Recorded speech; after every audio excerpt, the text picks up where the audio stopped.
Okay, it's 9 o'clock and I'm getting a thumbs up from folks that we're ready to start. So we're going to start this morning with a public hearing. I'm Mark Pendergraft and I'll be chairing this morning's public hearing. This is a public hearing for proposed Regional District of Okanagan's Milkameen bylaw number 2800.56/2025 and 2683.09/2025. The proposed bylaw and related information, including written comments received to date, are available for review at the head table. At this public hearing, all persons wishing to speak will be given an opportunity to do so and are asked to commence their remarks by stating their name and address. Written comments may be submitted before closure of this hearing. Anyone wishing to speak at this public hearing is asked to do one of the following. If you are participating in person, please step up to the microphone.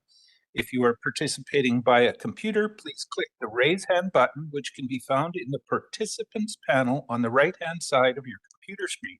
This will indicate that you wish to speak. If you are participating via phone, please press *3 on the phone's keypad, and this will indicate that you wish to speak. Having indicated that you wish to speak, you will be placed in a queue until invited to speak. All speakers will be restricted to a time limit of 5 minutes until everyone who wishes to speak has had an opportunity to do so. Anyone wishing to speak a second time may do so by following the same protocol of stepping up to the microphone, selecting the raise hand button, or by pressing *3 on your phone's keypad. To submit written comments, please submit them prior to the close of this public hearing by emailing them to planning@rdos.bc.ca, or for those attending in person, placing them at the head table. I will now ask Colin Martin, Planner 1, to outline the specifics of the proposed bylaw. So over to you, Colin.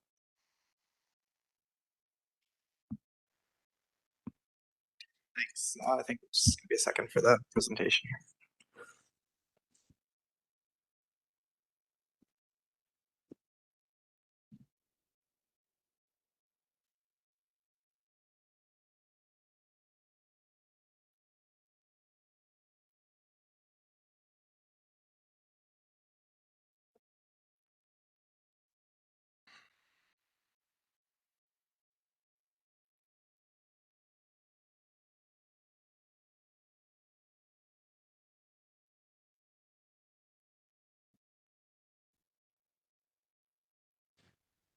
Okay, so as mentioned, this is the public hearing for the RDOS file number I-2025.008-zone.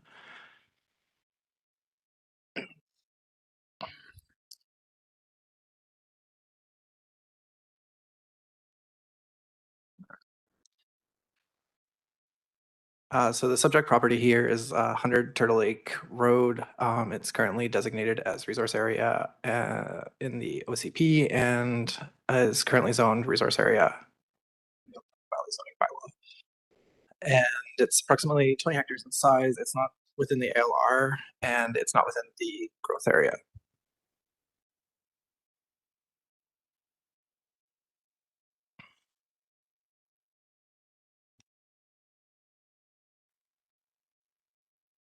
Okay, so the rezoning is intended to facilitate a 4-lot subdivision with lots that are proposed to be between 4 and 6 hectares. As such, the current resource area zone requires a parcel size of 20 hectares. So rezoning to the large holdings 1S, is required in order to facilitate the 4 and 6 hectare parcel sizes. There's a site-specific amendment included in this that is prohibiting accessory dwellings.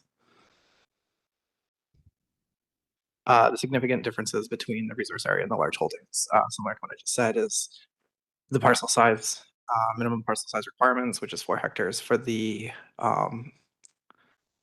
LH1 zone, and the site-specific to prohibit the accessory dwellings while still allowing secondary suites on the parcel. So the proposed amendments is to change the resource, or the amendment for the excuse me. It's to amend the zoning bylaw for the property from resource area to large holdings one site specific, and to amend the OCP designation on the property under the electoral area IOCP from resource area to large holdings. Thanks. Okay, thank you, Colin. I will now declare the public hearing open and ask if there is anyone who wishes to speak to the proposed bylaws.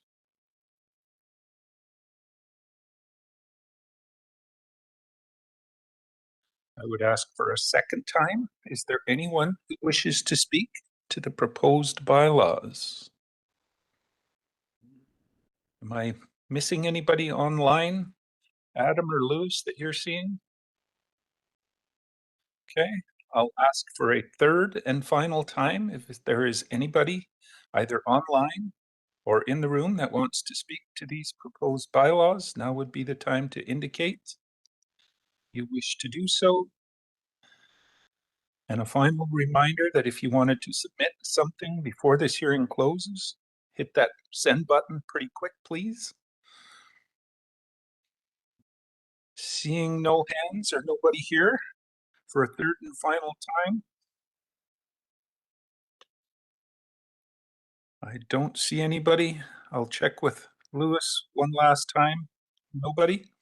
Okay, hearing none, I will hereby declare this public hearing closed at 9:06. And thank you, everybody, for your patience on that. We will move straight into the Regional District Okanagan-Smilkameen regular board meeting. We have the proposed agenda before us. This would be an opportunity. If there's anything on the consent agenda that you want to move into the regular portion, now would be the time to ask for that. Not seeing any hands on that. Looking for a motion to approve the agenda as circulated. Seconded. All in favor? Great. Any opposed? That motion carries, and thank you very much for that. That would take us to the consent agenda. Corporate issues, looking for a motion on that one. Moved, seconded, thank you. All in favor? Great. Any opposed? That motion carries. That brings us down to delegations.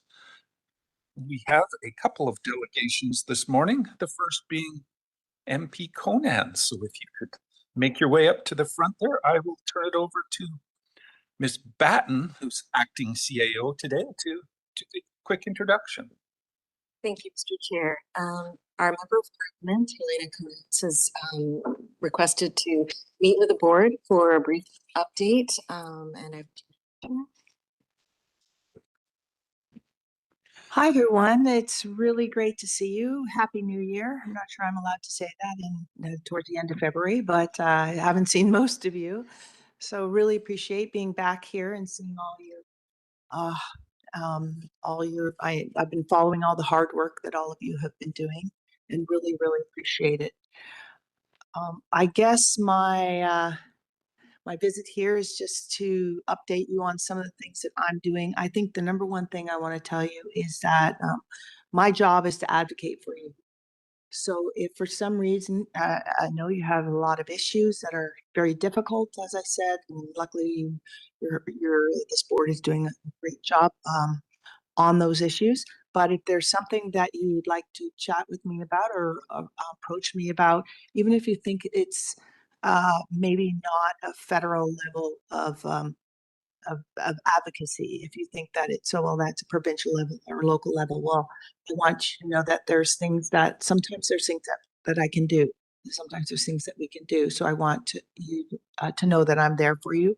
My office is on the corner of Wade and Winnipeg, just up the street. So you can just stroll down as I tell my constituents or our constituents, they're welcome, and we have a really good staff. I want to introduce Sue Hopley. She's one of our staff members. Many of you might recognize her as working in Dan Ashton's office for many years.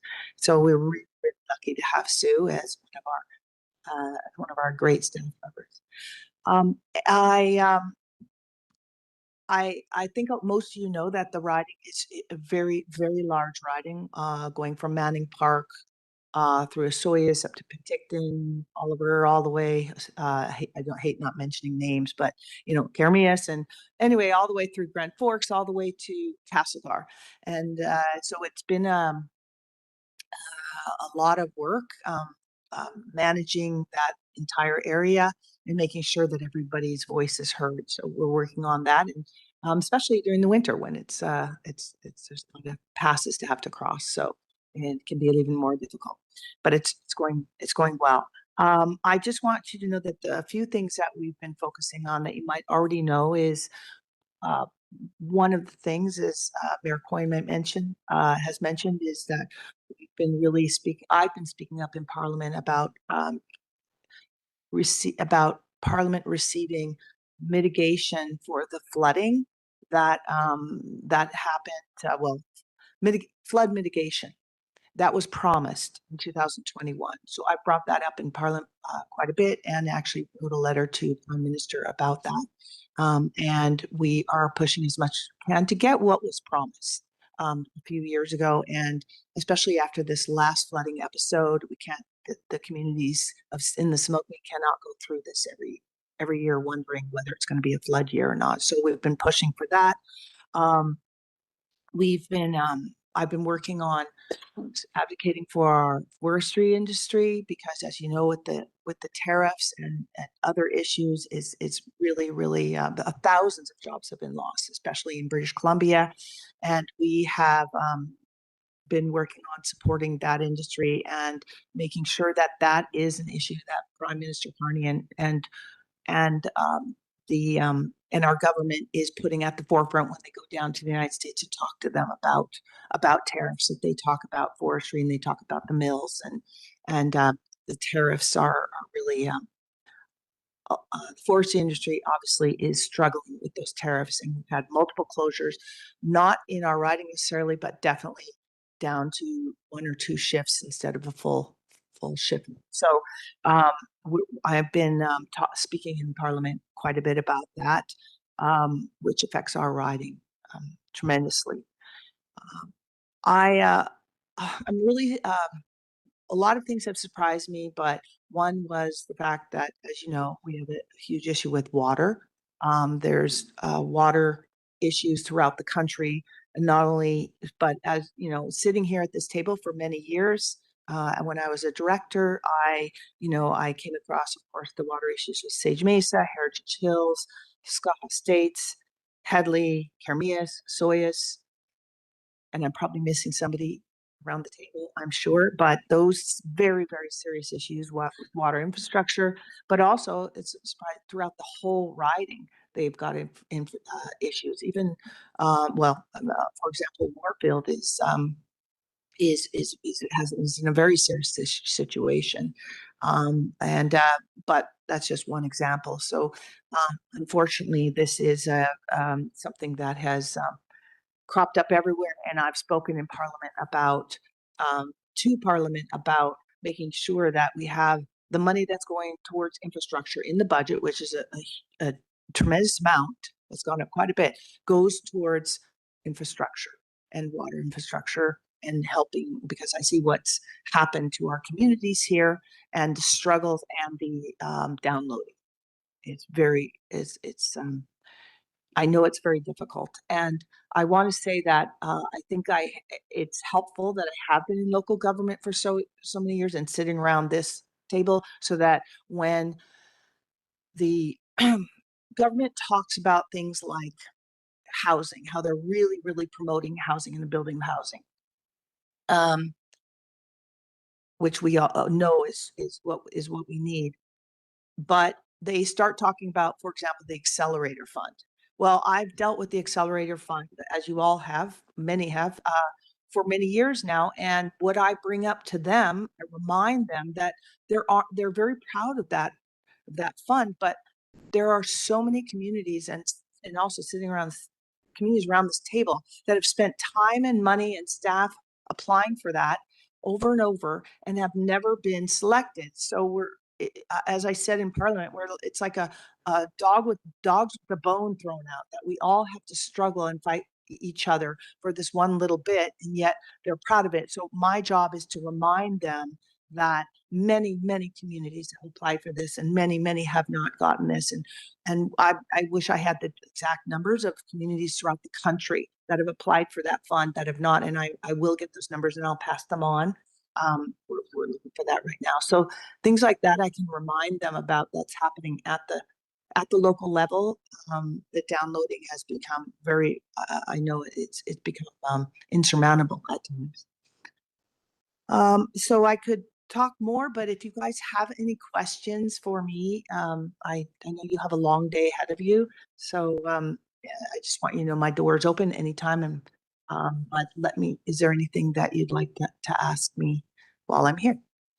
Okay, thank you for the brief update. I did see a few hands. I've got Director Coyne and then Federico. Thanks for coming. Good to see you, and thanks for all the hard work you've been doing in Ottawa. Really do appreciate it.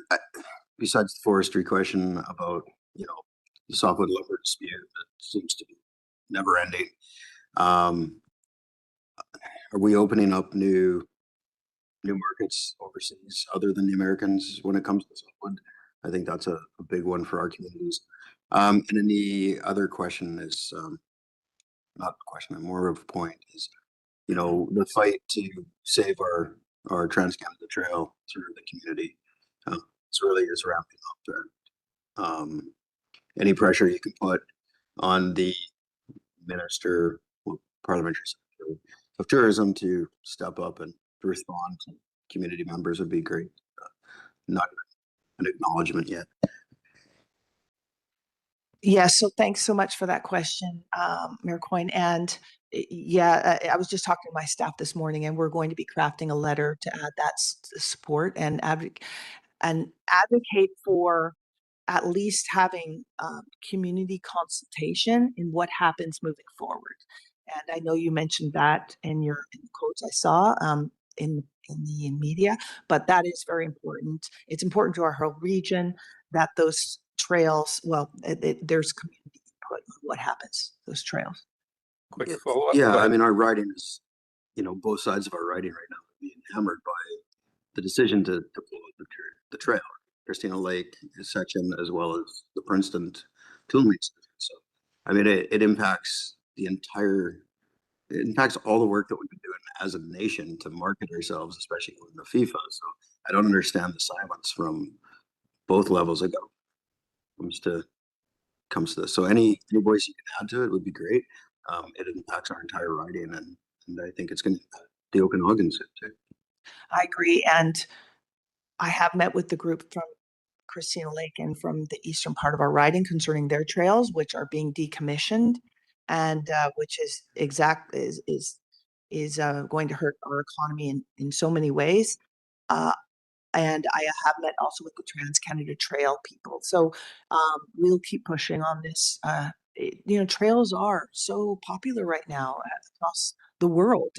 People are traveling to go to spend time on trails. So we need to acknowledge, the province and the country need to acknowledge that and put more emphasis on it. So are we looking at other markets? Yeah, I do know that we are looking at other markets, but according to the managers and the owners of the mills that I've talked to, they think that they think that's really important, but it's going to take a long time. And the fact that our riding is located right along, we have the longest border of I believe we have the longest border of any riding in the country. So the fact that a lot of our mills are located along the border with the United States it's made it that really easier to do, obviously to trade with them, and we have years of that. So yeah, opening up other markets is going to take a long time. And right now, what I hear is that the European market is kind of starting to move in and sell to the United States and moving in where we were at some point. So it's going to be tough, and I think there's going to be some growing pains for sure, but we need to do that. Okay, we've got Director Federico and then Gettins, and on the line a couple others. Go ahead. Thank you, good sir. Hi, Helena. Thank you for coming in today. There's a petition right now circulating about, and I know you've been advocating really hard for a second route between Penticton and Kelowna. And the petition that is out specifically identifies Naramata as a route. And I know we've connected on this. So just kind of where we're at with kind of that petition and the timeline for it potentially to take it to Parliament for a discussion. And then if residents are not in favor of that, what can they be doing to help advocate for it not to go through Naramata? Yeah, so the petition process is really interesting. And it basically, if someone comes forward to me with a petition, they want to start a petition, they can do that. And then what I eventually do if they get enough signatures is I present it to Parliament, and which I will be on this one because I believe we have, I haven't looked lately, but I think over 1,000. This is an online petition. I have been advocating very hard for that second route, and mostly, of course, advocating for the second route to go through the 201, through Carmi and the 201.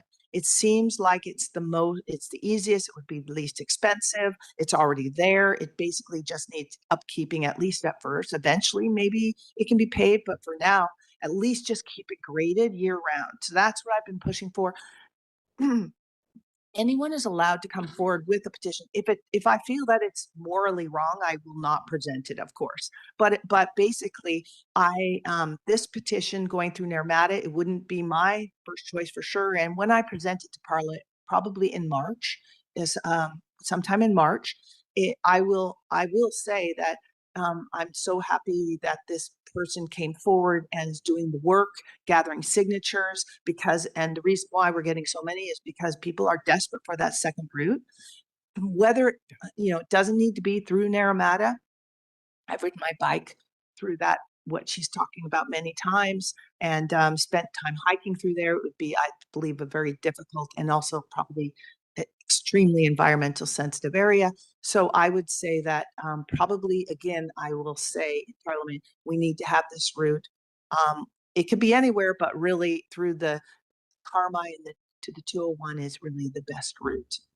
So I don't want Naramata to worry about having a freeway through their little community. I love Naramata, and I think that might be difficult. Quick follow-up, go ahead. Yeah, just a follow-up. Thank you for that.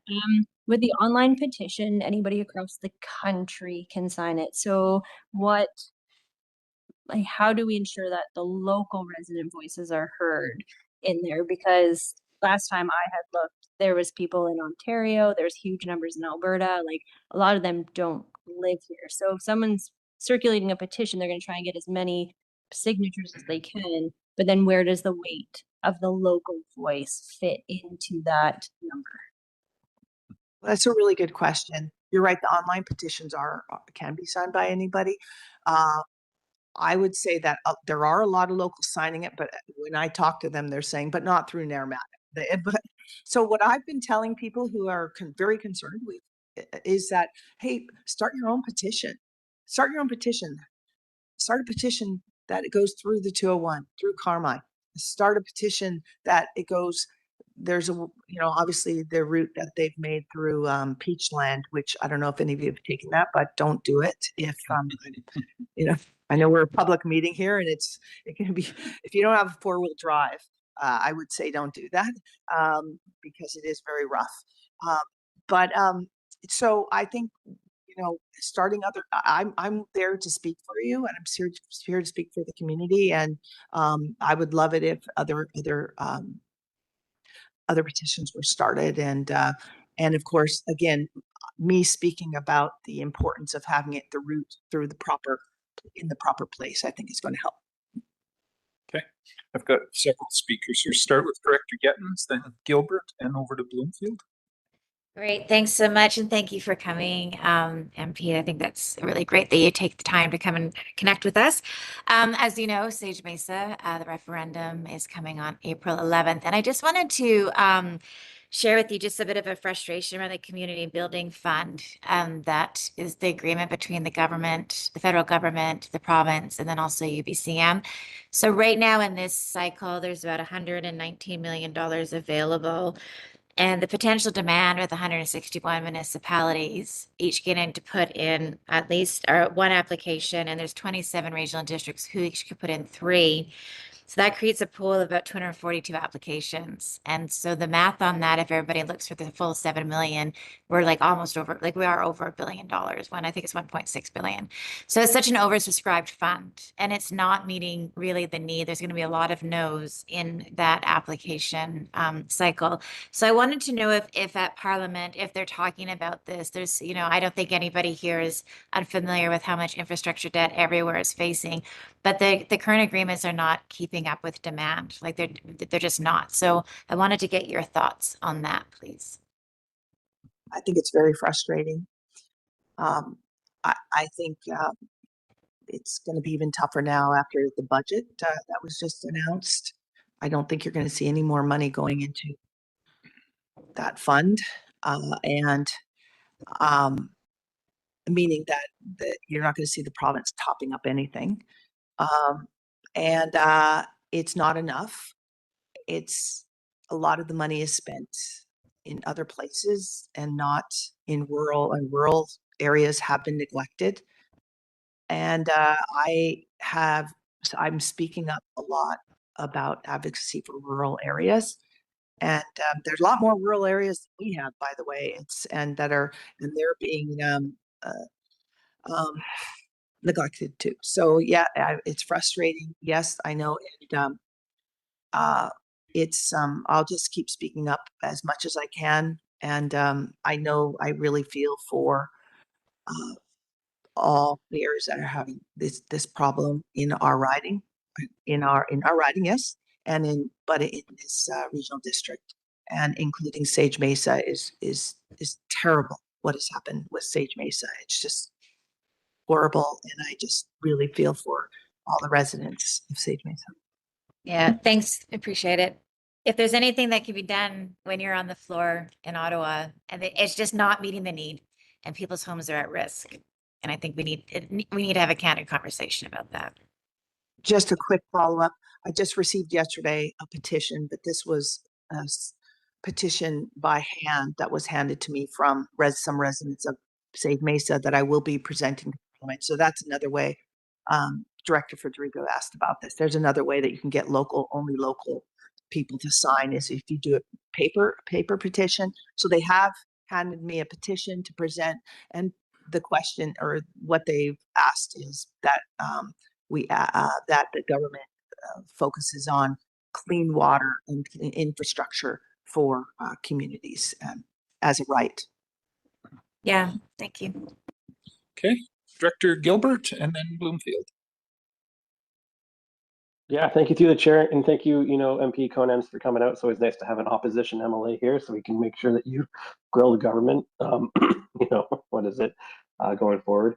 I think just want to follow up on Director Coyne's point, and just what you're advocating. I hope that you continue to push the government, and I would like to see those numbers in regards to housing in their accelerator fund, because as we saw, they announced last December that they were going to cut the housing numbers in half, and now we have a provincial government who's also scaling back funding on housing. And to the point of I constantly see advertised to me that we're supposed to be our best customer now as a nation to buy stuff. So as Director Coyne has pointed out, it is looking for those markets, but our market could be really good here if the federal and the provincial governments were willing to actually resource and start building more homes and buying lumber from our mills, and supporting that forestry industry that way. So just want to say thanks for coming here again, keep pushing, and I would love to see those numbers of what communities have gotten the accelerator fund, and where the majority of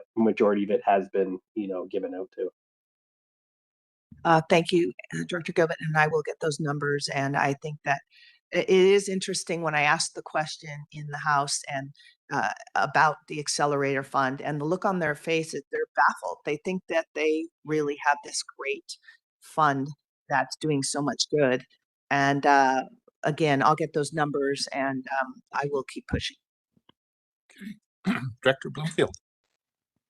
Thank you. And I just wanted to circle back also to what Director Cohen was saying, but about the forestry and what you're saying about the tariffs affecting businesses. And I just want to address some economic, turn our attention to economic growth and economic resilience in the area. And there is the Regional Tariff Response Fund, which is a federal fund for industries that are looking to diversify away from the American market. And so I just wondered if you'd been working with any companies or industries in the local area to take advantage of that fund. Thank you, Director Bloomfield, for reminding me of that. And I will be speaking with industry businesses about that fund. You're right. We need to take advantage of any take any advantage we can, and there is that fund. So yes, I will be speaking, and thanks for reminding me of that. Okay. Director Coyne, and then I think we'll close off.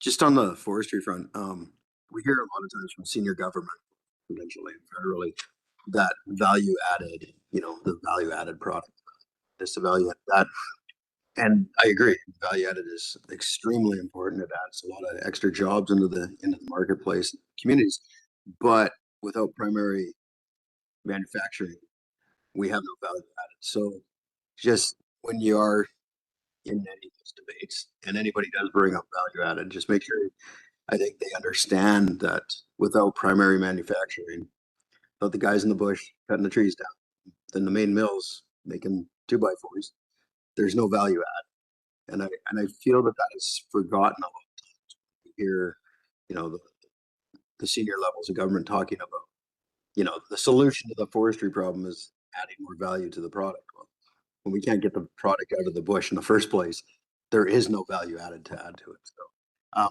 just, to everything else, I mean, we have no industry if we don't have that primary manufacturing. So thank you. Good point. Thank you. And I will make sure to remind them, and also remind them that when a mill closes, it's typically an entire town that closes. That's the difference between. I mean, not that we need to support the auto industry. It's going through its own horrible situation with the tariffs, but with our mills, and it's typically an entire town that gets small town that's devastated.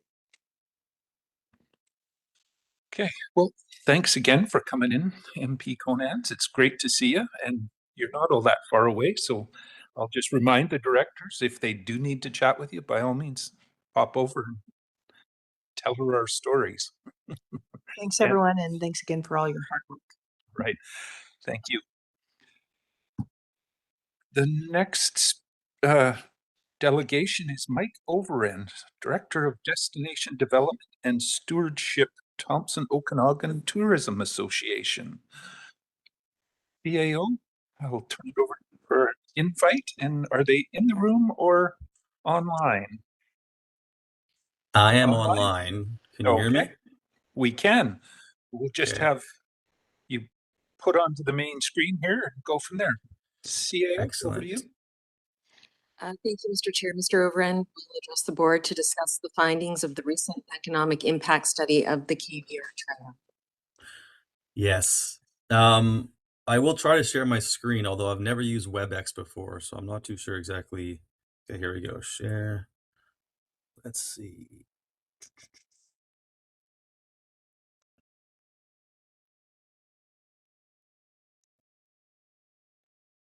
Is that sharing?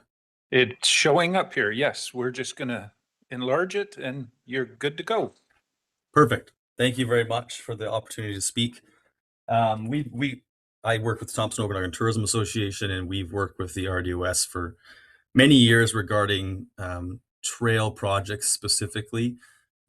Justin Shuttleworth is somebody I work with a lot. Peter Skinner now, been working with him. So we certainly had a relationship with the RDOS, and it's been very positive.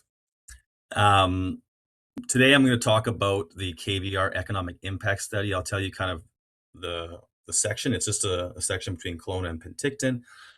A briefly the results, but more so about why we did it and also the methodology behind it. Those are kind of the main things that I want to talk about today.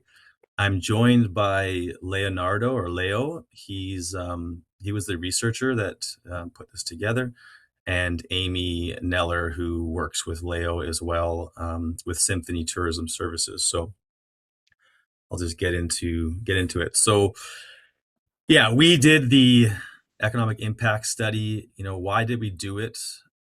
Essentially, the Thompson Okanagan Tourism Association, we're a regional DMO, Destination Management Organization. So we represent Destination BC for tourism in the region. And we identified the KVR, as many people have over the years, as a great possible tourism asset, with certainly a need for upgrades and marketing, etc. There's a lot going on right now with the KVR. In fact, in a couple of weeks, we'll be meeting with the Trans-Canada Trail Society and Spencer and individuals in Boundary. So there's a whole different topic. Today, I'm going to talk about this specific study, though. So essentially, we created the Thompson Okanagan Tourism Foundation, and the foundation's purpose came from the strategy that we did on the KVR, and it was really to support trails. And that's the entire, it's a charitable organization, and the whole purpose of the foundation is to support trails. We haven't done too much with the foundation as of yet, just because it's been kind of a side of the desk project. However, now we're kind of taking more of an active role. And one thing that we have done with the foundation was we were able to secure some funding for Ager Tunnel. A lot of the money obviously came from locals and also government grants, but the foundation helped a little bit on that. So we played a role. We play a role in kind of attaining funds, et cetera, et cetera. The KVR is a big focus of ours because it's such a large tourism asset. Particularly, this study was focused on Kelowna to Penticton. We wanted to identify, the economic value that this has to this specific region. And honestly, the main reason why is because we need to justify why there needs to be improvements. Essentially, we've applied for funding in the past, and sometimes the response back when we're not successful, and we understand it's not easy to get funding, obviously, but the reason why would be always, you don't have a justification for the economic impact of this section of trail. And I think people understand it kind of intrinsically. This is a great trail. A lot of people use it, but what is the true economic value of this section of trail? So that's why we really did it. And we want to be able to justify just better, more resurfacing, more amenities along the trail. The trail from Glenford down from Little Tunnel is fantastic. Then you move up to Ager Tunnel, the surface needs a little bit of work. So our goal is really to justify the funding in order to make that trail surface better.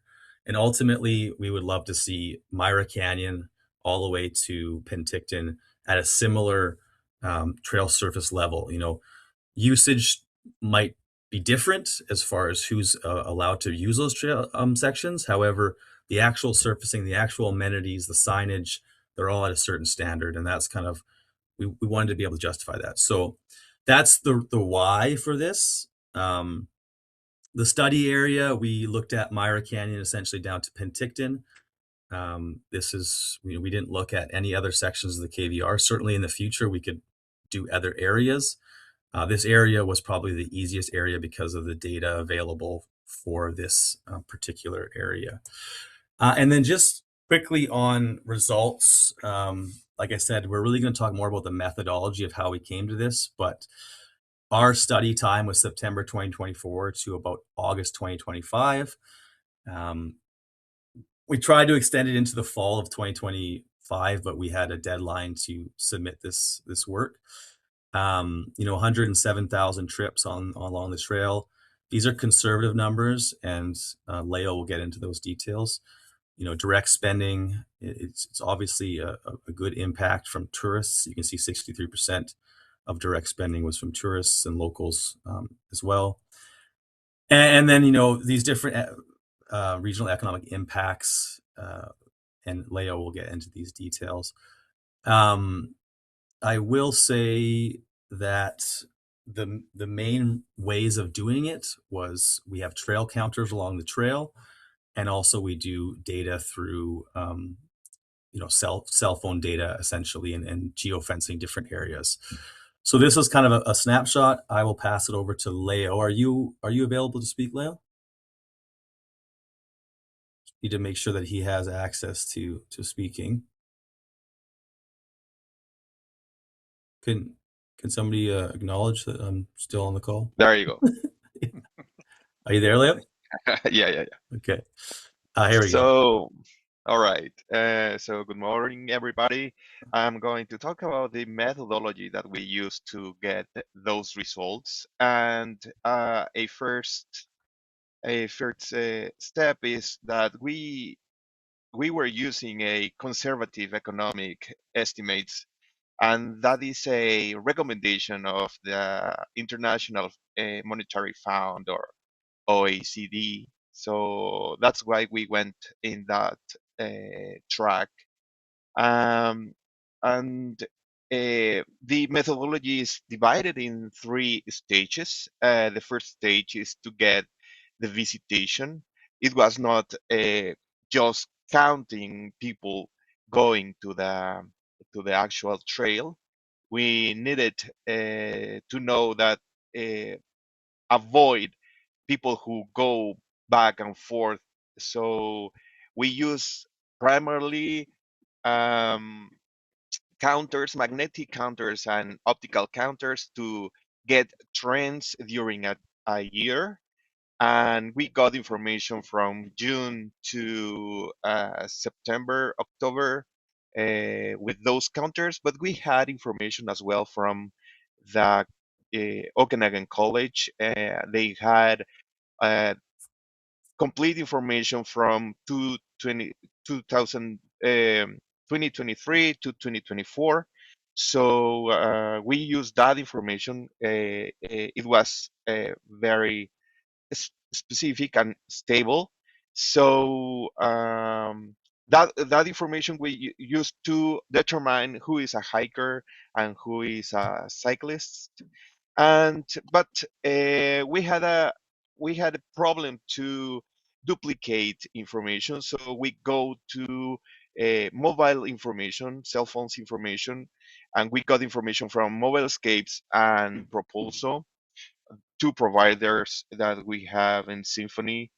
And um, and we select specific points in the trail to capture who is going or how many people is going.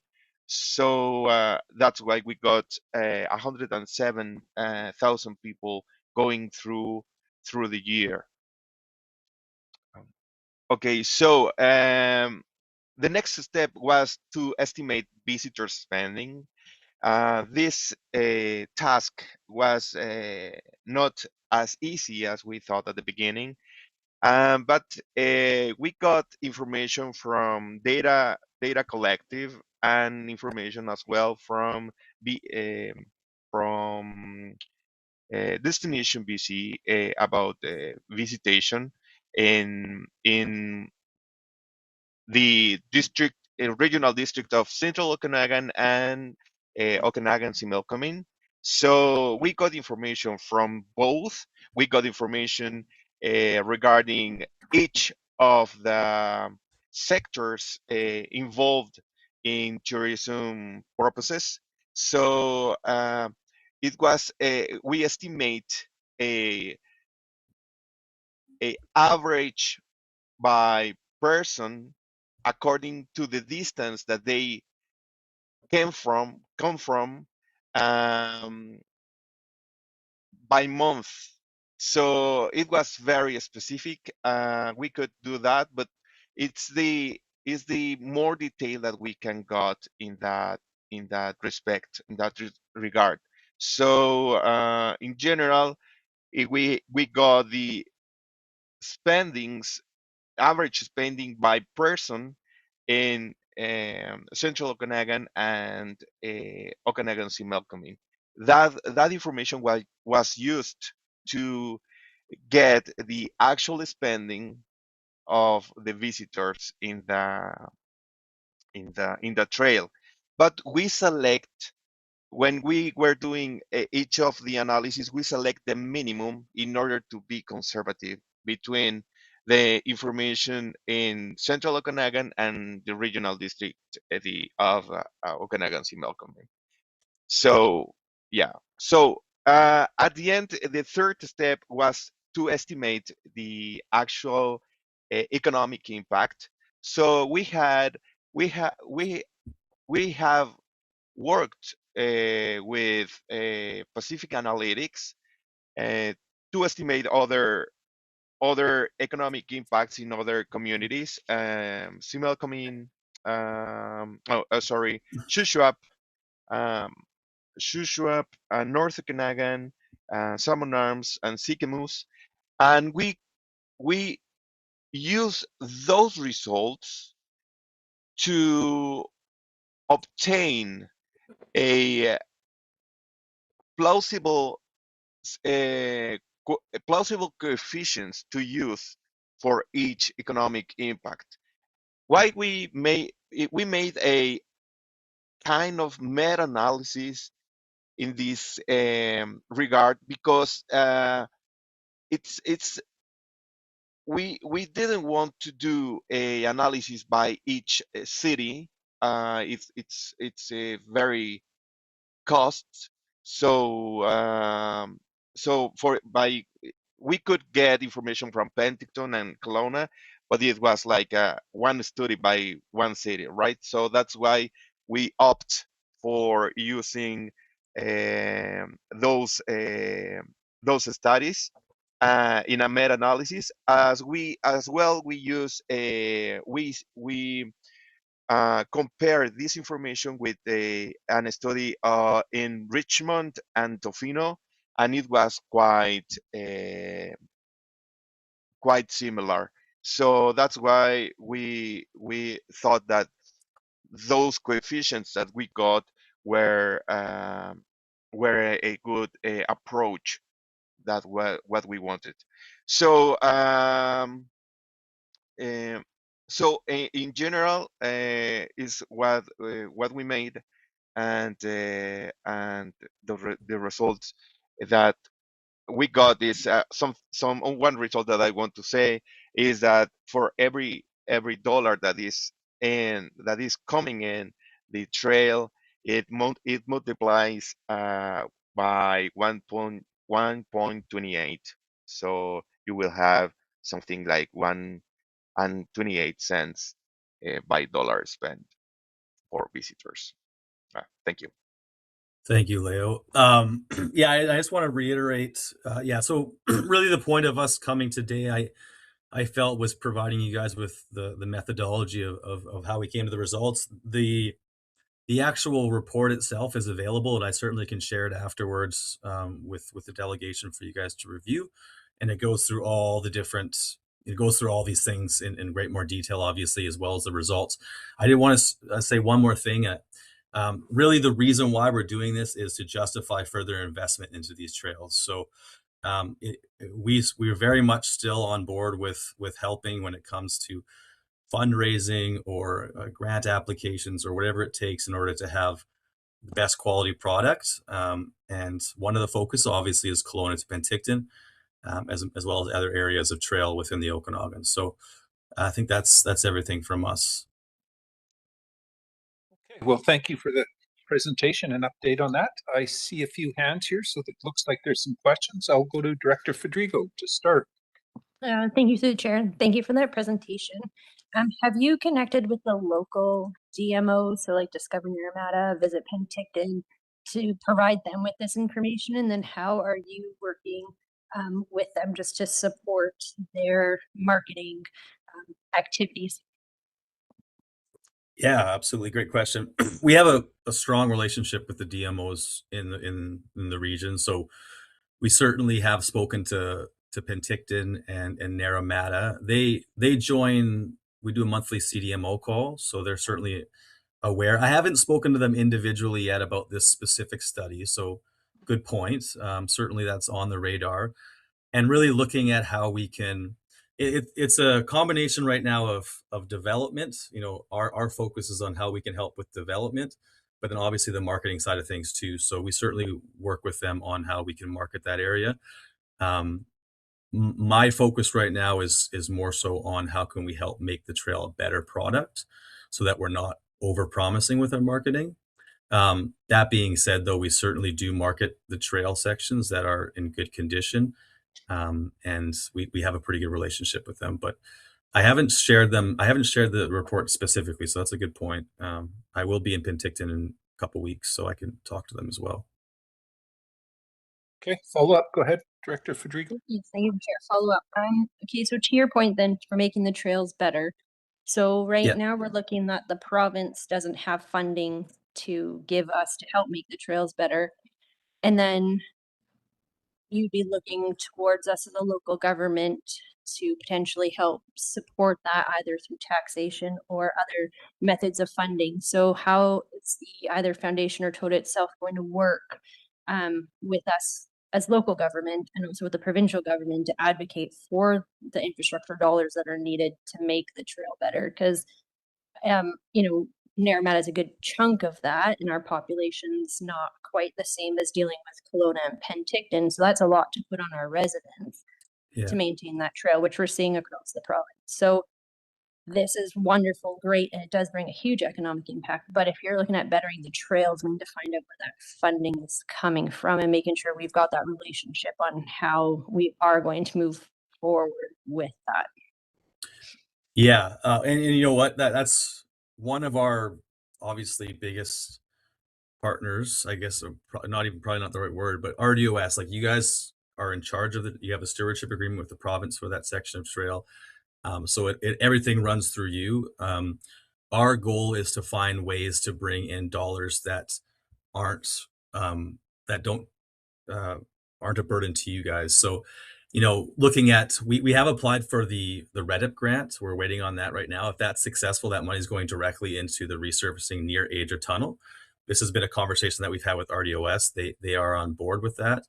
Obviously, there are concerns about maintenance, just general maintenance costs moving forward, and we try to address those things as these things come up. But if we're successful with that grant, that will go towards the resurfacing of at least second track, which would be Glenford to Ager Tunnel, and then looking at third track from Ager Tunnel to Shoot Lake, but also looking at doing community fundraisers, for example, like looking at other ways that we can support the trail through the foundation that doesn't involve taxation or anything like that. So I know you guys are all familiar. Okanagan Rail Trail, they did a huge fundraising campaign when they did their trail. North Okanagan right now, they did a huge fundraising campaign. So there are opportunities to do some fundraising in these different communities that specifically are, you know, adjacent to these sections of trail. So trying to get creative in that regard.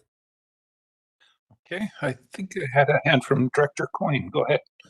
Yeah, just that study, can you share that out to all the DMOs, not just the ones on the Okanagan, but to the Smokemean side as well, the Smoky Valley Planning Society, as well as the town of Princeton? Even though they're your guys' numbers over here, they add value to the trail system that we're trying to build in the Caribbean Costin area, as well as work that we're doing up in our part. Thanks. Absolutely. Yeah, absolutely. Thank you. Okay, I don't believe it. Oh, Director Bush, go ahead. Thank you. I'm just wondering if you have any influence on the provincial government that wants to spend millions to decommission the trail in the Princeton area and Christina Lake area, because you know, it just doesn't make sense to spend that kind of money, decommission the trail when we all want it to get back to working again. So, you know, why not spend them millions to fix up what they can? Yeah. And proceed with that way rather than give up on it all. Yes. And we have been part of that conversation in the last couple of weeks here. We will be meeting with Trans-Canada Trail and other entities, I guess you can call them. So probably Destination BC, possibly the Tourism Industry Association of BC as well. to advocate for that. So we're kind of in the midst right now of talking about what that looks like. And it, prior to my talk, the MP was talking about how she's on the same page as well. So that's really great. But yes, we are having conversations right now and looking at what that means as far as getting a voice, a collective voice to talk about that, because I don't think anybody really likes how that came out. So. Okay. Oh, Director Trainer, go ahead. I just have a quick comment. Mike, I really support you going to the province and talking to them. I think that the announcement to decommission parts of the trail is very short-sighted. I realize the provincial government doesn't have a lot of money right now, but to reverse something that people have worked so hard for so long to get that trail going, I think it's a very poor decision. So I think if you come to them with all that data that you have in that report and all the support that you have in this region, I think that's really important. The other thing is, have you reached out to First Nations communities in the Okanagan, particularly PIB? Because we have that section of trail from Summerland into Penticton that could be a great addition to the cycling network. So this report might be something that they would be interested in seeing as well. Yeah, and I actually have a quick comment on that. So I have had discussions with Logan Tate Rayom, I believe his name is. He's relatively new. He's somewhat focused on tourism in the area, which obviously is relative to trails. I have reached out to James Pepper, although I haven't been able to secure a conversation with him yet. However, that being said, we did receive some funding through ETSI-BC. It's a small amount of funding, but essentially what we are doing with those dollars is we're going to be doing a value of tourism study for individual communities. And one of those communities is PIB. So we're going to be working with them over the next, 6 months to a year to say, what's the value of tourism to your community? And so it's really good timing. And we're obviously going to lean on the value of tourism for Penticton to kind of showcase the adjacent value to PIB and what the opportunity is for them. And I think trails will be a big part of that. So we're going to be able to showcase to them, here's the value, and let's get this going. So that's certainly on our radar as well. And we've had lots of conversations. PIB, they have lots going on, so it doesn't always go through. But we would love to work with them and whether it's grant applications or fundraisers to get that section going again as well. So yeah. Okay, I've seen a hand from Director Bloomfield. Go ahead. Yeah, hi, Mike, and thank you very much for the presentation. And you said you were coming to Penticton, so ask you to please check in with the city, with myself at the city, and when you're here, and let us know when you're coming, and maybe we can schedule a meeting with PIB. Absolutely, yeah. Thank you. I will definitely reach out to you on that matter. I will be in Penticton the week of March the 2nd, I believe it is. So probably the Wednesday or the Thursday, but I'll reach out to you today or tomorrow. So sounds great. Thank you. Okay, one more question, Director Federico. Yes, thank you, the chair. Is the foundation a charity? And then, so if groups were interested in providing funding or individuals who wanted to support the trails that are being just decommissioned or just any of the trail sections, what does that process kind of look like? And then, so would they get a charitable receipt? And then does the foundation take a percentage off of that for administrative costs? So like if there was support to help with the Tualatin Princeton section, or someone wants to put more funding into the Adria Tunnel, and they just come to the foundation and say, I have some money, I would like it to go to some section of the trail. Like, how does that process then work? Yeah, no, great question. We are kind of breaking up on us a bit. Not very well.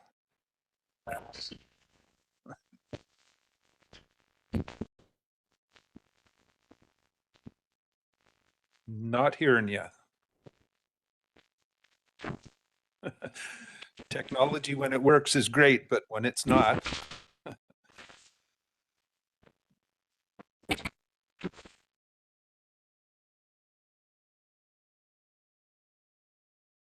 For some reason, we've lost you. Hello? We can see you, but can't hear. Can you hear me now?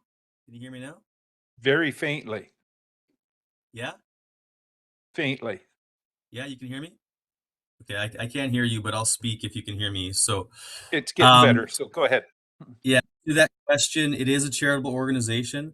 So yes, charitable receipts are part of the package for sure. That's a big part of why we want to move ahead with the foundation. And we're kind of getting that infrastructure set up right now because it's been side of the desk project for a while. We do have a web page that we're going to be updating with the donation, and people will be able to individually donate and say that they want their donation to go to this section.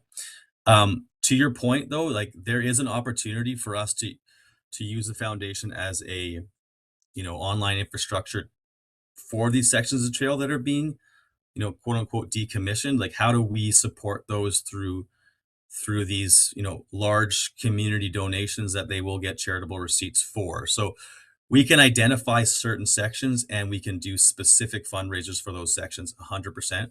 So the fact that of admin costs, there definitely are small admin costs.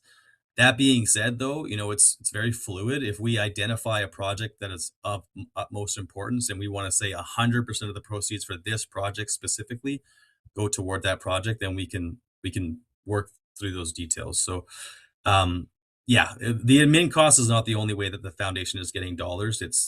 We're looking at other ways that we can bring in dollars to support the admin side of things. So, yeah. Okay, well, thank you very much for the presentation, and please do forward your study on to us so we can take a close look at it, and appreciate you showing up and giving us the update. Thanks. Thank you, everybody. All right, next on our agenda, development services, building inspection. We've got C1, which is a building bylaw infraction in area H, and I'll go to the CAO. Thank you, Mr. Chair. The board saw this at the February 5th, 2026 meeting. At that time, the board moved and seconded a motion to proceed to file a notice on title against the land at 541 Sang Way. They did proceed to pass another resolution deferring consideration of the motion until the next meeting. And here we are at the next meeting. Since that time, the Senior Manager of Building and Enforcement has met with the owners. There has been some information provided. There is still a list of outstanding items. The Senior Manager is here to answer any questions. And additionally, the board may proceed with the motion which is on the floor. Otherwise, they could make another motion to defer the decision to a future meeting. Okay, thanks for that. Any questions from the board on this? Do we want to give the applicant? Oh, there's Director Coyne Senior. Go ahead. Yeah, to Mark, is it getting close to being resolved? I'll check with Mr. Petrie. Go ahead. There's still a decent outstanding list. I mean, it just really depends on how quickly we can get those done. We have a Schedule CB from the geotech. We have a mechanical ventilation checklist, which is part of the final inspection requirement. We're working through some of the plumbing complications. We did not complete an inspection, but we're trying to figure out ways how we can verify that with the owners. And then reviewing the framing and installation photos and full acceptance staff, whether we can accept that through those. And then an RDOS final inspection on the entire building. So more items may come out with that. We don't know. Do a full complete inspection. Okay, Director Trainer, go ahead. At the last meeting, the owner of the property indicated that there was many things that they didn't necessarily understand what they needed to do. At least that was my understanding. Maybe I heard that wrong. So I'm wondering from staff, was there a meeting and was there an agreement upon what needed to be done and an understanding on both sides? Mr. Petrie? In a general sense, we met after that meeting with them, and I believe also our inspector met with them in Princeton on a Tuesday following the meeting. We have sent them a letter outlining outstanding items, and we're continuing to work along the list, and we have a common list that we're working off of. Okay. Director Taylor? Everybody's starting to roll in the same direction. How long are we allowed to defer this? 30-day deferral, this to get resolved? I'll maybe ask Mr. Petrie his thoughts on that. That's a tough question. That'd be up for the owners to answer. Okay. I do believe the owner and applicant are here. We could ask that question of them. Would 30 days be sufficient to get what's outstanding done, or do you have an idea of what you think you need for time? Most of the things on the list have been given to the current building inspector. The electrical declaration, the all the interior health approval on the septic and the well. He inspected the pictures because we took photos of all the framing, the installation. We took pictures of what's going on in the attic, and he was quite happy with it. The exterior part with the backfill, we were understanding that was all done. We put in what's called a daylight drainage, which was part of the exterior plumbing.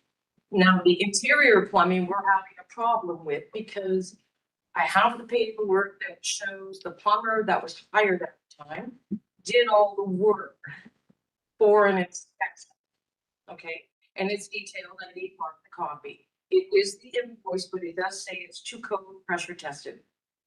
On that particular date, August 19th, 2023, I think it was, or 21.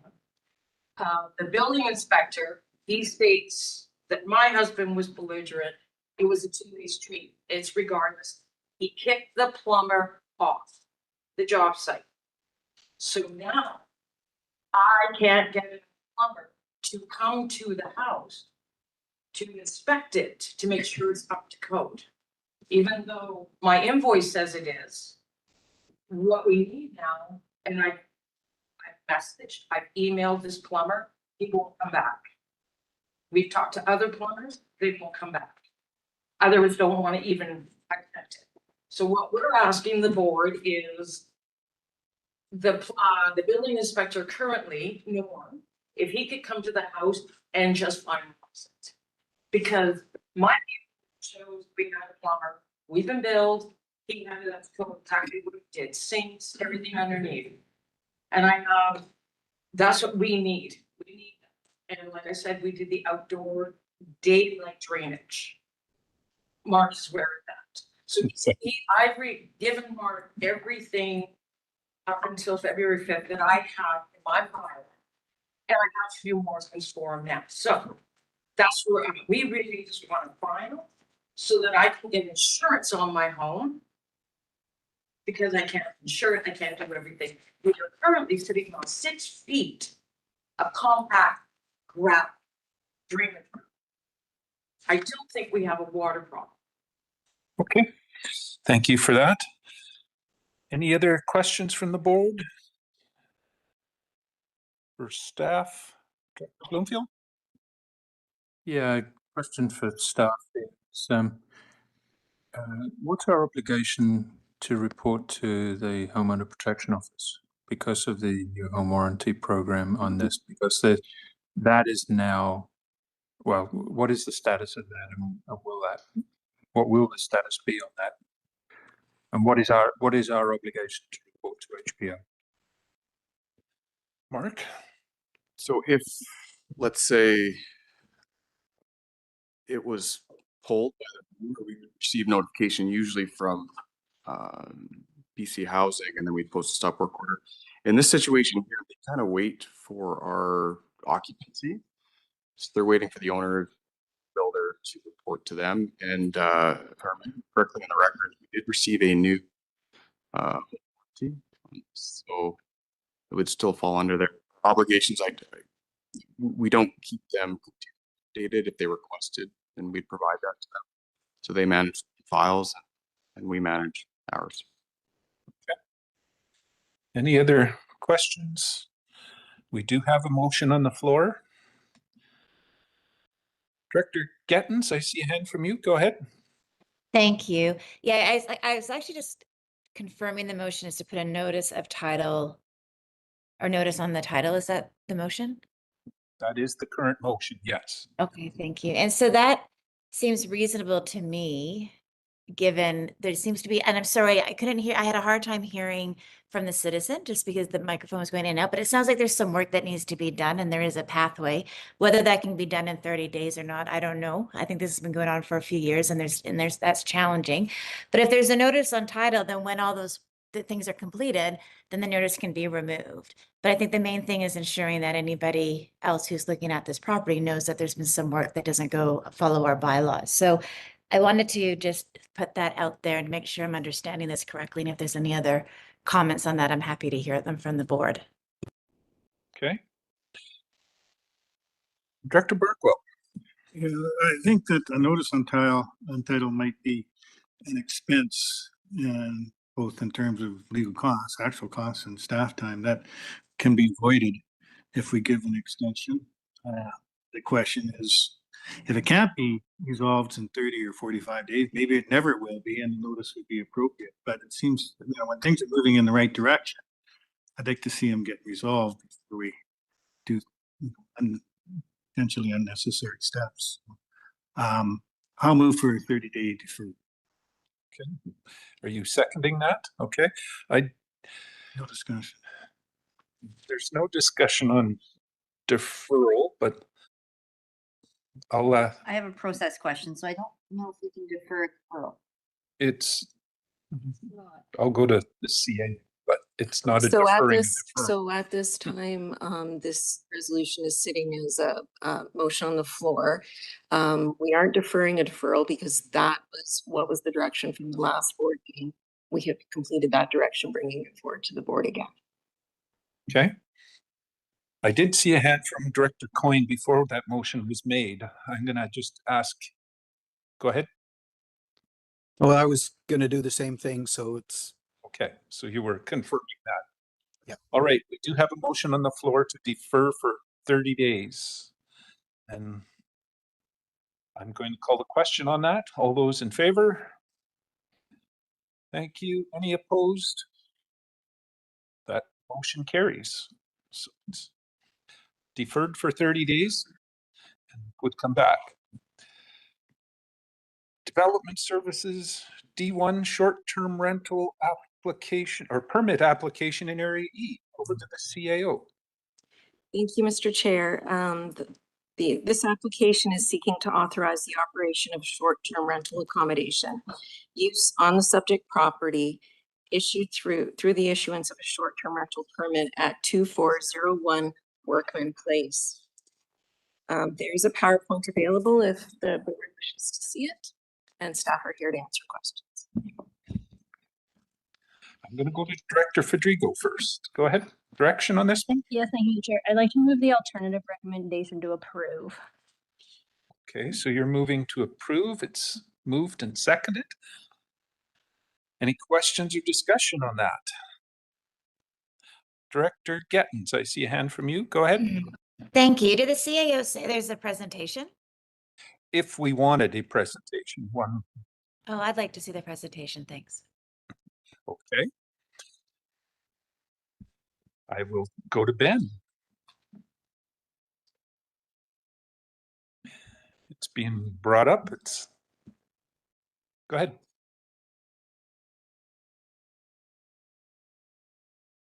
Just waiting for the PowerPoint to come up here.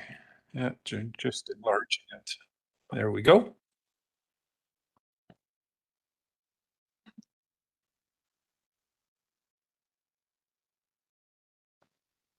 Okay, so this first item on the agenda is in relation to a short-term rental permit application. The property is located at 2401 Workman Place, and that's located in electoral area E. This property is designated low-density residential, zoned low-density residential 3. And in terms of short-term rental regulations, in electoral area E, a short-term rental permit application is required if the host is not present and residing in the same dwelling unit as guests during operation. which applies in this case because the nature of the proposal is to allow the use of one bedroom for 2 paying guests in a secondary suite for short-term rental accommodation use. So that's a secondary suite is separate from the principal dwelling on the property, which is the upper house portion.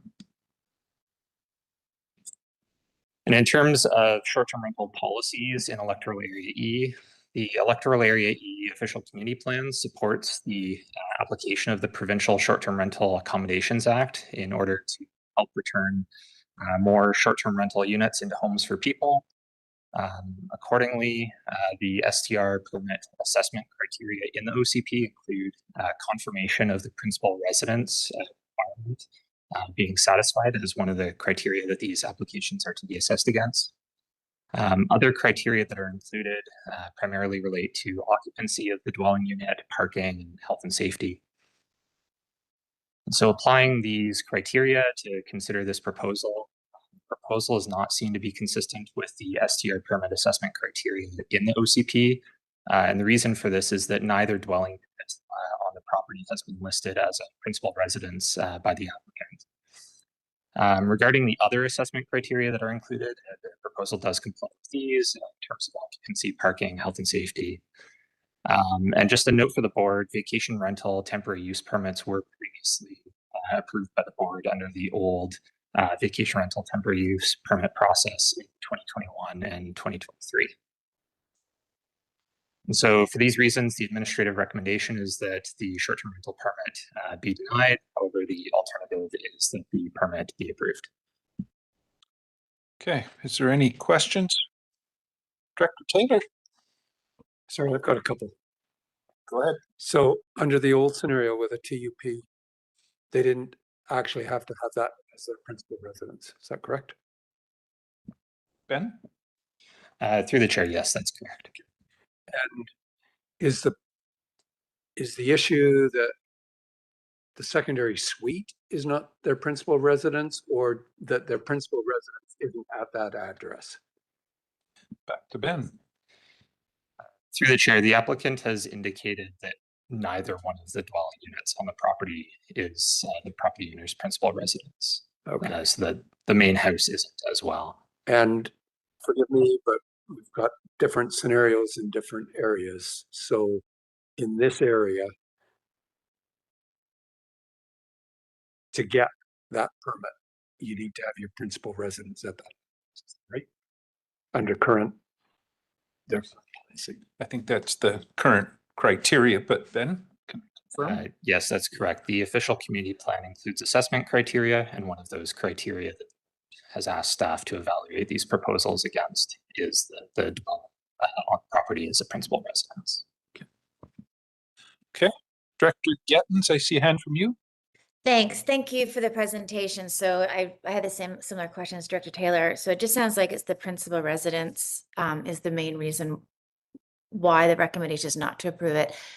And it sounds like this is, I know it's not technically grandfathered, but that's sort of the idea is what I'm gathering. And so I'm just looking to Director Federico just to confirm if that's the reasoning behind the recommendation or her motion. Her motion, sure. I'll go to Director Federico. Yes, thank you through the chair. Yes, because given that they have the TUP previously, there was no negative representation there on a cul-de-sac in a newer area up top. I know I did put forward a positive recommendation, so we don't typically hear from the applicant, but perhaps if it's okay with the chair, if the applicant can maybe explain whether they're on site and here, and the majority of time that is actually spent in Naramata, and then sort of maybe why it isn't a principal residence, if that's appropriate through the chair. Are they here? Yes. Okay. If you're willing to answer that, sure. Thank you for the opportunity. So my name's Boris. I own and live in the property full time. We took possession 20 months ago, 2024. I've been here 95% of my time. I make a short 2-3 day visits outside with my daughter and son. My wife commutes for work. She's required to be in Vancouver 3 days in the office. So her pattern is spend 5 days here with me, 10 days in. So she just left Tuesday night.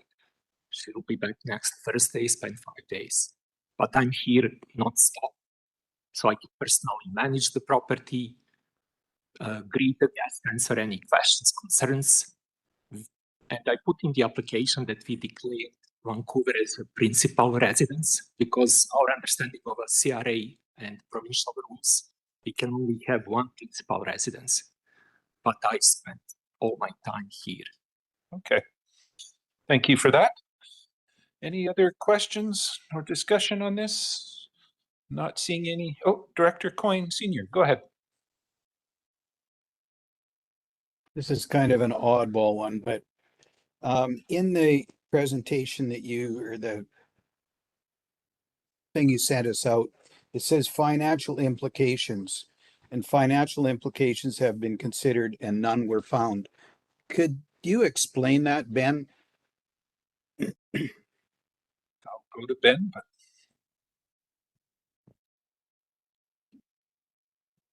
Through the chair, so the language in the report simply refers to financial implications for the regional district in the approval or denial of the application. So generally speaking, the approval of a temporary use permit application is not going to have significant financial implications for the organization.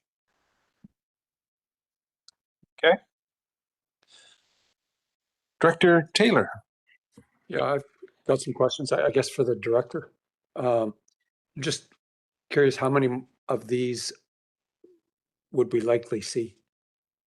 As many as are potentially grandfathered, even if they're not their principal residence? It's a tough question to answer. I think that depends on the applicant, but Director Federico? Yes, thank you through the chair. No idea, right? As we start moving through this process and things start to pop up, we'll start to see what comes of it.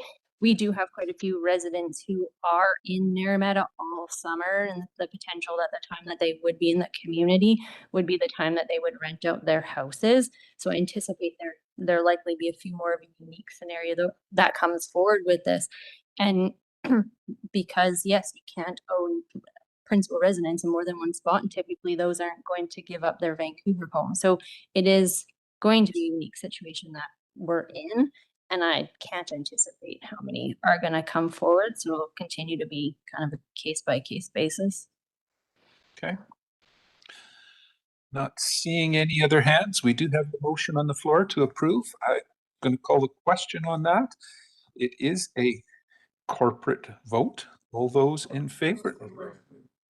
It says corporate on mine, but no, I'm looking at the wrong one. I'm sorry. It is a rural vote. Yeah. I was looking one above. My mistake. I was thinking in my mind. Rural vote. All those in favor? Thank you. Any opposed?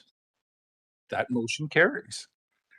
Down to D2, Area G, bylaw or zoning bylaw update. Over to the CAO. Thank you, Mr. Chair. It is being proposed in this report to introduce a new conservation area and a parks and recreation zones to the electoral area G, zoning bylaw number 2781, 2017, and apply these zones to crown lands within the electoral area. There's a PowerPoint presentation if the board wishes to see it, and the administrative recommendation is on the screen. Okay. Gonna go to Director Roberts. Thank you, and I will be moving the proposed brain fart. Lost it for a second. The proposed motion, but again, staff yeah, recommendation. Staff recommendation, and again, it's just something. This is a start, like they said. It's an ongoing. My objective is to find a way to look at how zoning and the tools that we can use from protecting watersheds, water courses, and wetlands in Area G, and at the same time as we're working with the Collaborative Leadership Table and other agencies around water, hoping to come up with gold standard processes and see what we get. So again, the concerns around water conservation, parklands, and energy is a start in that process. Okay, so you're moving it, it's Yep. seconded, it's on the floor. Any discussion, or is there a desire to see the presentation? I think it's fairly straightforward. Not seeing any hands, we will call the question on this one. Again, a rural vote. All those in favor? Thank you. Any opposed? That motion carries. Down to D3, official community plan zoning bylaw amendment in area I. CAO. Thank you, Mr. Chair. This application is seeking to amend the zoning of a subject property in order to facilitate a 4-lot subdivision at 100 Turtle Lake Road. Staff are present if having a presentation if board wishes to see. However, the administrative recommendation is on the screen. Okay, this was the one from this morning's public hearing, so I will go to Director Monteith first. Thank you. I'll make the administrative recommendation. You're moving it, seconded, it's on the floor. Any discussion, or is there a desire from the board to see the presentation? Now would be the time to say that. I'm not seeing any hands. Again, a rural vote. All in favor? Thank you. Any opposed? That motion carries. Down to D4, Regional Growth Strategy Bylaw Review. Consultation plan. And I will go to the CAO. Thank you. The purpose of this report is to provide options to the board in relation to the statutory requirement for a consultation plan in support of the ongoing Regional Growth Strategy Bylaw Review. There is a presentation from staff if the board wishes to see it, and the administrative recommendation is on the screen. Okay. Director Federico, see a hand? I'll move the administrative recommendation, but I would like to add that an in-person conversation be had in Naramata. There's a town hall or public engagement session of some sort, but I would like a physical staff body in Naramata to talk about what the proposed changes are for the community. So I'd like to add that. I don't know if it needs to be added. I actually like it added in the motion because I would like for them to be in the community to talk about the RGS. Okay, so it's moved and seconded. Director Taylor, did you? Well, I was wondering if I can get a similar accommodation. I'm going to just check with staff. Is that problematic? Or either one of you? Through the chair, we can take direction from the board, the level of consultation that the directors would like to see. Okay. All right. So there's 2 requests for some in-person in those locations. Otherwise, we'll follow the recommendation or the plan as it sits. Mine's saying rural vote on this for regional growth strategy. Should that not be corporate? Okay. Let's get through everybody, the regional growth strategy. Any further discussion on this? Director Gettens, sorry, I see your hand waving. I didn't see that other one, so go ahead. That's okay, no worries. I'm curious, I'm supportive of the director's requests. I'm curious then about how this impacts our strategic priorities and our hours. And if staff are concerned with the number of hours that might add in addition, and because I'm still trying to work out the strategic priorities and how we're moving things around. So if staff are feeling confident with the hours that are already assigned to this priority and they can accommodate that, that's great. Or do we need to discuss about having more hours put onto this project? I will go to staff. So through the chair, I mean, we're fairly confident that we can accommodate these 2 in-person requests for Naramata and OK Falls. Okay. Any other discussion? Not seeing any hands. I'll call the question. Corporate, all in favor? Thank you. Any opposed? That motion carries. Down to Public Works, letter of support for an OBWB grant application. Over to the CAO. Thank you, Mr. Chair. The request is for a letter of support to the Okanagan Basin Water Board related to the grant application to the Canada Water Agency's Eco Action Stream 2 Freshwater Sustainability and Innovation Plan. The project is the development of a rapid eDNA detection tool to improve invasive mussel biosecurity in British Columbia and aims to pilot and validate a field deployable employment DNA and CRISPR-based detection system to rapidly identify zebra and quagga mussels. This is a application from OBWB that we are being asked to support, and it's in collaboration with UBC Okanagan and research collaboration from UC Davis and Queen's University. There is no PowerPoint presentation. However, staff is available to answer any questions. Okay. So there's a mover for it. Is there a seconder? Thank you. Any discussion on this? Not seeing hands. This one again is corporate. All in favor? Thank you. Any opposed? Motion carries. Down to E2, Solid Waste Curbside Collection Program, CAO. Thank you. The purpose of this report is for the board to consider the new solid waste curbside collection service regulatory bylaw for the automated curbside program that contains new definitions, service provisions, collection procedures, and enforcement. There is no PowerPoint. Staff are available to answer questions, and the recommended motion is on the screen. Okay. Direction from the board on this or questions for staff? Director Taylor? Start with the question. Okay. Go ahead. First of all, comment, I appreciate that we've got some engagement on the topic of wildlife attractants. And not directly to this, but can you tell me what the fine is? Over to staff. Thank you, Mr. Chair. We haven't determined the exact amount yet. We're going to be working with Mark Petrie to set that amount and get it into the appropriate bylaws. So that's at a later date. Yes. To be determined. Thanks. Okay. I'll move it. Mover, is there a seconder for it? Seconded. Director Monteith, go ahead. Thank you. I guess that brings a question to who would be enforcing the fine, because I don't believe we have bylaw that patrol. I will go to staff. Thank you, Mr. Chair.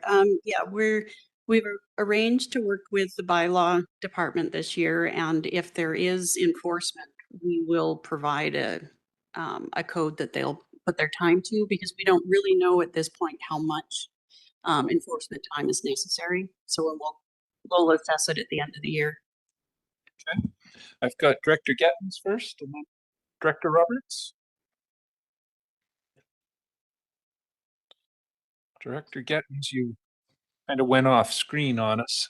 I'm going to go to Director Roberts first and I'll come back to you. Thank you. It's just more of a statement. It just seems like this is going to be additional and continuing costs. So it's even, my frustration, of course, is the cost overall in regards to the contract, and just hoping that we work forward to make things more cost effective and look at, as we stated at one of our last meetings, to look at maybe some adjustments, some fees, things that we can do to make it more sustainable for those on lower incomes in rural areas, the cost as it stands, because it is exponentially growing. Okay. Director Gettins. Thank you through the chair. Can you just confirm for me if this is what I'm looking for is the yard waste pickup schedule, and I don't see that in here. Is this where we would get that confirmation per area on those kind of like the services and when things are happening, like when recycle's picking up, when the large item is going to be picked up, and especially yard waste? I know that's a big concern for Area F, and I think a few other areas around as well. I'll go to staff.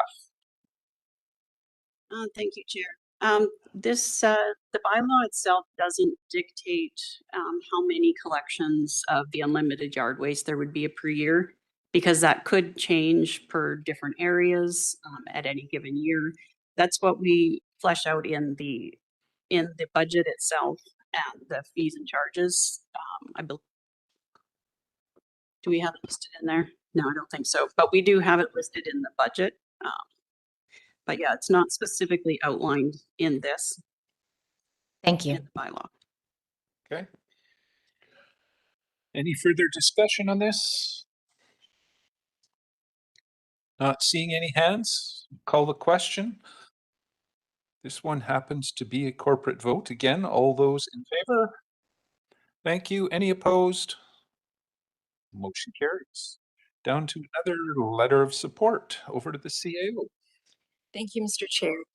This is a request for the board to provide a letter of support for an ORRI grant application to the OBWB grant program. The application will support the next phase of the river restoration construction in Okanagan Falls. The regional district is pleased to work in collaboration with Okanagan Nation Alliance, Osoyoos Indian Band, Penticton Indian Band, and other partners to restore the channelized portions of the Okanagan River. And we sit on a steering committee in regards to this project. There is no staff presentation. However, they is available to answer questions, and the recommended motion is on the screen. Okay, direction on this one.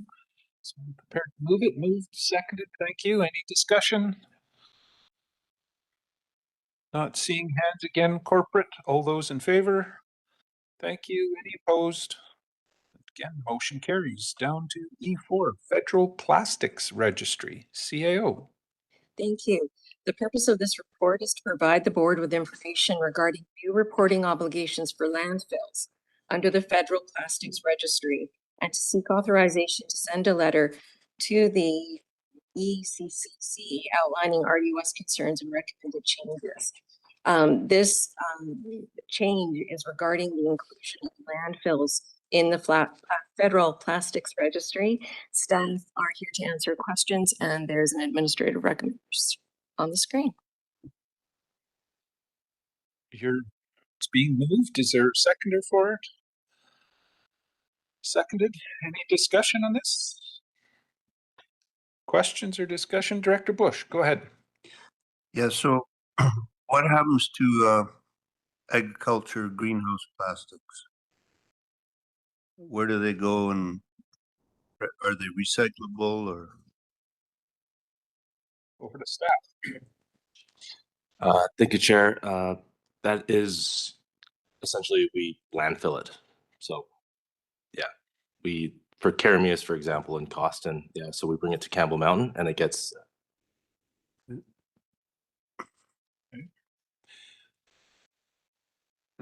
Any other discussion or questions? Not seeing any hands. Again, corporate vote. All in favor? Thank you. Any opposed? That motion carries. Over to Community Services, F1, application for grant funding for a MobiMat in OK Falls, CAO. Thank you, Mr. Chair. The purpose of this report is to seek board approval to apply for up to $40,000 in funding through the RBC Barrier Busters Grants Program to enhance accessibility in Okanagan Falls by installing mats to improve access for people of all ages and abilities. We've had a request from the area director to remove the word MobiMat from the resolution, replace it with beach accessibility. As I understand, MobiMat is a brand name. Staff are available to answer your questions. I will go to Director Taylor. Direction on this? You'll move it with the removal of the word MobiMat. Yeah, that's what I. Okay. Seconded. It's on the floor. And go ahead, Director Coyne. Question? So in the past, when these type of things have come up, the board has made multiple applications for the other regions that have the same, situation. I think one was something to do with fire halls.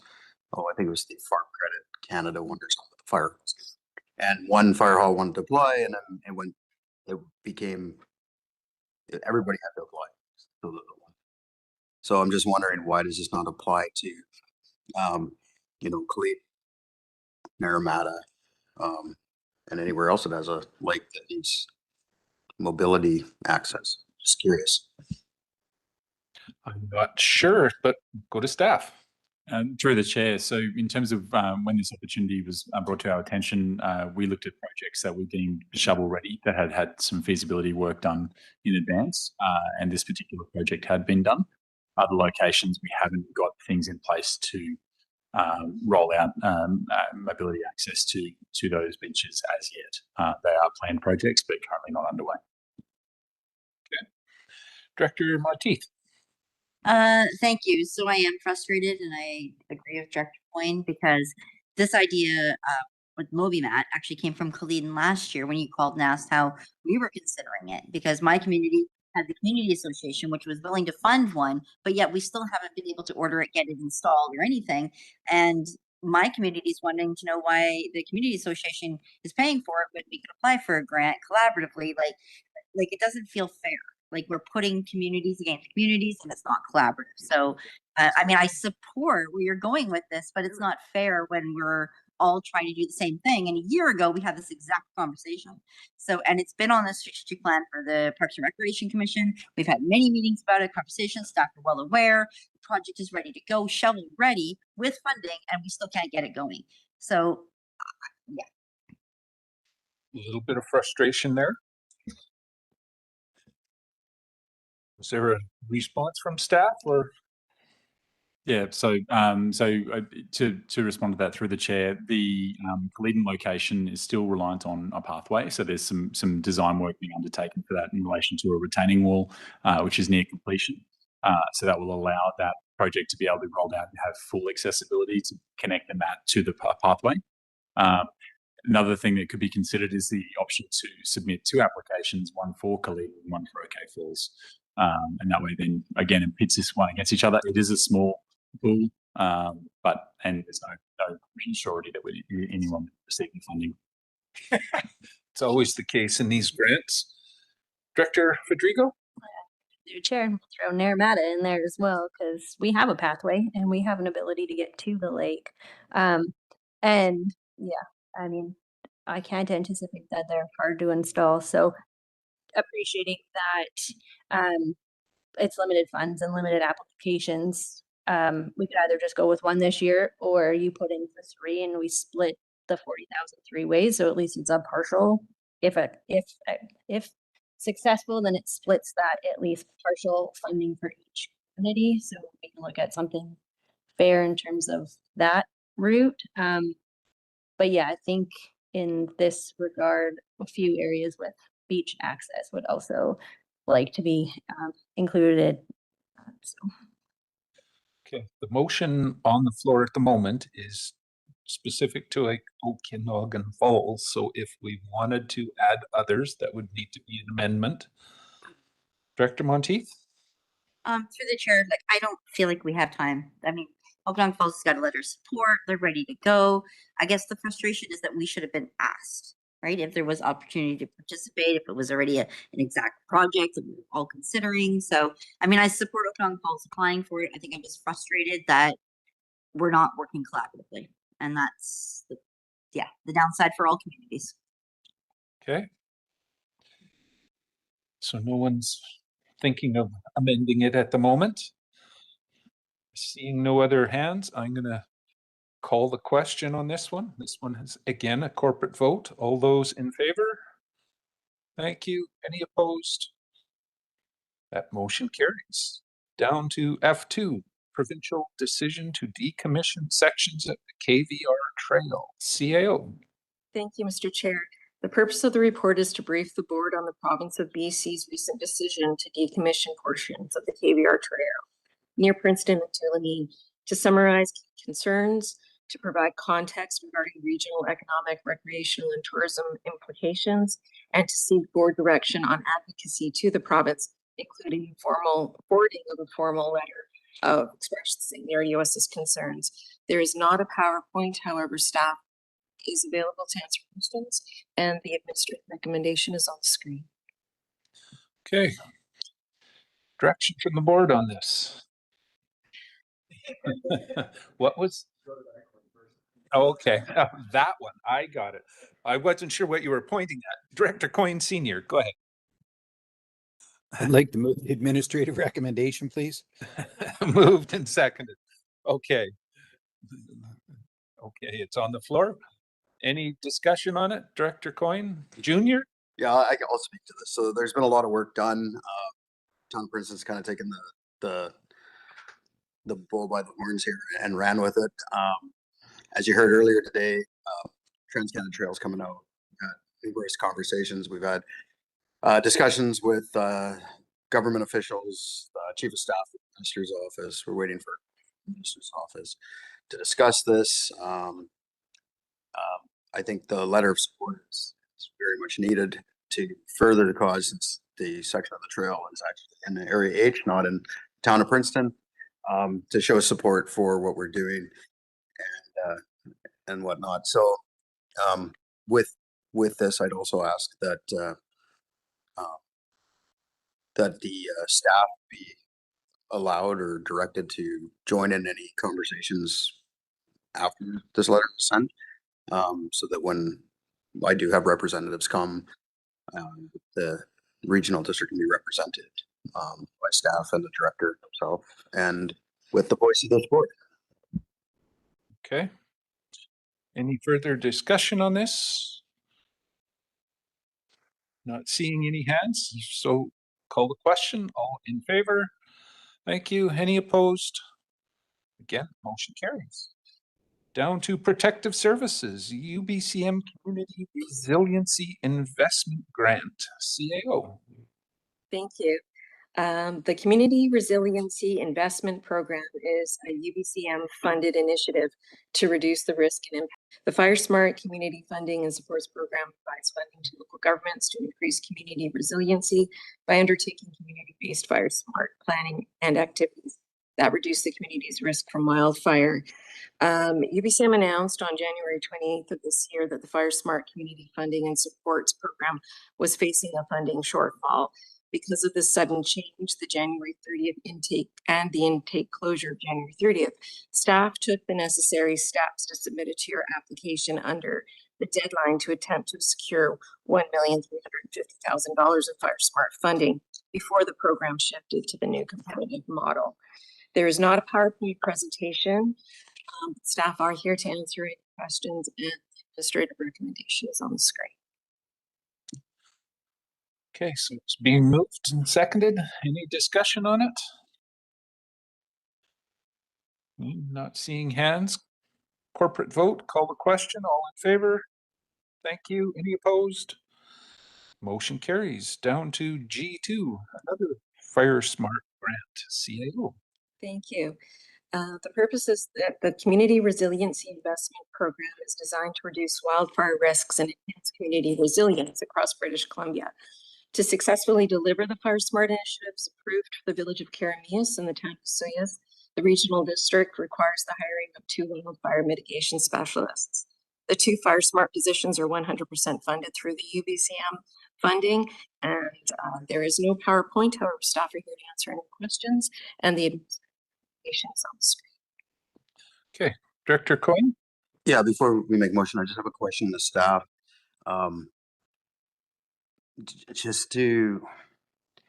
you guys reached out to any of the other Fire Smart teams? So say like the one that's doing the upper part of the Similkameen, we've got what, 15 plus people doing Fire Smart. Is there a way that we could maybe save some money by bringing existing Fire Smart assets to bear on this for at least Karamias?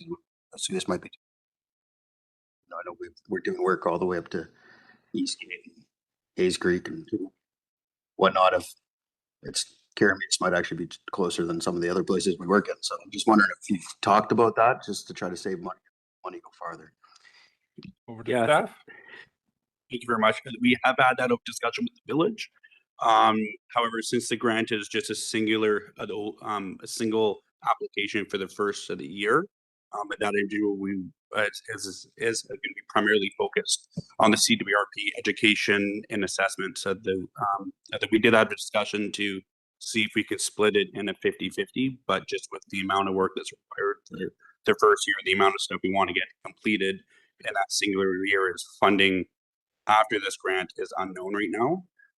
There is a benefits as well for the RDOS to support this, so there is going to be a lot more support over within the village and SOEs as well for this. But yeah, those other wildfire mitigation specialists in the community, there's a lot of them that now that those individuals will be supporting as we require them within the municipality.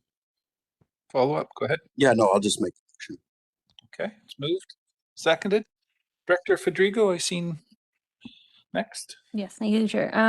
Question, because the fire service in the village is shared with B&G, and B&G then has Fire Smart. Like, I appreciate that it's separate because they're their own municipality, but then how is Fire Smart supported already with the shared service in the fire department? And then is there no wildfire mitigation specialist there that can then just support the funding through the village? Like, I'm trying to connect how your current shared service that Carameus is a part of would still like factor into this relationship.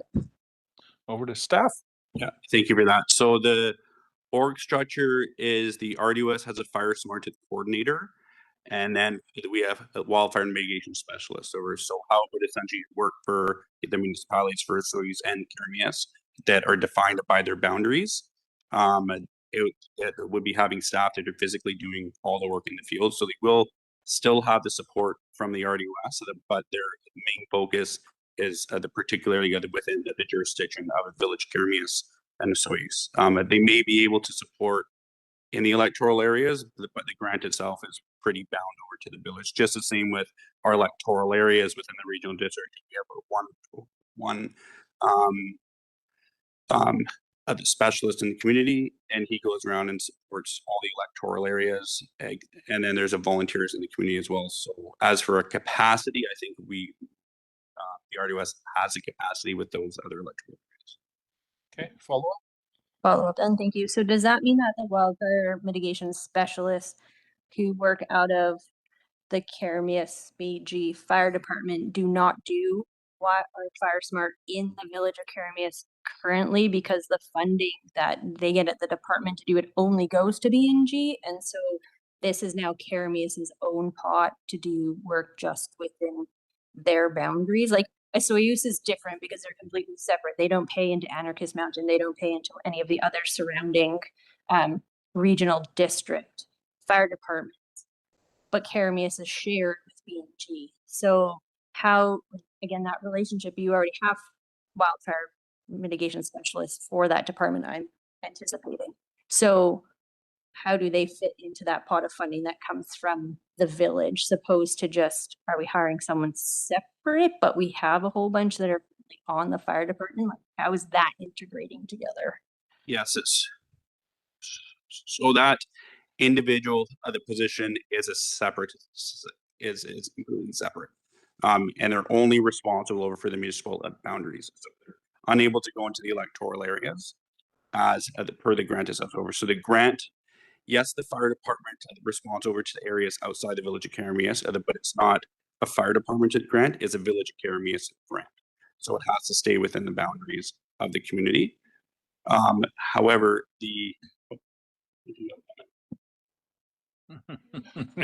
sorry, moving.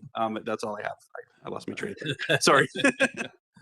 Did you have something to add, Wayne? Go ahead. Just through the chair for clarity, the Fire Smart grant is run through 410, which is emergency management, not the fire department budget. So the finance end of it does not affect the taxpayers in Carameus B or G, according to the fire service. It's all run through 410, which then your fire mitigation specialists at your fire departments get funded through the 410 service, not through taxation. Okay.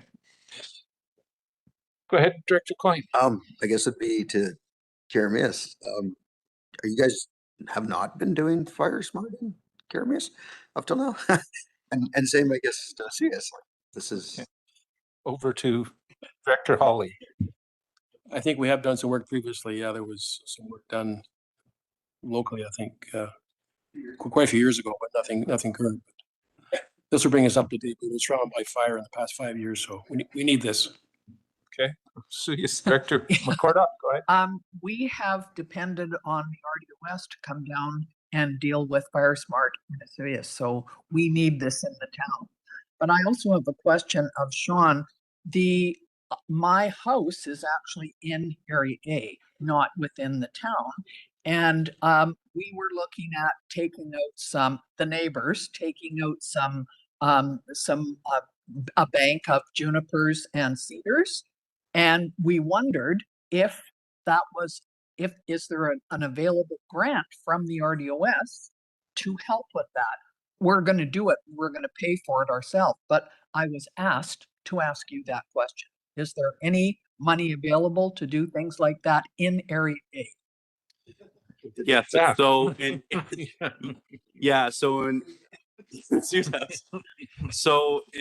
the electoral areas, the RDOS has a rebate program. So homeowners are able to apply for up to $1,000 of the back. However, you have to complete a home assessment and a local fire smart training. So there is requirements. However, in the municipalities are not going to have the rebate, aren't going to have the rebate program for Osoyoos and Karamias, as it's a different stream. And it's the initial of the year. So the initial of the year is a public education and training and then having a CWRP. And then the second year in the older program, and then that's where it would go to the allocation based over where they would give you X amount of dollars, and then you're just able to play within it. And you can do rebates, shipping events, and you can start to get into treatment. Okay, any further discussion on this? Not seeing any hands, call the question. All in favor? Thank you. Any opposed? That motion carries. Over to finance, a security issuing bylaw in Princeton, CAO. Thank you, Mr. Chair. This report is the purpose is to undertake the municipal financing on behalf of the town of Princeton in accordance with Section 410 of the Local Government Act through the Municipal Finance Authority for the estimated cost of construction of the Princeton Fire Department Hall. There is no PowerPoint. Staff is here to answer any questions. The administrative recommendation is on screen. I'm suspecting Director Coyne will want to move this. Yeah, I'll move it. Moved, seconded. Thank you. It's on the floor. Any discussion? This is kind of standard for all this borrowings. We'll call the question. All those in favor? Thank you. Any opposed? That motion carries. Down to legislative services, SILGA resolutions, CAO. Thank you, Mr. Chair. The purpose of this report is for the board to endorse resolutions for consideration at the 2026 SILGA convention to be held in April of 2026. There are two proposed resolutions. One is a grant funding expenditures, which Director Barkwell has put forward, and the other is the Corporation of Municipalities, which Director Taylor has put forward. Just for the board's information, in 2025, UBCM passed an extraordinary resolution applying a framework to these resolutions, stating that they have focused on new issues, they have to be within the local government scope, province-wide in nature, and clearly written. I have done the research. I did not find any past resolutions regarding either of these subjects. And so both of these resolutions are before the board for consideration and endorsement. Okay. Director Taylor. You'll move the two. Seconded. I wonder why. Discussion, Director Fabrico, or questions? Yes, thank you through the chair. Question to Director Barkwell. Can you just elaborate a little bit more on where you're going with the grant funding? Because typically, like, time is included in the grant funding. So just curiosity around why bringing that forward. The resolution was actually in response to comment CA Zafino made on a grant application for planning. And I also spoke to our CEO about it, and they said that there have been on occasion grants that allow staff costs to be included, but generally doesn't. And in particular for the planning, it's which the region, which we get the grants for, it makes it makes us require consultants, which costs way too much of staff. So if we can change that, that would be a good thing. Okay. Any other questions or discussion on this, Director Taylor? Just appreciate staff time to do the research to frame these in a way that hopefully will be more acceptable at Silka. Okay. Not seeing any other hands. We'll call the question. All in favor? Thank you. Any opposed? Those motions that motion carries. Down to another request for a letter of support from the BC Wildlife Federation, CAO. Thank you, Mr. Chair. If anybody's curious, the deadline for these is tomorrow, so that's why we're getting so many of them in right away.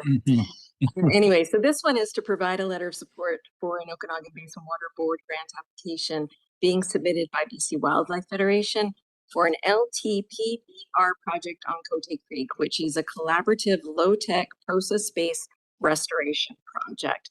There is no presentation, however, and the resolution or recommended motion is on the screen. Okay. So prepared to move it, moved and seconded. Thank you. Any discussion? Go ahead, Director Coyne. I'm not sure who can answer this, but these grants from the water basin, where's the money for the grants come from? Is it the money that the districts are sending to the water board, and then we're asking for the money back in a grant? I'm just curious as to how that works. Because in a roundabout way, I'll go to Director McCordoff. Thank you. I'm not quite sure, but we've given out a ton of money over the years, so we must get the money from somewhere. And I'm not exactly sure, but I can find out for you and get back to you about that, where exactly it comes from. It is there are tax grants from, available and so on. Yeah. It's from out with the whole group.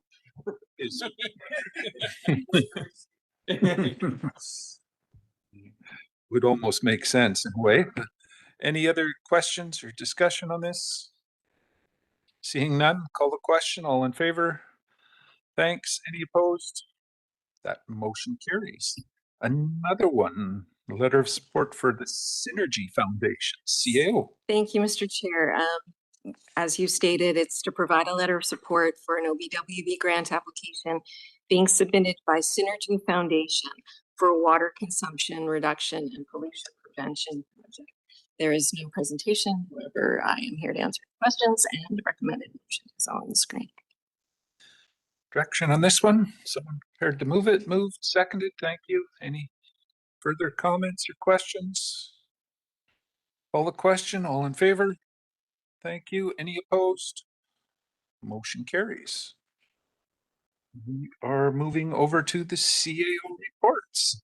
Verbal update, CAO. Thank you, Mr. Chair. I just have one thing that our Chief Administrative Officer asked me to pass along to the board, and that is that staff are investigating the possibility of establishing a one phone number for regional district emergencies. So for things like water breaks and parts issues. We will keep the board up to date on this progress and let you know what we're able to achieve. Okay. Thanks for that. And then I think we go to strategic priorities next. Yes, CAO. and Mr. Hatch is here just to give the board a brief update. So over to Matt. Thank you. It's been a productive couple weeks. We were here at the last board meeting on February 5th to present a proposed work plan and a holding list. So I'll just give a quick verbal update, take any questions if there are at the end. So at the last meeting, staff proposed our strategic work plan for 2026. Over the past 2 weeks, we've had a couple directors reach out through email, a few handwritten notes as well, and a few in-person meetings with staff teams. And that engagement has been very, very productive.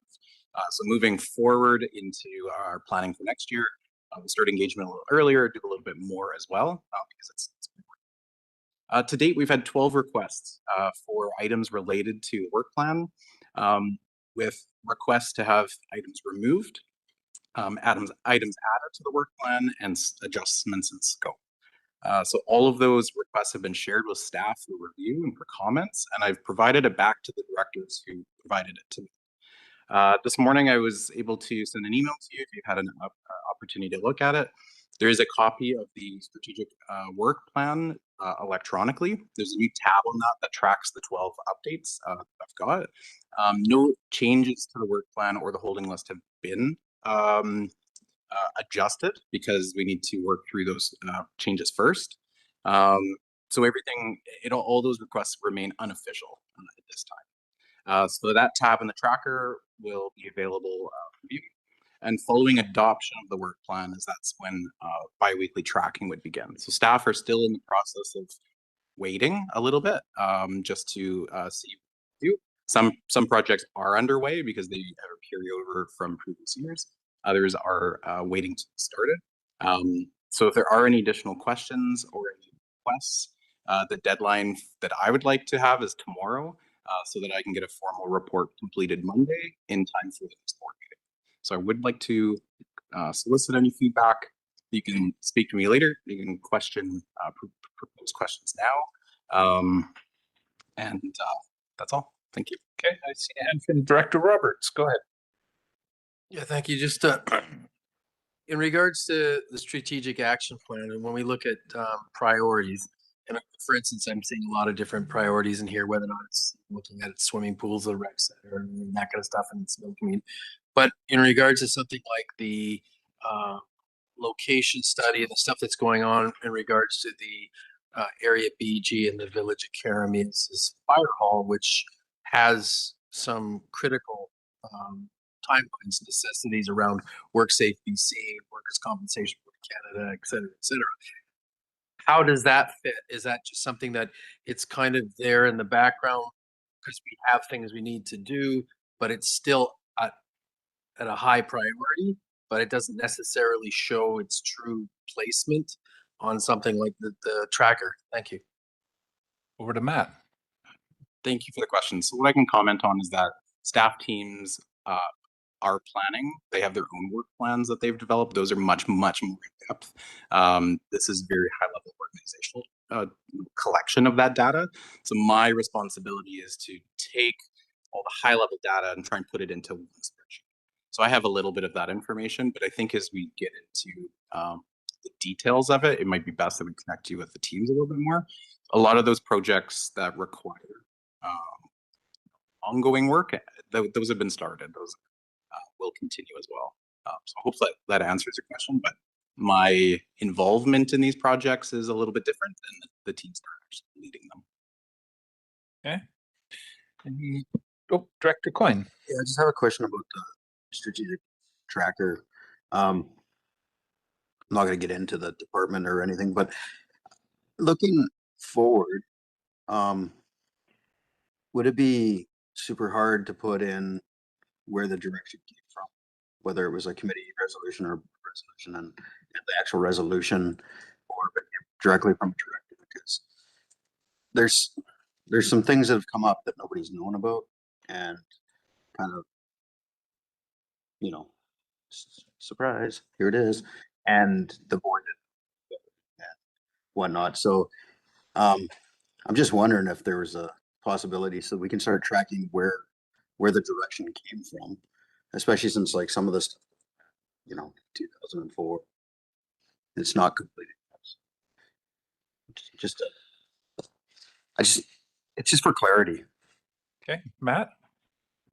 Certainly, thank you. I think the feedback is welcome. One of the other recommendations that we'd like to develop as we move forward is trying to split them up by electoral area or contributions to a service or program, those types of things. So again, this is a evolving document. So I think if there's feedback, we can create more columns and build that. One of the things that we have tried to do at a very, very high level is have that 9 in the tracking number that designates that it did come from a director board.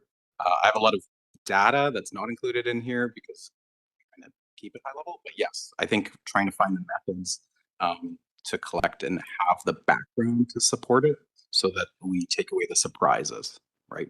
That's what we're doing. Thank you. Okay. Any other questions? Not seeing any. So if you have suggestions or want to talk to Matt about it, the sooner the better before he brings something back to the board for approval. Okay, anything further from the CAO or in that end? All right, moving on, other business, chair's report. The only thing I can report on is yesterday there was another meeting on the OK Falls Incorporation, the ongoing story there, and I think it is progressing, albeit slow, and it's looking like there might actually be some kind of a press release coming out in the near future, but it's got to jump through some hoops yet before it gets there. So, director's motions. I thought someone told me they had some director's motions. Director Rodrigo. Yes, thank you, Chair. I have 2 director motions today, if I can. They have been sent to Ms. Batten and Mr. Coyne. So have them. Tell us what they are, and this is a notice of motion? Yeah, Yes. just need to Go. deal with them today. Number 1, that a new section be added to all planning, infrastructure, and community service staff board reports pertaining mainly to electoral areas that clearly indicates whether the electoral area director or directors were advised or consulted on the item prior to the report being brought forward to the board. Okay, that's one. That's one. And number 2, that the RDOS board reallocate a portion of the approximately 200,000 currently collected through taxation in electoral E for regional planning to enable electoral area E to contract out select planning services for the purpose of alleviating the current workload pressures within the planning department until such time as the department has addressed the outstanding items on the strategic priority list. Okay, that might be an interesting discussion. We will see where those goes. Those are notices of motion. Any other director's motions? No hands there. Moving down to board members' verbal updates. The board representation, MFA, and I think it's in April. There is the MFA meeting, so nothing to report there until after that. Municipal insurance, nothing there. Okanagan Basin Water Board, we'll go to Director McCormick. Yeah, Director Holmes is away right now, so I'll report. At our last meeting, which was held, I think, earlier this month, first Tuesday, the chair is Blair Ireland again, and the vice chair is Doug Holmes. So it continues on.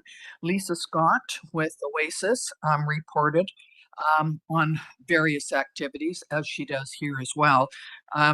Their concern is that the mussel threat seems to get closer, and it doesn't matter how many letters we write to the province and to the feds and everything else. Everything takes time, and in the meantime, of the number of boats that were stopped, 3 of the mussel-fouled boats that they did find were headed to the Okanagan. So that's an awful thought to think of. So there we continue to try and report those kinds of things. The Invasive Mussel Defense Program report was available on the I think it was on the 6th of February. You should have got that, a copy of it, the OBWB report, plus that's on there.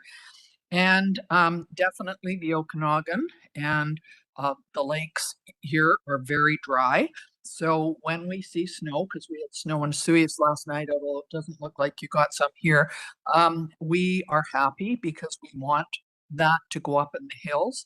At the moment, Suez Lake is at an all-time low, but still above 909 feet above sea level.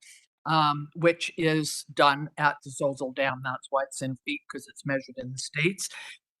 We have had to shut down our local boat launches, put signs up, because it would be dangerous to infrastructure and to the boats and the trailers if they were to go in. So there is a report from the International Lake and Suez Board of Control that is certainly available. if you go on and look at that. And they've gave sort of a report. It was also in the Osoyoos Times recently, and also in Castanet. So if you want any more information, but we're concerned. Everybody is. The Okanagan Lake is at a low point as well. So what we need is more snow up on the hills, and we need a slow melt on whatever snow is there. That's it. But I think here, Princeton has a little more water, a little more snow up there than we do over here. I think there's a little more snow up on the hills at the high level. Anyway, that's what's going on. Pray for snow, please. Okanagan Film Commission, Director Coyne. Nothing, we haven't had a meeting, but just to Director McCordow's point, our snowpack is not as good as everybody thinks it is. It's already break up for some of our loggers. And between us and the Okanagan watershed, there's very little snow. It's a little bit up at Apex, but overall, there's not a lot of snow in our area. Bard Yard is completely snow free right now, so it's not going to be any better. I will send you the latest report that I got yesterday. I don't know who gets it, but yeah.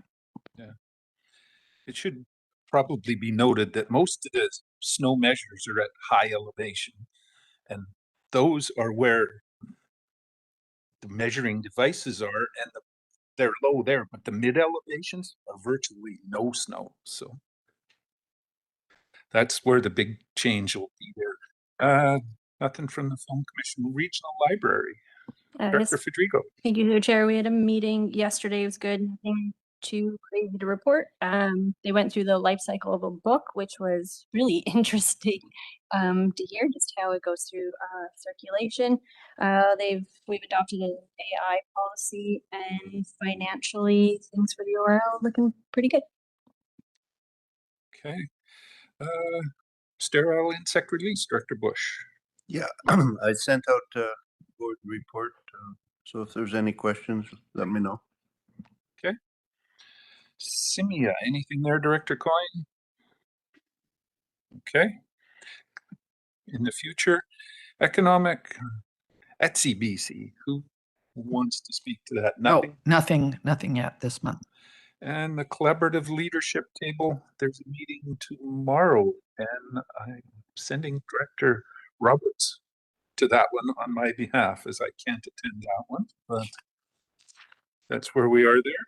And closed session.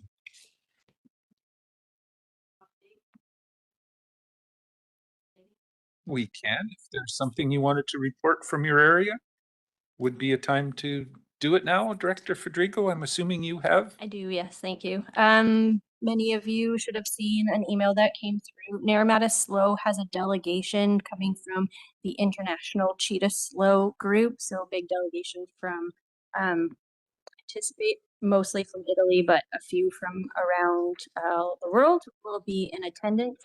Everybody has been invited to one of their main days, and so if anyone is interested in coming and hearing just how the international slow movement kind of works and how it integrated into our area within Naramata, please consider attending. Okay. Director Taylor? I just wanted to acknowledge, it was mentioned earlier in the board discussion, but we did get a letter of support from OIB for the mobile mats, which will help out to this beach accessibility project. And yeah, just like to, we'll get something back to them in writing, was it to whom it may concern letter, but just wanted to note that I really appreciate it. Okay, anything else from anybody else's community? Seeing no hands there, we do move into a closed session now, and that in accordance with section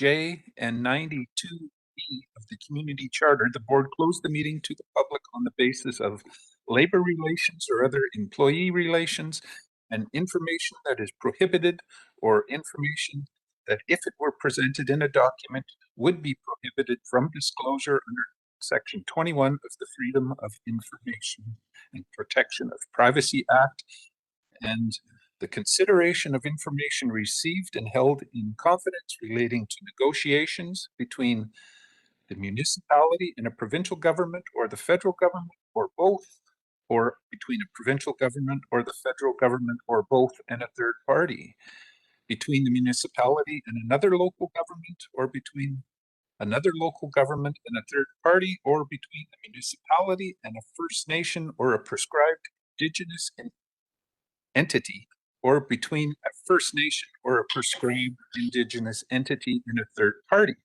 So looking for a motion to go in camera on those bases. It's moved and seconded. Thank you. All in favor? Great. Any opposed? I will give Lewis a moment to put us in camera and give the CEO the opportunity to.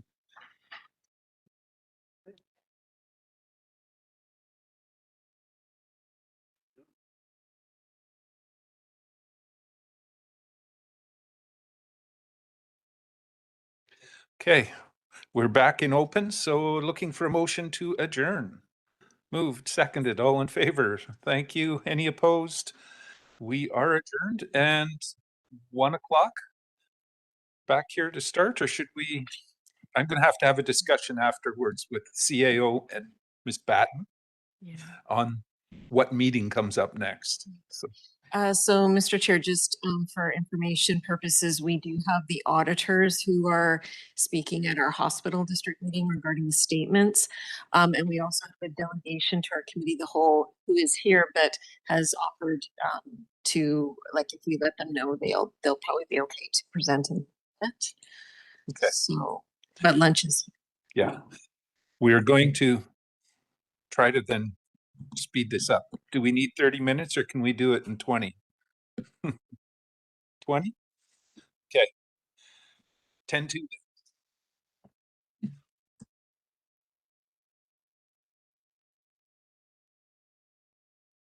All right, I'd like to call to order the Okanagan-Similkameen Regional Hospital District. Could I have, and it's at 12:50. Could I have a motion to accept the agenda? Second, all in favor? Perfect. All right, could I have a motion to accept the minutes from January 22, 2026? Second it, third, thank you. All in favor? Great.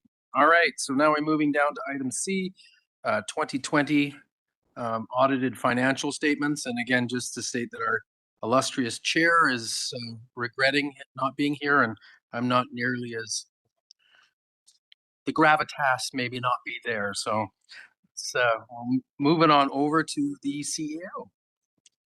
Thank you, Mr. Chair. The purpose of this report is to present the board with the audited financial statements for the year ended December 1st, 2020. I'll now turn it over to our CFO to provide a presentation. Just wanted to give a very brief explanation as to why you're seeing 2020, being that we're in 2026. So finance department has experienced some challenges over the past few years. Obviously, COVID has affected everyone, but we have also seen 3 changes in finance managers, a change in an audit partner, but most significantly, we've experienced capacity issues due to staffing shortages, which was touched upon earlier.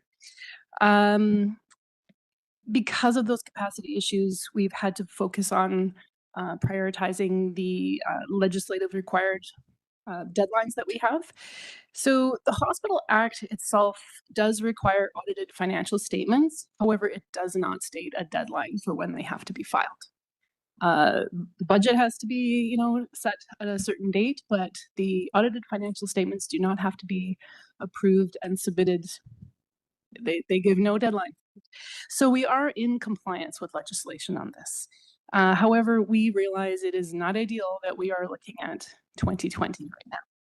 So moving forward, our goal is to have all the next 5 years of financial statements presented to you over the next 6 months. And I'm going to turn it over to Katerina, and she can introduce our auditors. Yes, thank you. So online are, I think it's Kayla Northcote right now and Cassie that performed the audit for us, and they have the report to present.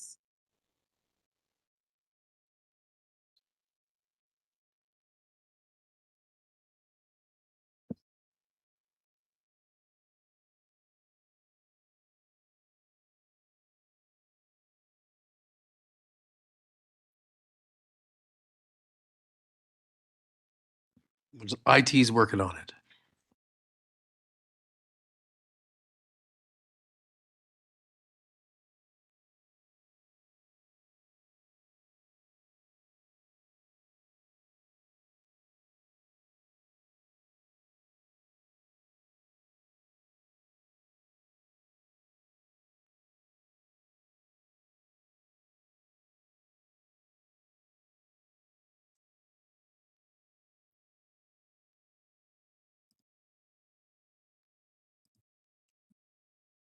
Good afternoon, everyone. Can everyone hear me okay? We can hear you just fine. Thank you very much. Perfect. My name is Kayla Northcote. I am an audit senior manager based out of our Penticton BDO office. And I'm here today presenting on behalf of Sinead Scanlon, who is the audit partner for the hospital district and is unable to be here due to some out of the country travel at the moment. I'm joined by my colleague, Cassie Nadler, who was the audit manager for the hospital district audit this year. I'm going to share my screen.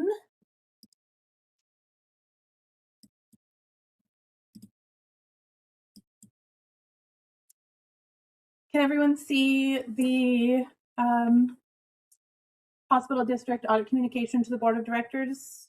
Yes, we can. Perfect. So this is our annual communication regarding the audit. As the CFO mentioned, we are presenting on the December 31st, 2020 financial statement audit for this year. This document is, I believe, provided in the package and is 25 pages, but I'm going to focus on just a few key pages that are of most interest and most important to the board.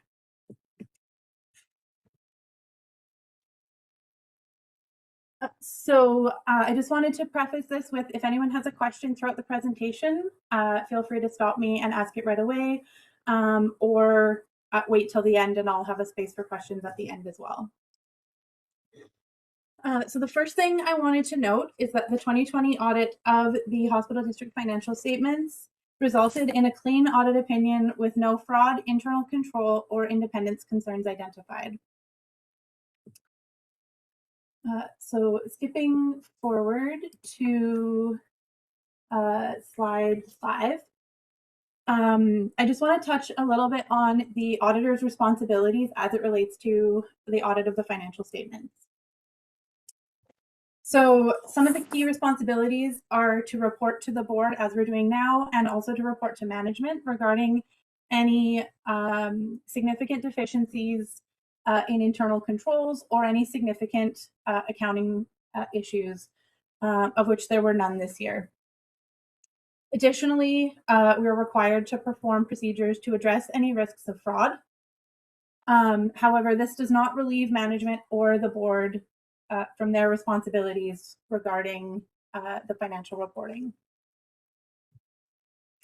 When it comes to fraud risks, we're required to identify and assess the risks of material misstatement due to fraud, and then design and perform audit procedures to address those risks, and then respond appropriately if there were any fraud or suspected fraud identified during the audit.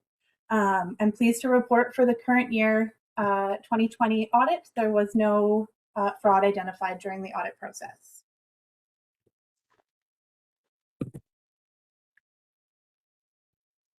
Next, I want to touch on our materiality threshold.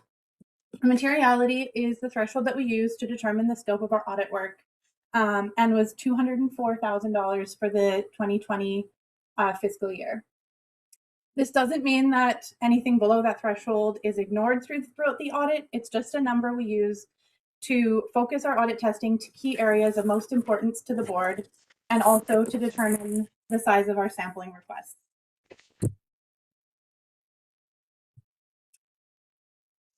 Next, I'll touch on the status of the audit. So I'm pleased to report that the audit is substantially complete, pending your approval here today of the financial statements and the audit. On this slide, you'll see that we have our audit findings, and we have one significant risk that we identified throughout the course of the audit, and it is a mandatory risk that is applicable to all organizations, regardless of size or scope, and is not reflective of anything that we found throughout our audit procedures. It's just a risk that we're required to identify as auditors, and that is related to management override of controls. So our work was done on various transactions where there could be management override of controls. And again, I'm pleased to report that we found no evidence of this throughout our audit procedures.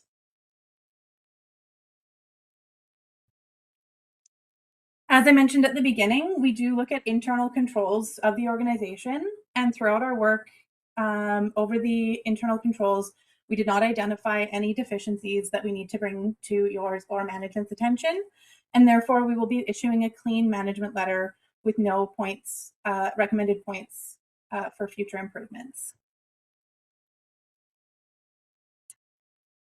Next, I'll touch on the adjusted and unadjusted differences. So during the course of the audit, we did identify a small number of differences that needed to be adjusted.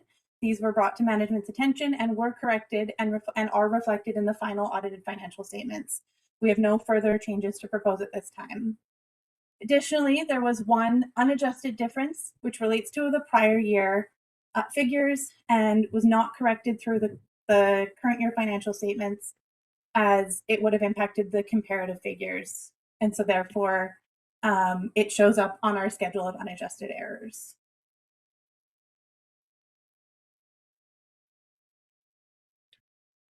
The last thing I want to touch on is our independent auditor's report.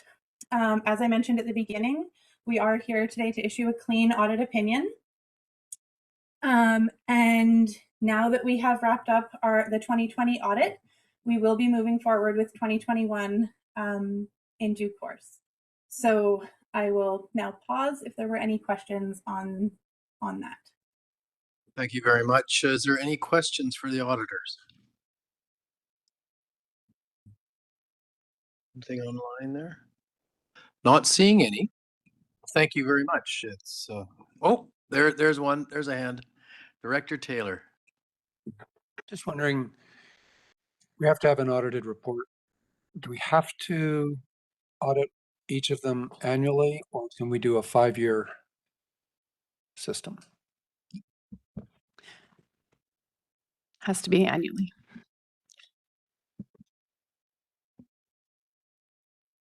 Any further questions? Not seeing any. I can send it back to staff. Thank you very much for this report. Anything else? No. So I'm assuming that at this point in time, we're just going to adopt or to make a motion that somebody can make a motion to accept the audit as presented. Do I have a seconder? All right, first and second, all in favor? All right, that's moved and adopted. Thank you very much. We're now moving down to the financial plan D. And we'll pass this over to the CAO. Thank you, Mr. Chair. So the purpose of this report is to place before the board bylaw number 175/2026 for adoption, or second, third, and adoption. It includes the following, which is to approve the global grant, to approve the major capital funding request, and to adopt the financial plan. There is a PowerPoint presentation available if the board wishes to see it. I think if anyone doesn't want to see it, I think maybe we can run through it. That'd be good. Okay. I think it's important to state at this point in time, also in regards to how we've done business the last 2 years in regards to 30%, decided in regards to integrity that we are able to look after and pay for the 40%, that this year we're doing so. So 40%. We'd like, again, to appreciate all the hard work and that the chair and the financial group worked on to come to that decision. Thank you. Thank you very much. Yes, so I will try to keep this high level and not go into detailed calculations this time, a little quicker. So again, just a quick repeat for anyone that's joining us that's new, is that the hospital districts provide funding to interior health for capital costs associated with construction, acquisition, and maintenance of care facilities and major equipment. Also that while the board is the same board as the RDOS board, the OSRHD is a separate legal entity with its own budget and financial plan. And the regional hospital districts may fund up to 40% of any annual capital projects requested from interior health. Again, this year for the 2026-27 funding request, IH asked for a global grant of $459,500, and for major capital, the share of 40% would be $3.082 million.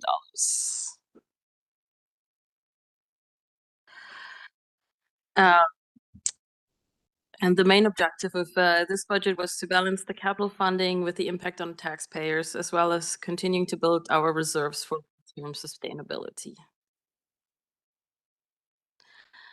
Okay, our current long-term debt, I just quickly wanted to mention the slides that you received in your agenda package. There was a typo in there. So our current loan for the PRH patient care tower is at $68 million. That was the original loan taken out. As of December 31st, 2025, we were sitting at $57 million. The current interest rate is 3.03% with a reset of the interest rate scheduled for 2030. Also, so there's no additional borrowing needed for this project as we received the finalized report. So the project is closed. It actually came in under budget, so there's no additional funding needed.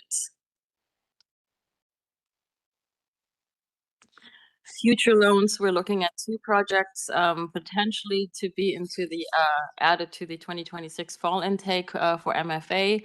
That's the PRH relocation, the oncology department, which we contributed $3.2 million.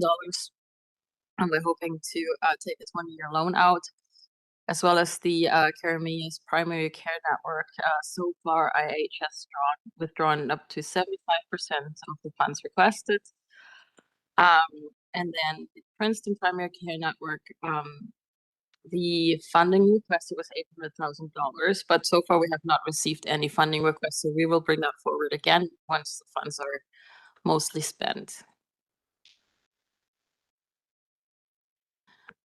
Moving on to the 2026 provisional budget, as you can see, the suggested tax requisition increase is 10% over compared to last year, which is about $803,000.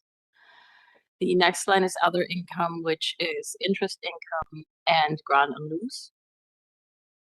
Then transfer from reserves is any previously approved funding that was taxed for in prior years.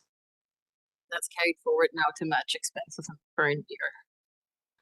The next line under that is debt proceeds, which is for the 2 loans that I presented to you in 2 slides ahead for the Carameas primary care network and the oncology department. As you can see in 2025, at the time we presented the 2025 budget, we didn't know that the PRH patient care project was closed. So at that point, we had anticipated that we needed more money to fund this project, but thankfully that is not happening anymore. In the expenses there, you can see the current year request, which is the minor capital grant and the major capital for $3.82 million. The lines underneath, the 2 lines there, are the interior health carry forward requests. So that's again projects that we had approved in the past and that we're anticipating being requested this year. MFA debt service and costs, that's the principal and interest. And then the transfer to capital, that is any surplus that we have plus interest income being transferred to our capital reserve. Administration expenses are wages for staff and board, as well as supplies, audit fees, legal fees. And then the miscellaneous health project is the $100,000 for the SOS Division of Family Practice. That's a one-time request.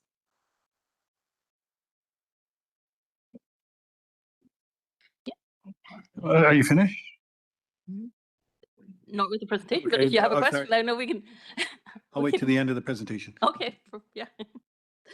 And here, there's the 5-year financial plan.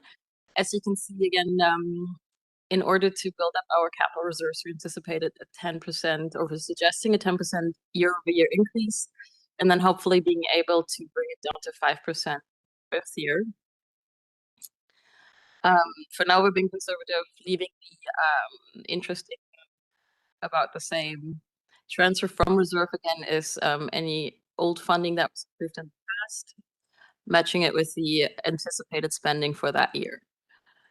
And then debenture proceeds, again, the 2 projects that we're anticipating, and the $800,000 for the Princeton primary care network. But again, if nothing is withdrawn next year, we're just going to delay it again. And the carry forwards, again, year over year. The future estimated interior health funding requests came from the presentation that Dan or Corey, one of them, gave to you earlier on, giving us a brief estimate of that, what they are anticipating.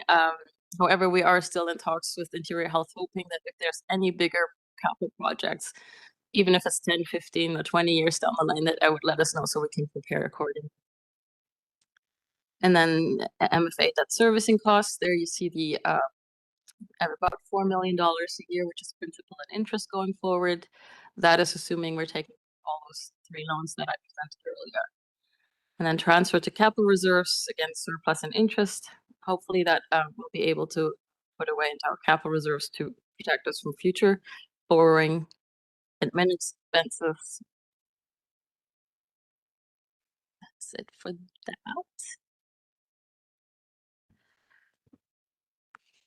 Okay, so what this would mean for the average taxpayer. So currently the average assessed property value for a home within our boundaries is about $663,555, which is very similar to what we had last year. So with the suggested increase, the average resident would pay about $551 in taxes for the regional hospital district, which is an increase of $14 over last year.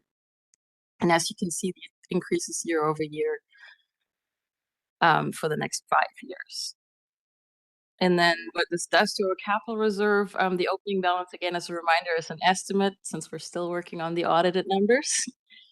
So increasing the taxes as stated above with the estimated request from Interior Health would hopefully bring our ending capital reserve balance to about $22 million in 5 years.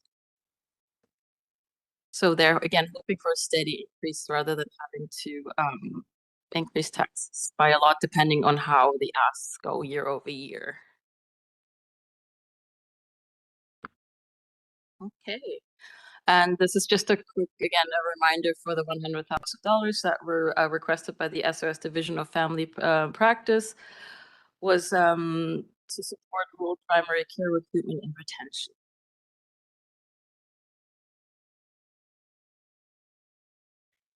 And this slide goes over the estimated requisition amounts by area. And as you can see, so the total increase of 10% would come to about $803,000. That is before non-market growth.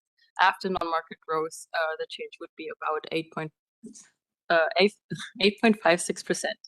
And again, as a quick recap, the non-market growth is the tax-based growth due to new construction and development, which offsets the impact from tax requisition increases to the individual taxpayer.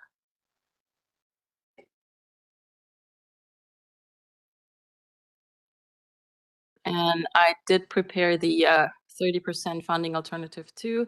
So if we were going to decrease the major capital funding to 30%, our funds would shrink to 2.3 million rather than 3.082, which then would allow us to put more money into our capital reserve.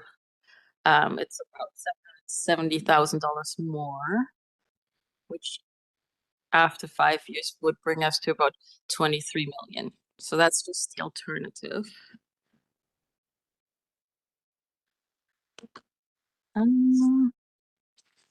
Yeah, so okay, to summarize, so the key pressures for this budget were just to include increasing debt servicing costs, rising construction costs, and tax and reserve balance considerations.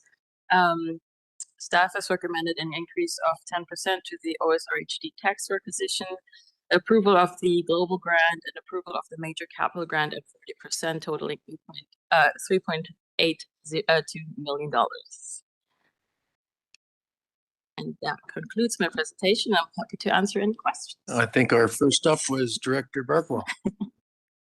Yeah, excuse me, after thinking about the presentation last meeting, I'm really struggling with the $100,000 for doctor recruitment out of this fund. It's a capital fund. There's no way that this is a capital item. It doesn't fit. It fits with this whole practice of downloading to the local government expenses. It just doesn't fit it, you know, and spending money to try to lure doctors from this place to that place is a losing game. So I'm going to put forward a motion that we remove that $100,000 from the capital fund of the South Okanagan Regional Hospital District, because it's not a capital item, and it's not something that we should be engaging in. That's the motion. Anybody would care to second it? No? I'm the only one who feels that. I don't see it.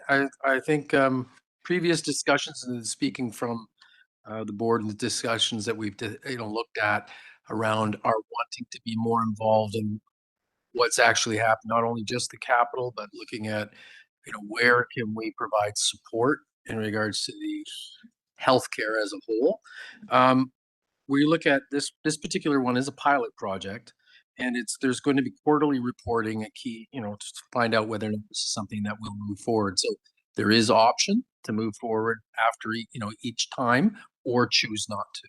So again, this is a pilot project. One of the things is we're not the only RHD that's also doing this, and so far, for instance, I've been involved a little bit, other than time constraints, with the recruitment for Karameas, and it is helpful to have a structure and a group that's out there pulling the information from our specific communities, and then finding out what the good, bad, and the ugly is, and then moving forward with a way of dealing with the recruitment and having a lot of internal involvement. The Village of Karameas has a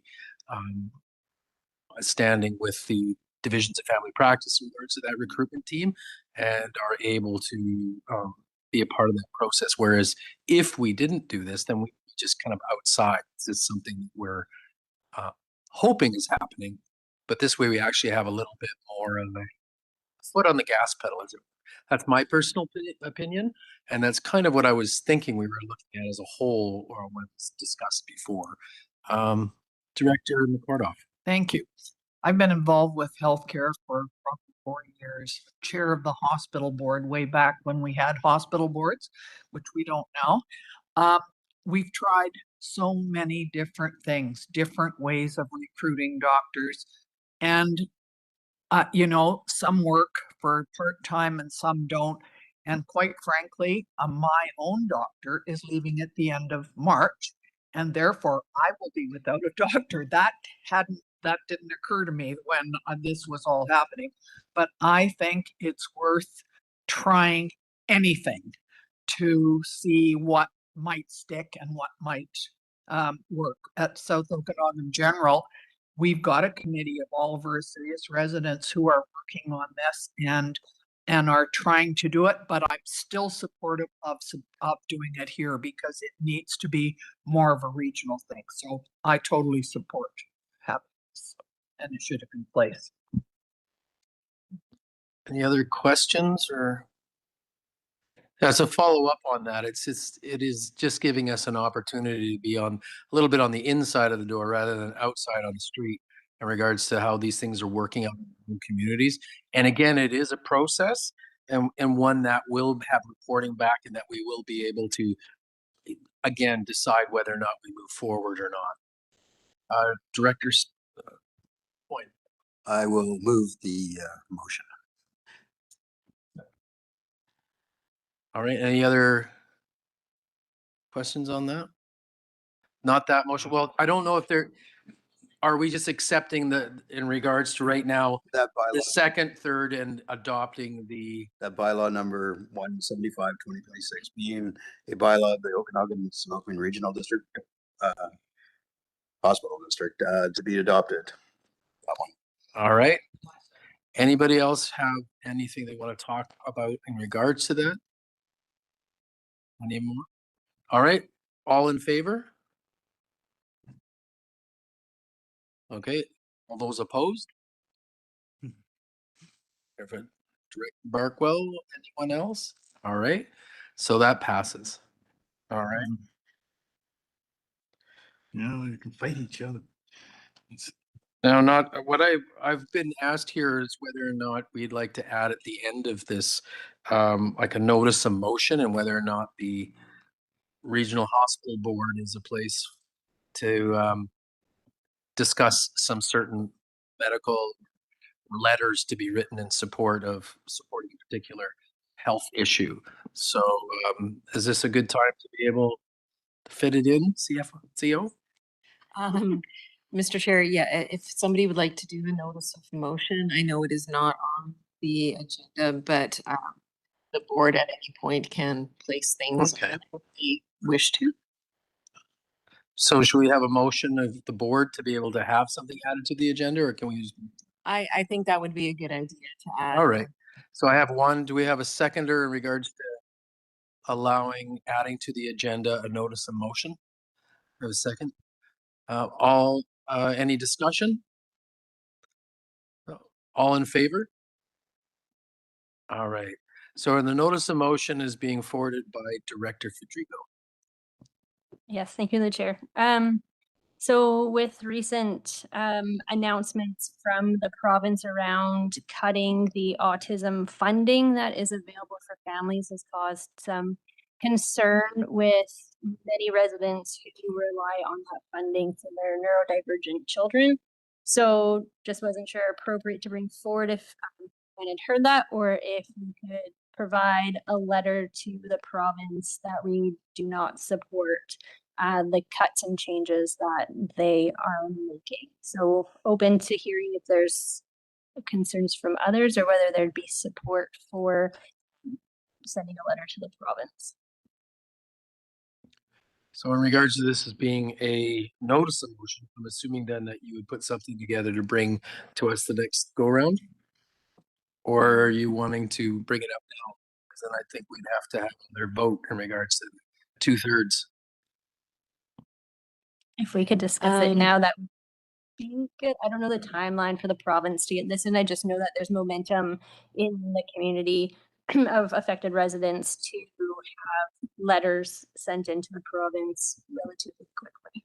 So I'll put it on the floor then if we can discuss it. Do we have a seconder for that? Any questions in regards to that before we put it to the vote? Okay, a vote on all in favor? To be able to discuss it, move it forward right now, we need 2/3 to be, because this is a notice of motion, but she's wanting to deal with it today. So is everybody clear on that? All right, so all in favor of us dealing with it today? Anyone not in favor? One. Anyone else? Yep. Just to talk about it. Just to talk about it. All right. So, okay. So that passes. So now we can discuss it. So would you like to speak on what a little bit more? Yeah, so last week the province announced, so with autism funding, families were, if your child was under 6, you were allocated around 22,000 to help with costs for support systems, so behavior interventionists, speech language pathologists, occupational therapists, counseling, just kind of whatever, not whatever, certain needs that your child required. The under 6 program has a lot of checks and balances where parents have to submit to the province what they're spending the funding on. You can't spend it until the province comes back and tells you that that's okay. So lots of checks and balances in there.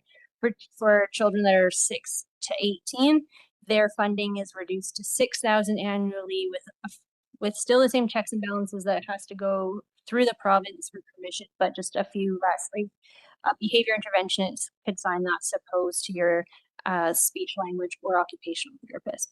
So what the province is bringing forward is that system is now being phased out, and the new system then would go under your disability tax credit. So that then follows the federal system on diagnosing individuals, all individuals, but in this case, those that are 18 and under, based on an assessment from either from an assessor essentially. And then they're also the province is looking at putting more funding into community-based programs. So their theory is that then there'd be more access for a broader range of families. However, families where their children don't fall on a spectrum of where they determine them to have complex needs, then we'll be getting, in some cases, almost no funding to help support their children.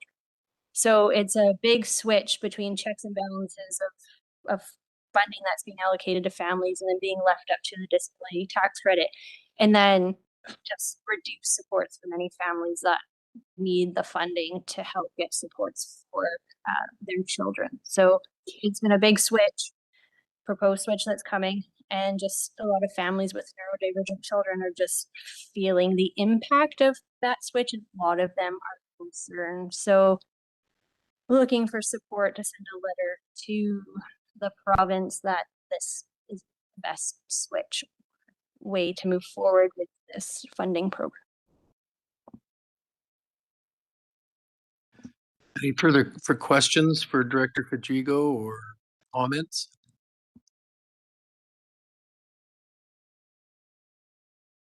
Director Coyne Jr. Yeah, I mean, I don't know what the wording on this letter needs to be, but my youngest is autistic, nonverbal. I use the funding to pay for supports so go to daycare and speech and occupational therapy so that we can try to get him so that he can go to school someday and whatnot. And the cuts that are going to come and the way they're going to change it. Like right now, checks and balances are almost frustrating because you got to send everything in and wait like a month for them to approve it if the government works. But yeah, I don't fully understand the changes myself. Like I know my oldest is also autistic, and he next year get any support, and it's like the time to transition into adulthood, and I will no longer have any support. So I don't, like I said, this just was brought out a couple of days ago, and I'm still trying to understand it all. I'm really concerned that there's going to be a lot of families that are just left in the lurch. I mean, I'm fortunate that I can cover some of it myself, but there's going to be some that can't afford it at all. And a lot of the services are going to go away because your occupational therapy and speech are already hard enough to get into. And if you're not able to afford it, I mean, it's like 150 an hour to pay for some of the stuff. And it's crazy. It is what it is. And without it, my son wouldn't be speaking at all right now. And he's got limited vocabulary, and he's able to go to daycare, and he's able to socialize. You know, we're making strides with him, but I wouldn't be where I'm at if I didn't have that support currently. So I don't know. Like I said, I don't understand it all personally. I just know it's going to impact my kids, and I'm at a loss to try to figure it out. It is a big change, and it's not something I totally understand yet. Director Gettens. Thanks to the chair. I hear the concern of the change for sure. And I have to admit that I don't know enough about it to have an opinion. I also don't know enough about the budget and the changes and where, how that's going to be debated over the next few months to know if there are more issues that we might want to also consider as a board. So I guess my question really is to staff, are we, as the regional district, the right people to write, the right organization to write that letter, or do we need to rely on an outside expert in this field to tell us, you know, the consequence of the changes and bring that to us to endorse? Like, I'm just curious about how we move forward. I'm not debating that we shouldn't raise something to the province. I think we've talked a lot about that piece and bringing community issues and impact locally up. I just want to make sure we're doing it in the right way. And then how do we collectively determine if we're representing our population as a whole as well? So a little bit of process would be helpful, please. Staff, could you answer some of that? Thank you, Mr. Chair. So I don't know the answer for you fully, Director Gettens. I mean, as we know, and as was just explained with our financial statements, that the purpose of the hospital, regional hospital district board is to finance capital items, but that doesn't forgo other health issues as well. So I would have to say that I would have to get back to this board to have an answer for you. But I do hear what you're saying, and we could also do some research as to, is there a more appropriate group, or even is it more appropriate for the regional district board to be sending the letter? I don't have an answer for you today, but we could definitely find it out. Director Coyne Jr. is next. So just thinking about what Director Gettens was saying, and the part about the community, what would you call it? How they're going to do this community-based whatever. I'm going to tell you right now, Karamias and Princeton are not going to get any support. They're going to centralize it where they can get workers, and it's not in Princeton where they're going to be part-time. Right now, all of our service comes through Penticton. So all the occupational therapists, speech therapists, they drive over to like my son gets it at our early learning center down at on our reserve. So they drive over.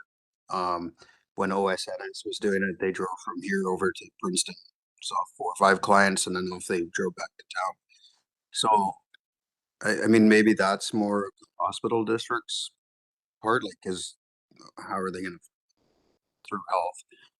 Mental health is now under health, so I don't know, but there's not going to be there's not going to be an even distribution of service delivery moving forward, and the kids in the room like ours are going to be left in the lurch unless you can afford to drive to Penticton every week or every other week to get those services, and then pay, you know, roughly $300-400 a visit to pay for your OT and your speech. So there's going to be other complications that this board will probably end up seeing on a budget sheet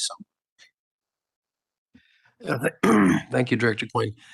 Is this something that how about we just pass this on to staff to kind of do some investigation and then find out which is the best course of action? Does that sound fair? Does everybody feel okay? Anybody have any questions about that, or? Oh, Director McCordoff. My concern is, not that I don't appreciate what's going on and understand what it is, but autism is a spectrum which goes from here to here. And I'm just wondering how, do you have to be at a certain level before you can even be considered for having help? As a teacher, we did have people that would come into the schools. The speech and language pathologists would come into our school in Osuya. There were quite a few things. I don't know whether that still happens or not. I've been out of it for a while, but I'd like to, get a little bit more information on exactly what they're going to do, how they assess it, what the changes are, and I assume it's because of money. Is that the main reason why they're trying to? Okay, I get it. Anyway, if anything more about this would really help a decision the next time. Thanks. I see a hand from Director Taylor. Yeah, sorry not to drag this discussion out. I think everyone has massive empathy, sympathy, whatever. Many of us at this table have got similar personal experience, which we don't need to go into. But I think we can all relate. I question whether for this board, getting into the nitty gritty of identifying one program that's been cut and not talking about the whole picture. I think we're getting into stuff that we don't know enough to deal with. And frankly, I think we ought to be keeping comments at the 30,000 foot level, as opposed to getting into the level of the program. Anyway, the idea was to have some discussion. So that's the discussion. And I really sympathize. Thank you very much. And that was the started discussion, and then to see if there's some clarity that staff could provide, just in case there is something we could do. Director Barkwell. Yeah, so I'd very much appreciate the clarity of just what sort of issues a board should be addressing, which ones they shouldn't, or, it's not our area. This is healthcare. We do have a capital budget that we look after, but this doesn't fit there either.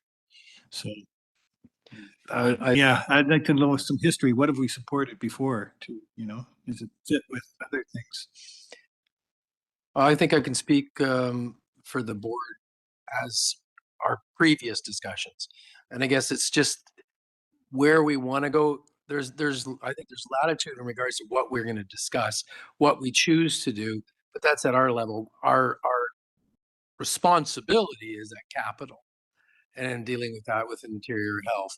But if we want to do more, or at least facilitate discussion or find ways of directing healthcare issues, I think that's also something that has some validity at this table. Because again, a lot of times the choices around our capital investments need to have some background information on why is that important. So for instance, we had that one vote regards to the UPC, and there was a lack of understanding on Marketplace what that is and what it means for healthcare throughout the region, even though it's in Penticton. And sometimes we need to have a place to have those discussions, step a little bit outside of just the capital so we can understand what Interior Health's trying to do, and then we make our own decisions around what we think is best as well. Because again, it is a lot of money that we're dealing with, and we want to support healthcare. But a lot of times, if we're just making a decision on a capital project, but we don't really understand what is it supporting, or what are our objectives of the whole in regards to healthcare and how a patient moves through the system in the regional district, right? So we can have those discussions, but again, yes, our main responsibility is capital, but we can decide ourselves to spice it up a little bit, as it were. Director Coyne Jr., and then I'm going to go to Director Trainer. I want to thank you for that, because I've struggled with this since I've been part of the regional district. Is what is the role of the hospital board? It's really evolved over the last 8 years. We were just the capital, and then we started talking about doctor recruitment. Divisions was here starting to lobby us to help with all these other programs. And over the last 2 terms, we've really kind of became almost like more into the advocacy and more into the almost the weeds of where we should be. But looking around and talking to other hospital boards or hospital districts, they're doing the same thing. Like, you talk to people in the Kootenays, you talk to them up north, and everybody's kind of, I mean, yeah, I agree. I'm not sure where we belong anymore. Like, the legislation's archaic. It's from ages ago. It's really, we're just going to pay for things. We've had that fight with the minister. We've had that fight with the Interior Health, like, just pay the bill and do your job. But at the same time, it's like we do have a responsibility as the governing body of that money and how service delivery is going to be paid for. And I think preventative, whatever you want to call it, be something that we need to start thinking about. I wish Martin was here, or was here, so we could have a better conversation. But yeah, I guess he probably has opinions on more. But yeah, I don't know. That's a good question because I've struggled with this over the last few years. Director Trainer. I just have a first of all, I didn't know about this autism funding changes until now. So if we are to do anything, I would definitely need a little bit more information. But when I step back and I look at this from like 30,000 feet, I think to myself, you know, these kind of programs get issues in society upstream. Like when we can help kids at a young age, we hopefully can prevent or keep them on track, give them tools that, you know, helps eventually reduce homelessness. And I kind of see all of these things connected. In the last while, we've had school closures in our region. So all of these things kind of all fit together and all trickle down eventually. So if we can, you know, when we see programs like this changing, and because we, you know, we do deal with hospital money and we do deal with healthcare funding, I think it's okay that we have a say, or at least give our opinion. And so, yeah, when I look at the big picture and I see how everything is connected and I see opportunities to kind of give our feedback on issues upstream that is dealing with kids, I think it's okay to send a letter stating our opinion. But I would need to know more about it. So that's it. Thank you. You know, we have Director Johansson is on his phone. I'm not sure if he's able to access, but again, we've previously discussed things that are kind of coming between the chairs and the groups that are going meeting quite regularly. And as to the point of Director Coyne Jr.'s statement, like the model we have is probably the issue, and it's how do we move forward? And again, that's not what we would be looking at by ourselves, but maybe that's part of that discussion that needs to happen between all the regional hospital districts and their chairs and the CAOs, you know, moving forward. And again, I know that it is part of the discussion. I just don't know where it's at this moment in time, because as we've stated, people in other districts are doing things and we are stepping outside of the box because we have to, but maybe because it's becoming part of the norm is to say that, you know, the box is broken. We got to come up with something differently. So it's not something we're going to make a motion about here, but it's something to have that continued discussion and maybe find out from what is happening at the chair's discussions with Chair Johansson. Any other? Yep. Sorry. Oh, there he is. It's all his fault. There he is. No. Director Johansson. Hey. Can you hear me good enough in the boardroom there? Yeah, we can. Okay, I'll just provide a few. I think we're in a spot where it's kind of considered all hands on deck, and the hospital district chairs, every one of them is working together to try and decide where hospital districts should go and what say they should have. And we're trying to push the envelope because we all have tremendous challenges in our communities with closures, with lack of physicians and all those things. And we collectively just are struggling that enough is being done to address those. So I think the things that we're talking about here are the things that everybody's talking about. And I think getting more involved and using the budget that we have in productive ways is really the future. And I think we will need to continue going there because I don't think the province is going to solve our problems for us. And that's all I'll say for now. Thank you. Thank you, Director Johansson. Director Coyne Jr. So I think there's a motion. But I think maybe we should have, since she brought it up, Director Federico to work with staff and figure out what the letter should be or how to move forward. Because like I said, I'm part of this and I don't even understand it.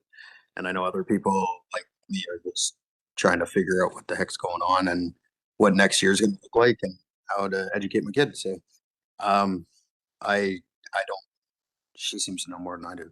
I don't know if that's appropriate, but at this point, we've talked about taking it back to staff. Let's bring it back at the earliest. Just authorize a letter that's the chair and vice chair can authorize if they think it sounds okay. Staff? So where we sit right now is there is no motion on the floor. The last motion was just to address this today versus waiting for a cycle of meetings. So right now there is nothing sitting on the floor except that you agreed to talk about it today. Done. If the board is okay, just from the conversation I've heard, is that we will work with the director Federico and do a little more research and bring some information back. Does that sound fair? All right. All right. All right. Well, if there's nothing else, I'm just going to need a motion to adjourn. There you go. And all in favor? Thank you very much. Thanks, Director Roberts. We'll turn it straight over to Director Watt to chair the committee of the whole. Thank you, Chair Pendergraph. I call this meeting to order at 1:44 and ask for a motion to adopt the agenda. First, seconded. All in favor? Thank you. Motion carries, and we'll move straight to item B, which is delegation of Lieutenant Colonel Peters, and I'll refer to the acting CAO, please. Thank you, Mr. Chair. Today we have Lieutenant Colonel Peters, Commanding Officer of the British Columbia Dragoons, to provide some information to the directors on a couple of topics. There's a PowerPoint that he will be presenting. Oh, thank you, directors. Thank you for having me here today. Okay, there's a slide up. Yes, just wanted to provide an update. There's been a lot of talk recently in the news with defense spending, so forth for the Canadian Armed Forces. So I just wanted to provide a quick overview of what that means overall, especially here in the Okanagan, where we do have reservists serving in the military, and what that impact could mean in your local communities.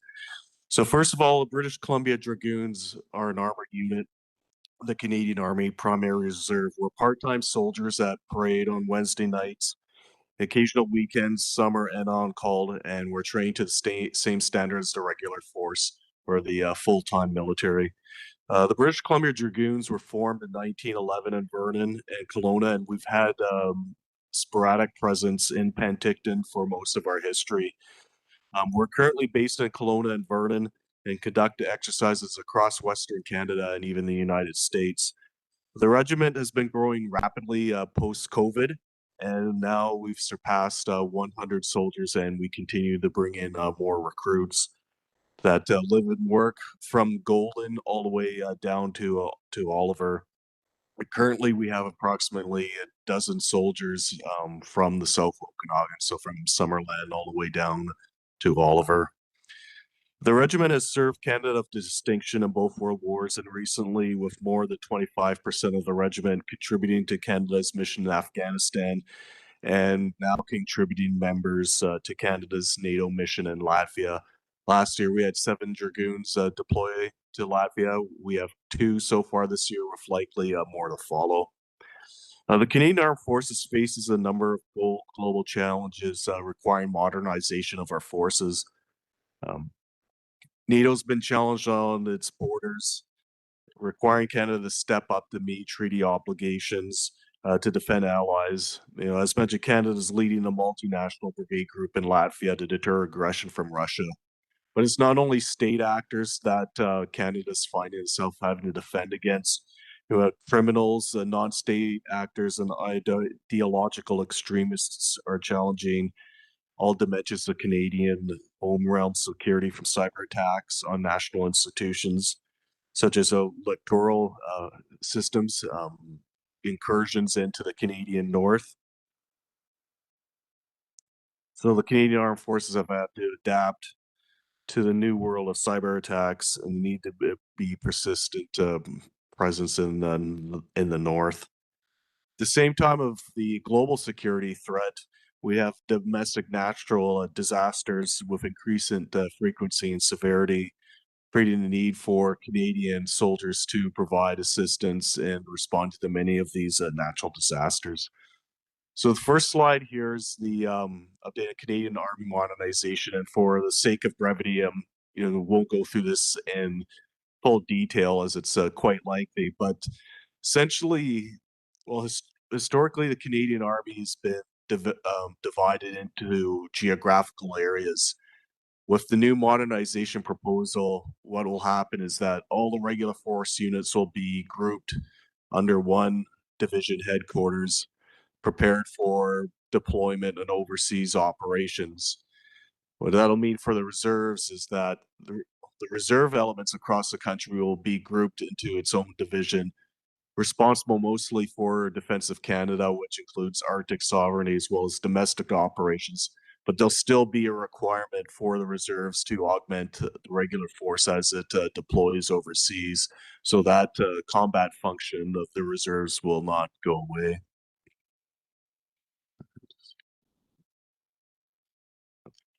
Sorry, just trying to change the slide here.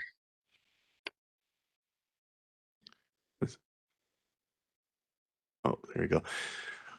Okay, so the second slide, again, I won't go through this in great detail, but this just shows the footprint that the Canadian Army has nationwide. All those little dots there you see on the screen are different units, whether they're regular force, reserve, or Canadian Rangers. So as you can see, the Canadian Army does have quite an expansive footprint. If you look closely at British Columbia, you can see the two little green dots signifying Vernon and Kelowna for the British Columbia Dragoons. Just go to the last slide. So final slide here is just shown again, not to go through it in great detail, but to emphasize the number of deployments that the Canadian Army has had in support of domestic operations. And this is only from 2023, so this doesn't cover previous years. Like if you remember in November of 2021, the atmospheric river that just basically cut off the lower mainland from the rest of the country, we had reserves deployed to that as well, but this is really coming for 2023. And if you see on the points 5 and 8 there for the fires, Atlantis, we did have several members of this regiment deployed during the summer of 2023 to help fight the wildfires.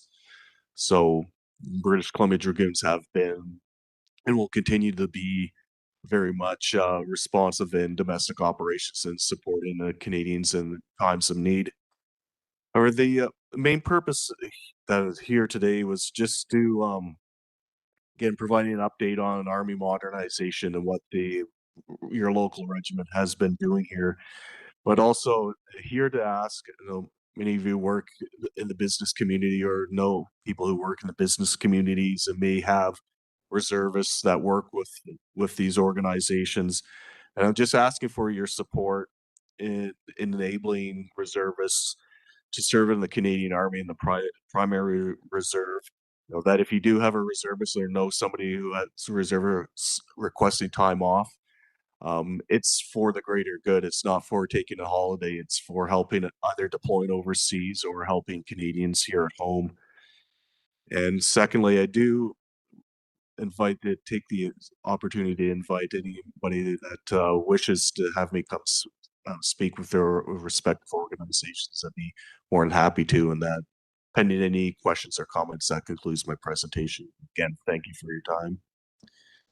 Thank you, Lieutenant Colonel Peters. Any questions? Director Trainer. Thanks for coming today. I've been in local government for 12 years, and this is the first time I've ever had a presentation from the Canadian Forces, so it's very interesting.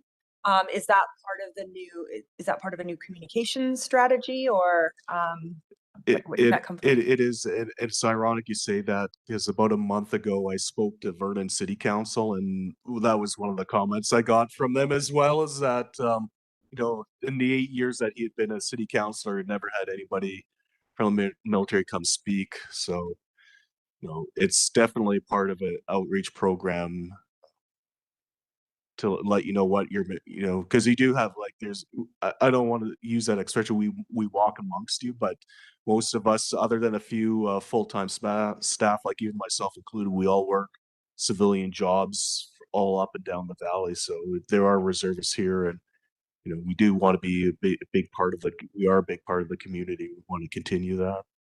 Can I have a quick follow-up? No, I think it's great. And are you going to come to councils too? Like if we invited you to Summerland Council, would you come? I certainly would. Like I said, I've spoken with Vernon and Penticton city councils already.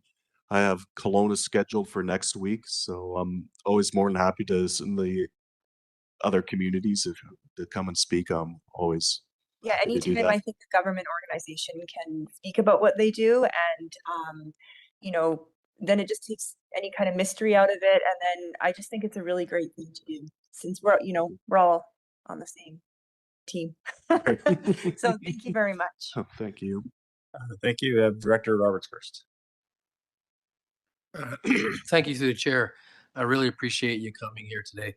I was involved with fire back in the days when BCDs were working with other force members when we had the 03 fire in Kelowna. But I'm a member of the BCEHS as a paramedic, and I'm wondering whether or not you reach out to organizations like that. For instance, my years as a unit chief, I would a lot of times encourage the young people that get involved to either go look at the reserves or different things regards to the Canadian military that they can do as paramedics alongside their community roles. So is that a group or a body that you reach out to? Yes, most definitely. And actually, my incoming regimental sergeant major, who's kind of my right hand man in terms of maintaining discipline amongst soldiers, that he's a paramedic in the Vernon area, so it's definitely a group that we would like to target. Thank you. Thank you, Director Bloomfield. Thank you, and yeah, good to see you again. And yeah, we've when you're at Penticton Council presentation, it talked about I found it odd that it wasn't a requirement for companies to give leave to people that were reserve soldiers or reserve personnel, and so I'm and talking to your point about the connection between the military and the public, I think in Britain there certainly is a much stronger link between the public and the military, and it's a standard and normal for for people that are in the reserves to when they go on deployment, then their job is protected and they're given leave from their job. So, but a question for you is, we've heard some targets for the increase in personnel from the federal government across the country, and mentioned that there are about 12 reserve members in South Okanagan. I'm just wondering what that would look like, once those goals. Do you have any targets for local recruitment? Well, we're authorized right now to 130, and we're starting to approach that. However, I know that if we needed to increase our quota, so to speak, I'm quite positive I'd be able to get support with that. And like I said, we've been growing rapidly. The biggest challenge always comes to, and this has been ever since back when I was a young officer cadet when I first joined, is it always ends up being a chicken or egg thing. You can bring in lots of recruits, but if you don't have enough people to train them, then they sit around, start getting bored, and then eventually they'll leave. So it's always trying to keep that balance of bringing in people, but making sure you're not overtaxing your staff that has to train them. So to avoid that burnout, but also to avoid people just sitting around, like, well, this isn't what I joined for, and then end up getting out and leaving. So it's always a delicate balance. Good. Director Coyne Jr. First, thank you for your service. Back when I was in school, you guys used to come and present to the schools and whatnot and do the job fairs and everything. Are you guys doing that anymore, or is that not appropriate to do? But I was in cadets. You guys were always around. Friends with the dragoons, so I just curious because it's a good way to start a career for some. Yes, and I know we've been more getting back into schools, like the restrictions of COVID that really kind of put a damper on that, but we've been getting back into that. Our recruiting team has done a tremendous job, and in some ways we almost have more people joining up than we have positions for. So I mean, it's a good problem to have. So the word's definitely getting out, and it's quite encouraging to see young people wanting to join up and serve their country and serve their communities. Again, with meetings like this, the hope is just to keep that momentum going and keep us in the public spotlight. Good. Lieutenant Colonel Peters, thank you very much for your time today. Without any other questions, I'd say, sorry, Director Barkwell. First, though, I have to say, and I'm sure you're very much like this, I was recruited for an assessment board for the Air Cadets, and man, was I ever impressed with those cadets. They're learning stuff through your organizations that they don't learn in school. That's really good. But I noticed a lot of the things on your slide was fires, and I'm sure that's not what you signed up to be doing, but nevertheless, in a time of need, you step up.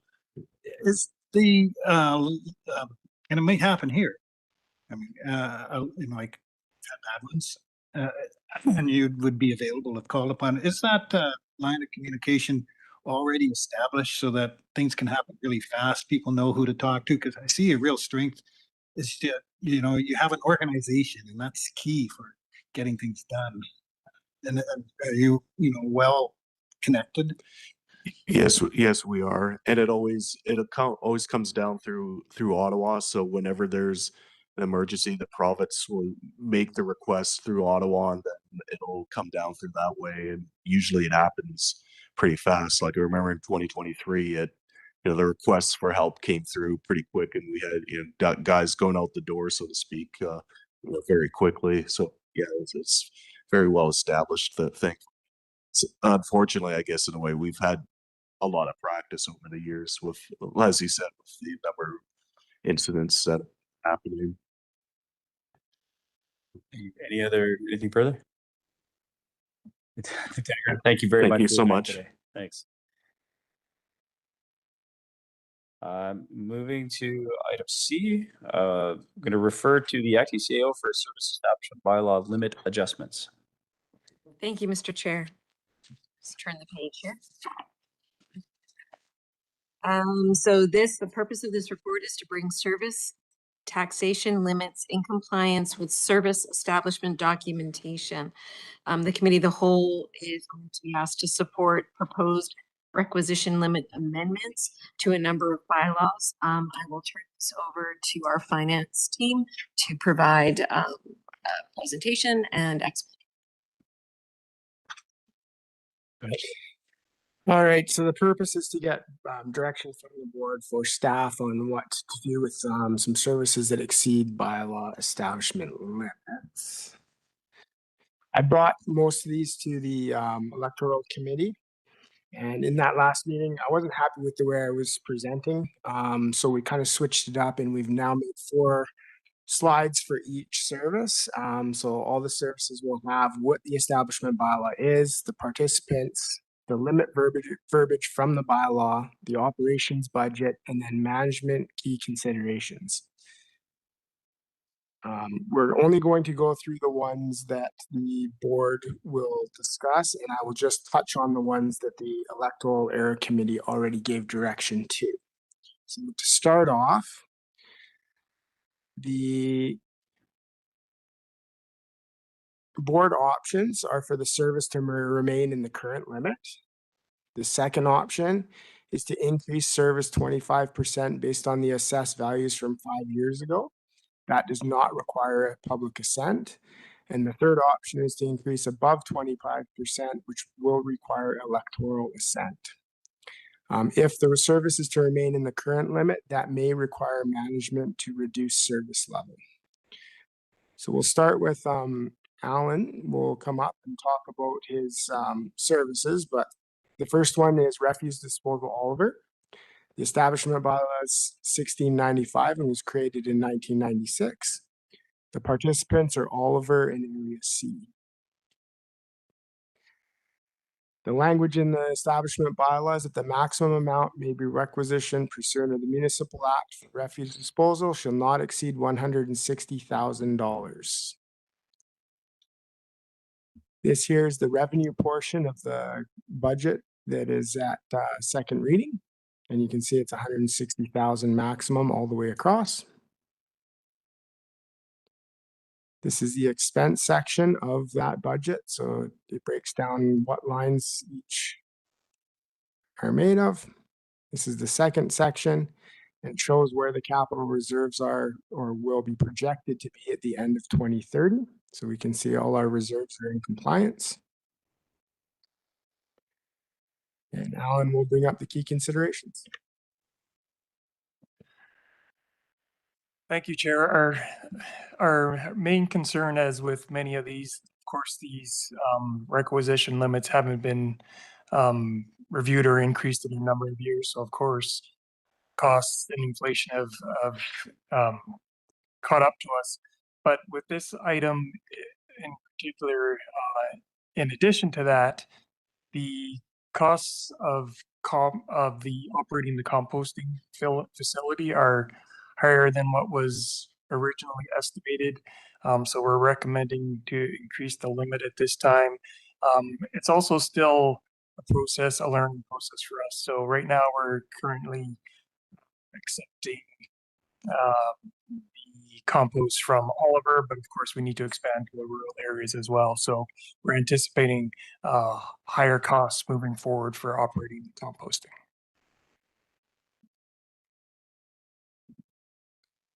So, Chair, would you like to discuss each one separately and then add it as a yes or a no? I think we move through them, and if somebody has issues or questions, we let them go at the time, but just go through all of those. Okay.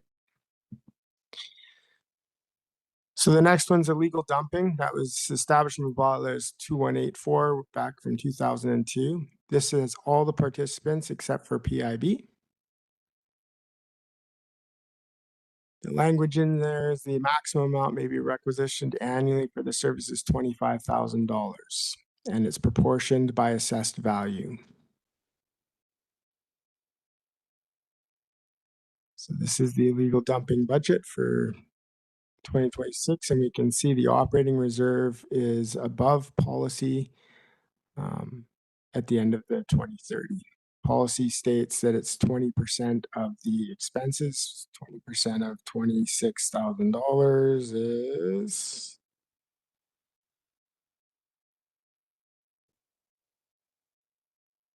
that's $4,000, I think, or something like that.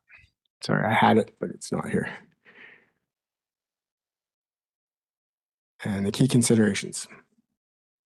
So thank you again, Chair. So illegal dump sites for us is an ongoing issue. I think also important to note is that we do have a project on the strategic plan this year to review the process for accessing the funding to support these illegal dump site cleanups, really with the emphasis of trying to streamline the process. So with that in mind, if we do a good job of streamlining that process, we're anticipating these funds will be accessed more frequently. And so therefore, we again are recommending to increase the limit at this time. Thank you. Just before you move on, Director Cohen, you have a question? Well, yeah, you sort of answered that. I was going to say, we've had a couple discussions around how to deal with illegal dumping. So we're gonna review. Are we going to review the bylaw or just the process itself? Chair, to answer the director's question, we are the intent is to review the process itself, but I think if that highlights anything that has to change as far as the bylaw, that would be a follow-up from that process. Do you have a follow-up, Director Cohen? Yeah, I think we have to have a bigger discussion on that because I mean, Director Roberts is like a broken record over there talking about illegal dumping. But it's not just there. I mean, we've been talking in the upper part of the valley about how to deal with it. You know, it's all over the place. It's in the media. It's all over. So I think I mean, I know it's a change in your scope, but I would really think we should, if you're going to look at that, we need to look at the bylaw itself and how we can kind of better the way we're doing it. Because right now, like we're waiving tipping fees for the government to come in and partnering with other people to try to find ways to bring refuse out of the bush. So it's not working right now. Thank you for that, staff. Yeah, response? Chair, if I may just comment, completely agree about the scoping. So right now it's an item on that strategic plan, but the way we foresee it moving forward is coming back to committee and having a conversation around what that scope entails. Right now, we've made some assumptions and built in some time based on that, but certainly it requires further conversation to flesh that out. Thank you, Director Roberts. Yeah, thank you. And part of the thunder was stolen there, but at the same time, I wanted to thank Mr. Fillion for what his team has been doing. And yes, he's been in communique with me quite often, and other parts of the team, because yes, it does happen quite often. And it was through your group and yourself that we're able to highlight how this particular system as it worked in the past wasn't working today, and really appreciate that you're taking the initiative and moving that direction, and look forward to the further discussions. So thank you for all that you've done and what you're doing. Seemed like more of a comment. Director Taylor. Just echo the need to deal with this with multiple agencies. We've just had 2 trailers dropped off on the highway right in the middle of Main Street. One of them's burned, and funnily enough, the owner claims it's abandoned and nobody's going to touch it, and it's probably going to sit on our side street for quite some time till we sort it all out. So bigger scope. Also probably not a question there. Go ahead. Staff, go ahead, please. All right, the next one is mosquito control. The establishment is 2960 Chief in 2022. And again, it's all participants except for PIB. The language in this one was the maximum amount shall not exceed 181,000 or 0.6% per 1,000 of taxable value, whichever is greater. And the maximum,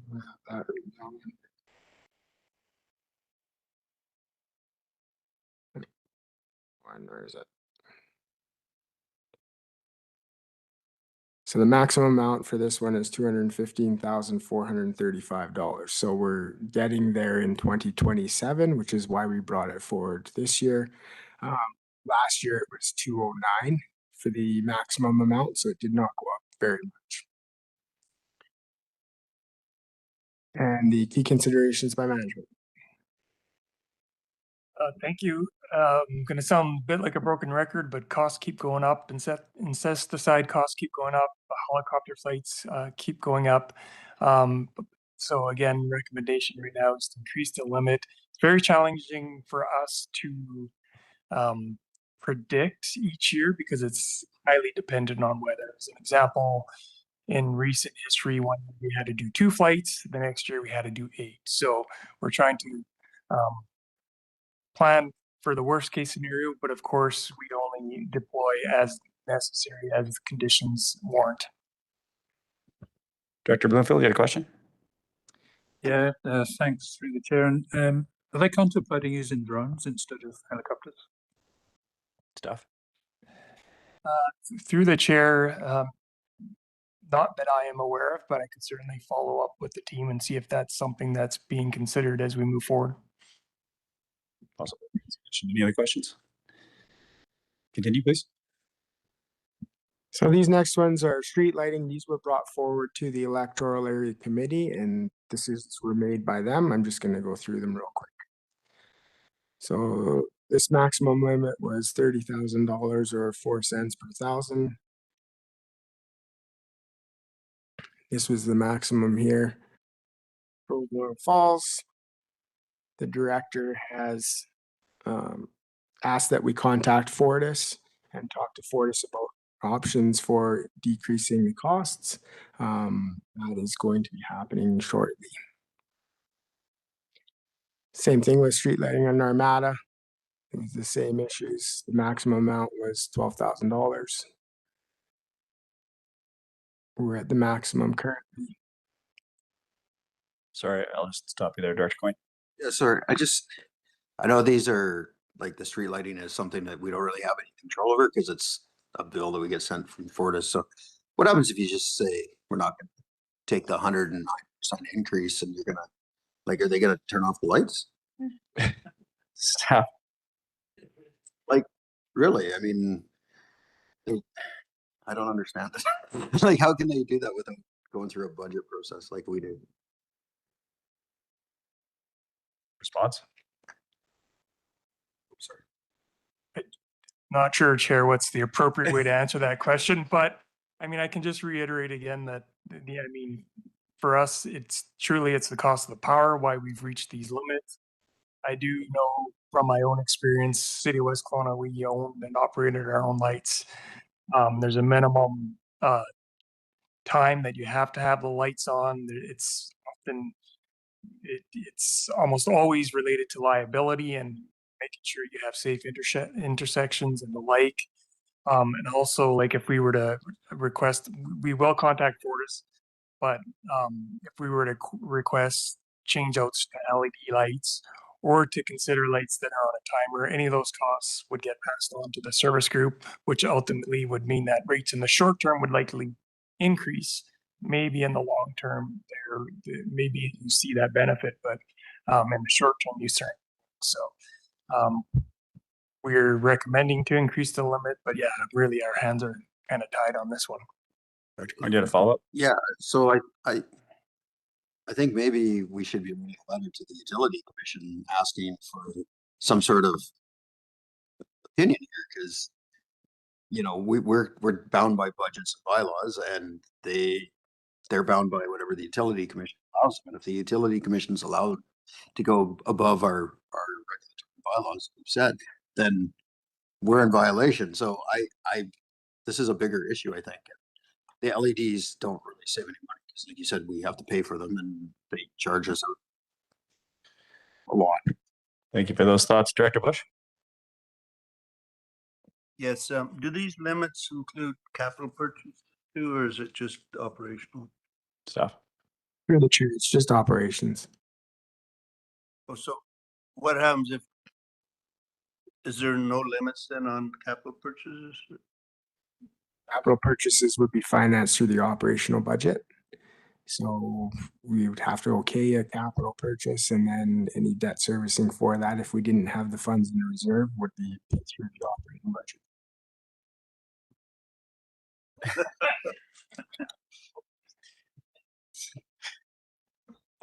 Hearing that, please proceed. So again, another street lighting based out of West Benchazula, 2556. Maximum amount was 6,000 or 3 cents per thousand. And again, this was through the electoral area committee where we were going to contact Fortis to find out if there was ability to decrease. Another electrical system, area G, same scenario as the other two. This one, the maximum amount that may requisitioned was $1,000.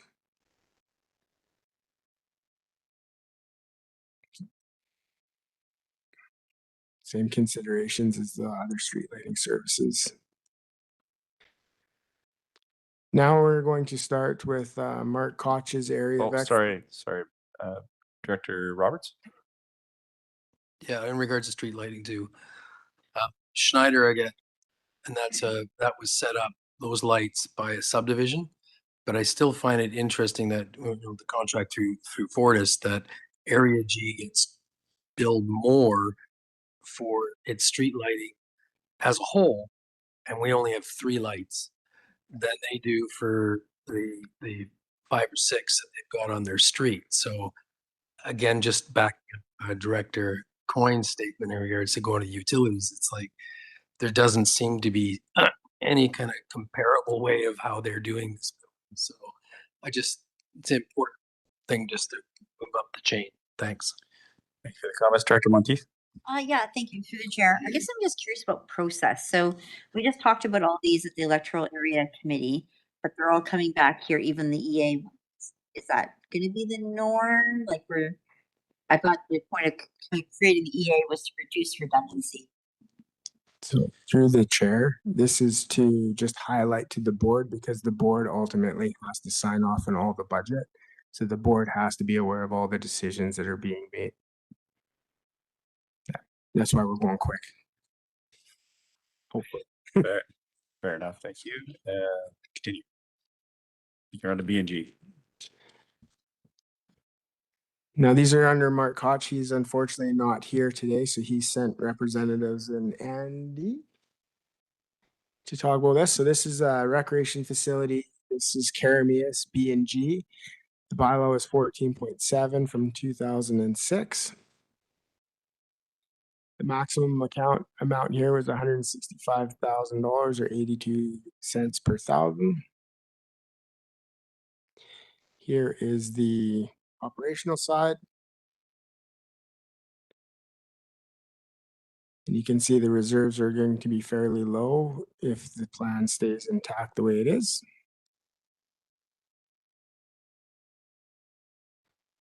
And Andy will go through the key considerations. Thank you.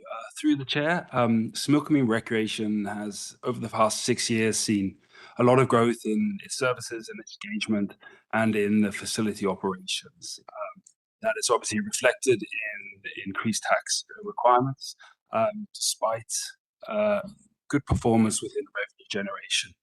The facility is also the second largest facility that the RDOS directly operates and is aging. So key consideration is to be conscious of the costs to maintain and the reserves that are needed to continue that operation.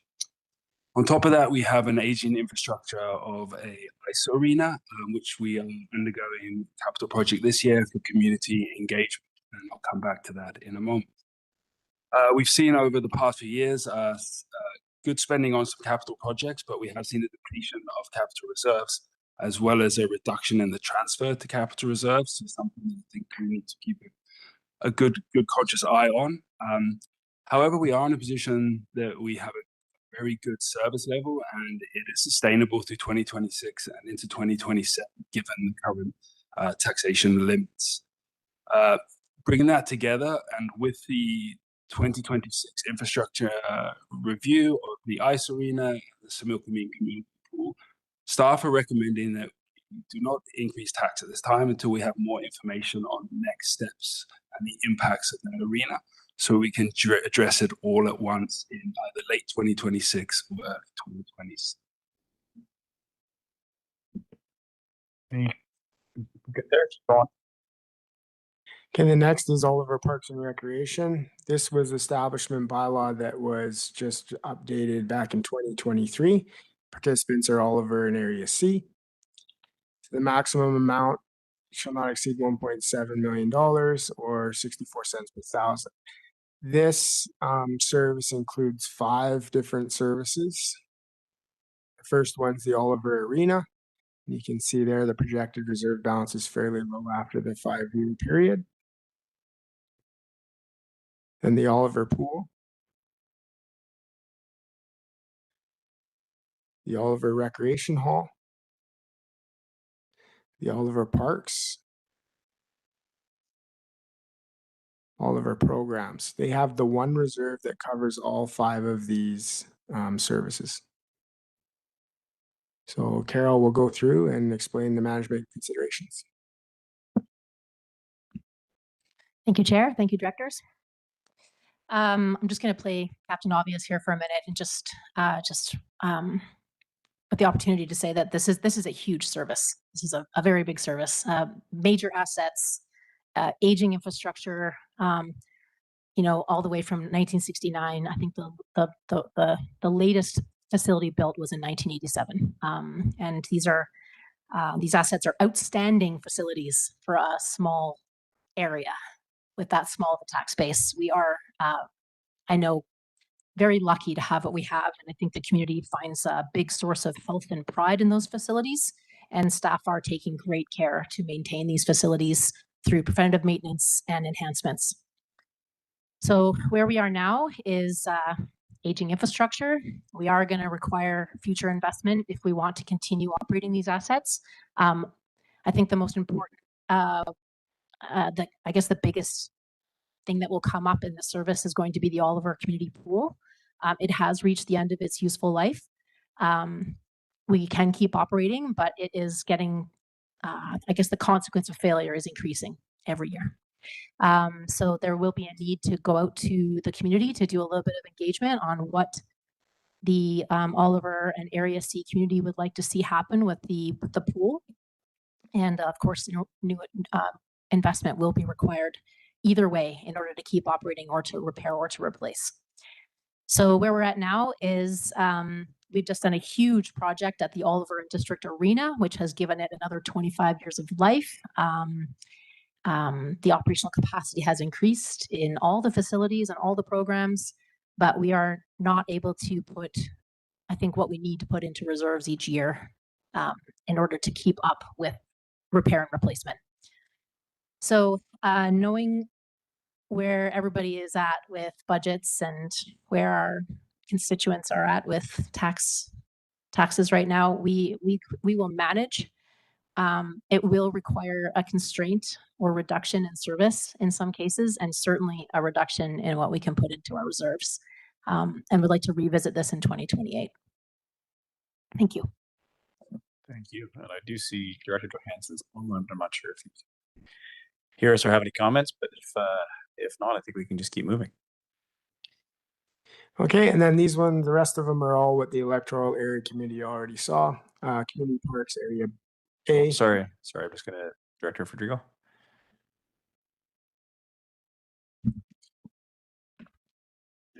Thank you. Sorry, can we get a point of order on this? Because the EA committee's information came to the board this morning in a consent agenda that was approved. So I appreciate that the rest of the board does need to hear this, but it was in our agenda and it was adopted this morning. So in the interest of time in our day, do we need to be going through these? Sorry, just point of processing. Thank you for the comments. And I would actually agree with you. You okay with that? I'm they were there. I'm fine with that. I do appreciate that. You okay with that? Yeah. Let's move on. Thank you for the board's time. Any further questions or comments?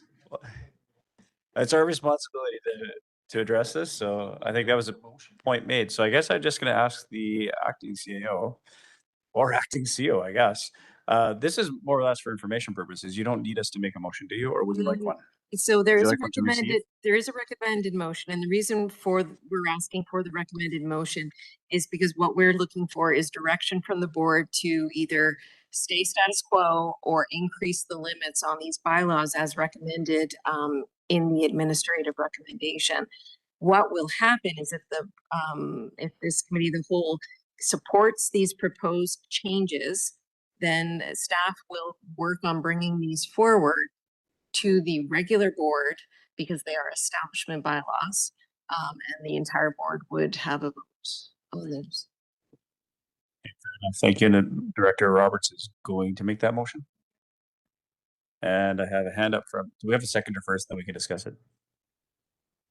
There's a seconder. Director Getz, this discussion. Thanks. I just wanted to get some clarity on if it's less than 25%, then the board can go ahead and make the adjustments. But for example, with some of these ones that are 190% increase or 220% increase, they do need to go for assent by the public. And I just wanted to hear the timelines on when that process will happen. I understand we're starting with the more straightforward increases, but there's the ones that involve citizen. When is that supposed to happen? Acting CEO, you want to take that one? Yeah, thank you. So as the director has noted, we are allowed to once every 5 years increase a requisition limit up by 25% without going for elector assent. For the ones where we have to go higher, it also all depends on the amount that we are needing to increase it by. So some may need or may be able to go through an alternative approval process. Some we may need to go to referendum. The alternative approval process will be the next step, like the next set of bylaws that we will look at. And anything that we determine that needs to get a referendum, what we will do is be to hopefully align those with the general election. You had a follow-up, Director Gittens? It did, and just sort of along the what Director Cohen was saying earlier around the ones where we just get a budget like transit. If it goes to elector assent and the voters say no, I'm just curious as to what will happen. And I'm specifically thinking about the West Bench one because they haven't delivered what they said they were going to deliver. So I'm just curious about how that works if the answer is no from the citizens. I can see you. Thank you, Mr. Chair. I think the short answer would be is we'd have to return to BC Transit and let them know that we only have so many dollars to spend. And then that would, I guess, become a discussion of the board and BC Transit. Thank you. Director Gittens, you good with the response? I am good for the response, and I know from our last electoral area meeting, this did come up, and the CAO was going to connect with BC Transit about some of the concerns we're having around service delivery and increased costs. So hopefully that happens beforehand, and we get some information or some commitment from BC Transit. But right now, I don't think RAF is going to support this because anyway, we'll leave it for that for now. For now, thank you. Steph, you had a comment? Through the chair, I talked with Matt Weller today. He has a meeting with BC Transit tomorrow to start touching base on these points that we brought up. Thanks for that. Director Monteith, you had a hand. I'm not sure if it was a full hand or if it was okay. Thank you. Just an optics before we make a motion.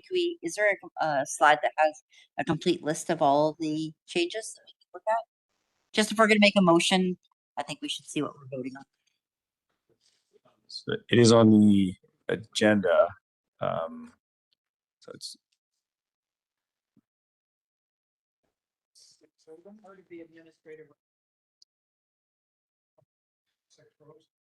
yeah.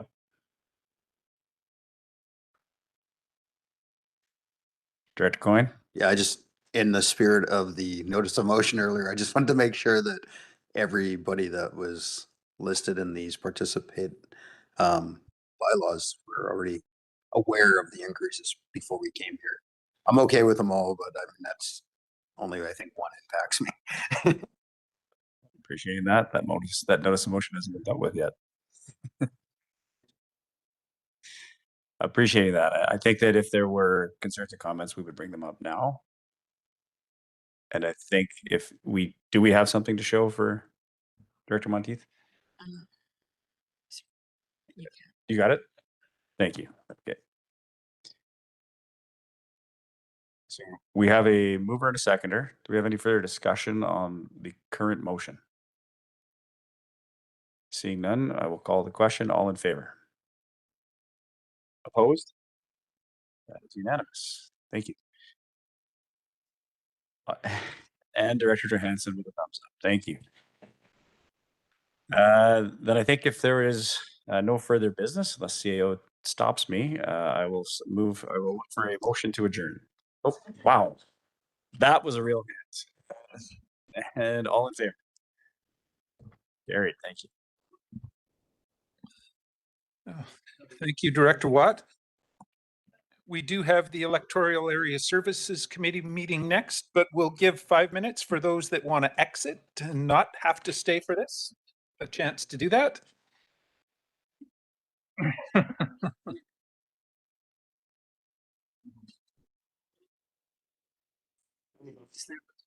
Man, so far over, I'm going to go. Yeah, I get it. Thanks, Mark. See ya. Do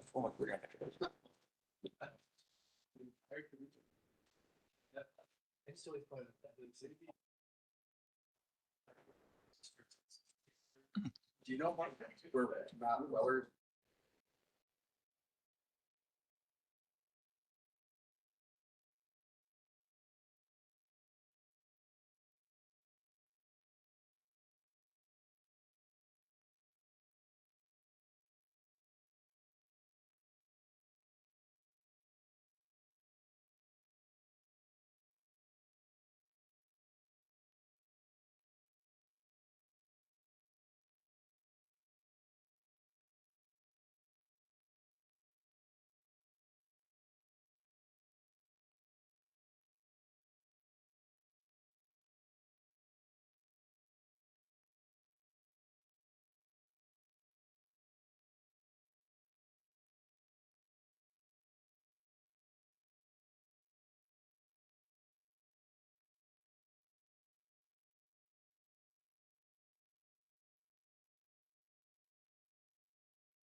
Okay,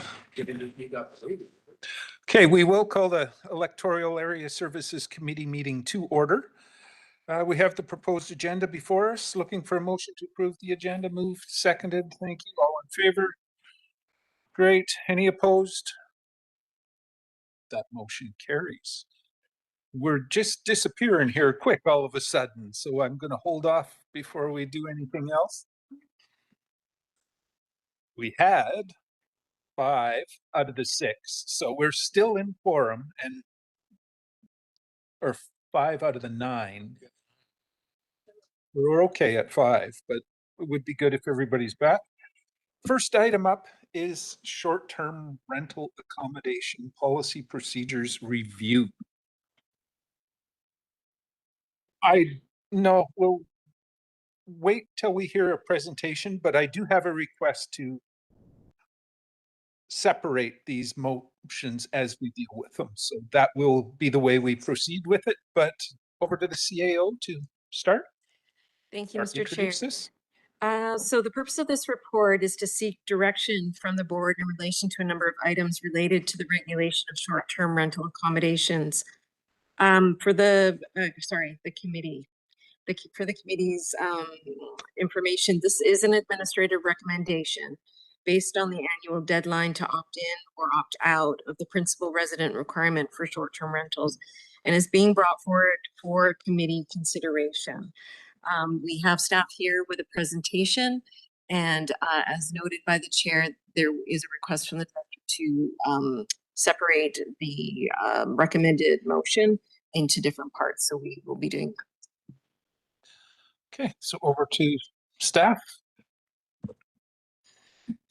Thank you, Chair. I just want to, before we get into the substance of this item, I just want to take a moment to acknowledge that this report has raised some concerns. We understand that short-term rentals are sensitive and an important issue for EA directors and their communities. Today's report is administration bringing forward some administrative and procedural questions that have emerged as we've begun implementing the new STR framework that was adopted last fall. The report is intended to seek direction from the committee on how or whether to proceed on a number of options. Nothing proceeds without further board consideration. Our goal this afternoon is to receive clear direction from the committee on how you wish administration to proceed. So with that, I will turn it over to Ben to run us through a presentation. Go ahead, Ben. Okay, as mentioned, this item is in relation to a review of the short-term rental accommodation policy and procedures. And so, as is customary with most of our PowerPoints, I thought I would start with some of the statutory authorities. I thought it would be an apt framing of this discussion. So there's 2 slides here. The first one is going to deal with statutory authority for procedures bylaws. Under the Local Government Act, any local government that has adopted an official community plan or a zoning bylaw is then obligated to adopt a procedures bylaw that outlines procedures for the board to consider and process applications for residents. The second component of that is, again, as I mentioned, having adopted that bylaw, the board is then obligated to consider every such application that is submitted from residents. The second component of the statutory authority relates to temporary use permit authority. So under Section 492 of the Local Government Act, the board is permitted to designate areas where temporary uses can be allowed, and the board is also permitted to specify conditions for those temporary use permits authorizing those temporary uses. Also note that under Section 497, the maximum period stipulated under the Local Government Act for a temporary use permit is 3 years. And so property owners are entitled to submit applications requesting any period up to that 3-year maximum. So just shifting focus a little bit, really the highlight of today's presentation is to deal with 3 different operational challenges that staff have identified in processing the first batch of short-term permit applications that have come through since the board amended its short-term rental policies and regulations in all of 2025. So these 3 operational challenges suitable enough are separated by each one, and we'll facilitate a motion on each one. So the first is short-term rental permit notice period. The second is board policies relating to short-term rental permits. And then the third is the principal residence opt-in discussion. So just going through each of these one by one, the first short-term rental permit notice period. So as mentioned, short-term rental permits are one of the new components introduced by the board in the fall of 2025 as the result of the board's vacation rental review. And just a refresher for the board, these permits are designated under the temporary use permit authority of the Local Government Act. And also just a reminder that these short-term rental permits apply in electoral areas A, C, and E. And so when looking at the permit notification procedures that staff follow when we receive an application, there's a number of different ways that these applications are notified to residents. So the first two are notices that are provided to adjacent property owners within a prescribed radius. So that'd be written letters and point alert notices. The third and fourth deal with notices that would be posted. So we do post a paper copy of the notice here in the entranceway to our office on switchboard, and then do post a digital copy of that notice on the application webpage. And the reason why I've included an image of a sample of one of our application web pages here is just to flag that this initial notification is not a statutory notice. Really, the intent of this is to inform residents that an application has been submitted to the regional district in their area, and to redirect folks to our website where we make available all the application information that has been submitted to us. The intent there is to allow property owners to review the information, become informed about the proposal, and if they consider that their interests are affected, to then submit feedback using the feedback form to the regional district. And this is material to the short-term rental permit application process because, as the board is aware, the board has delegated the approval of short-term rental permits to staff subject to certain criteria being met. So that would include things like the number of bedrooms, number of parking spaces, etc. But importantly, one of these criteria for delegation is that no representations opposing the proposal have been received. So if comments are received from residents opposing the proposal via the feedback form shown on the right-hand side there, then the proposal would automatically be considered by the board so that feedback from residents can reach their elected representatives.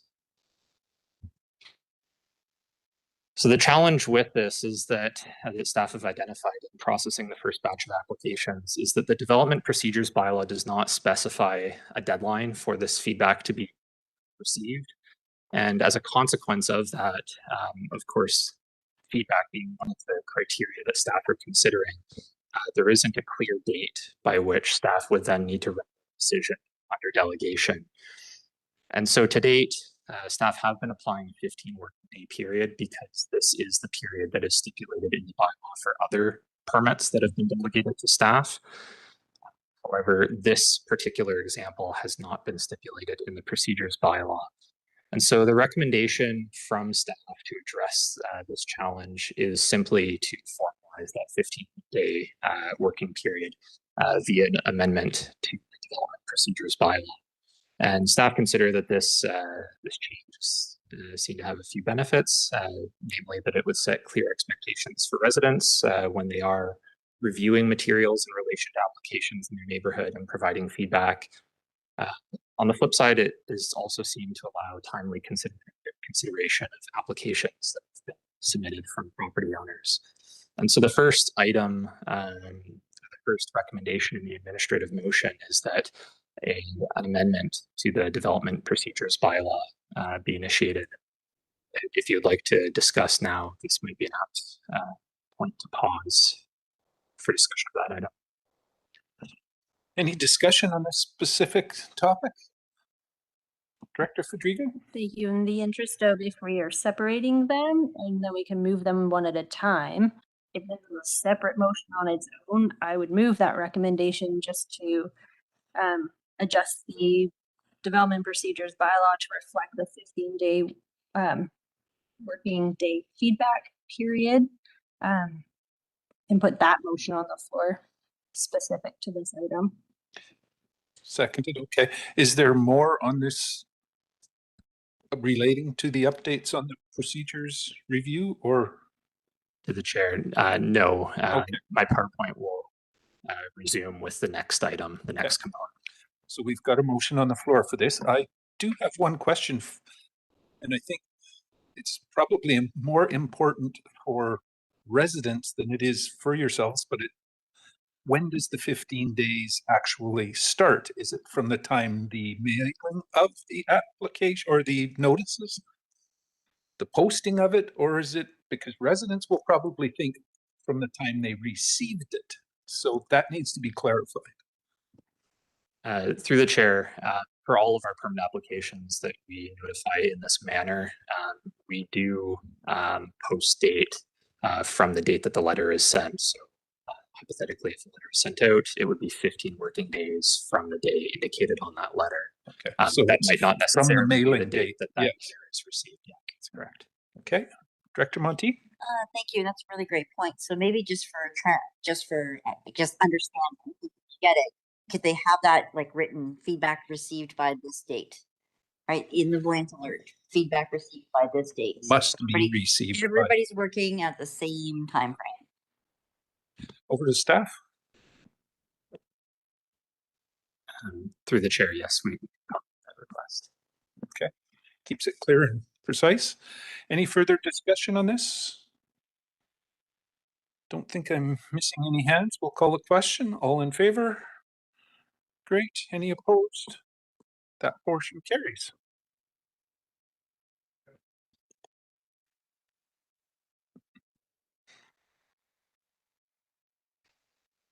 Okay, moving on to the next component. This relates to two different board policies, which I'll speak to in the following slides. So as the board may be aware, it does have a standing vacation rental policy. This relates to the former vacation rental temporary use permit regime dating 2014. And so this policy of the board does support that previous approach to issuing vacation rental temporary use permits.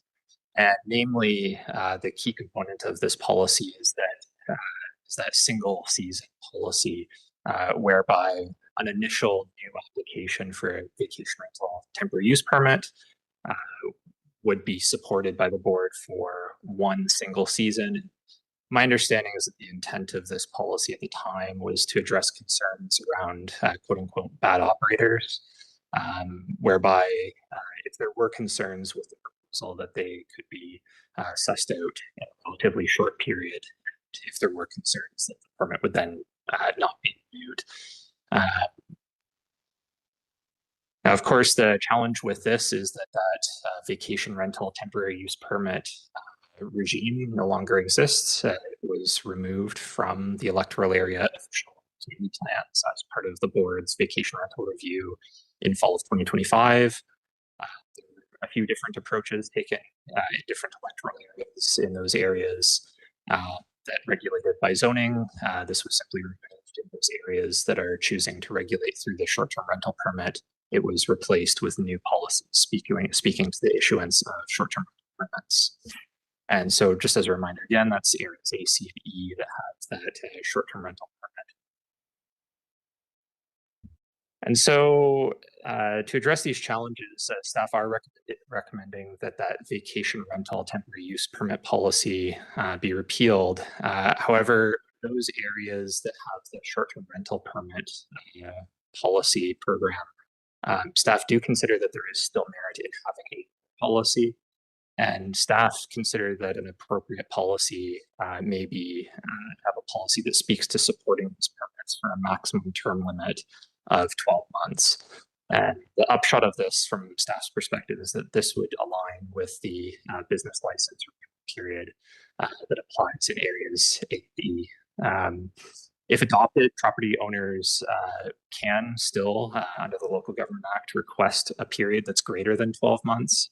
However, if this policy were adopted on those proposals that are requesting more than 12 months, staff would recommend against on the basis that it would not be seen to be consistent with this policy from the board.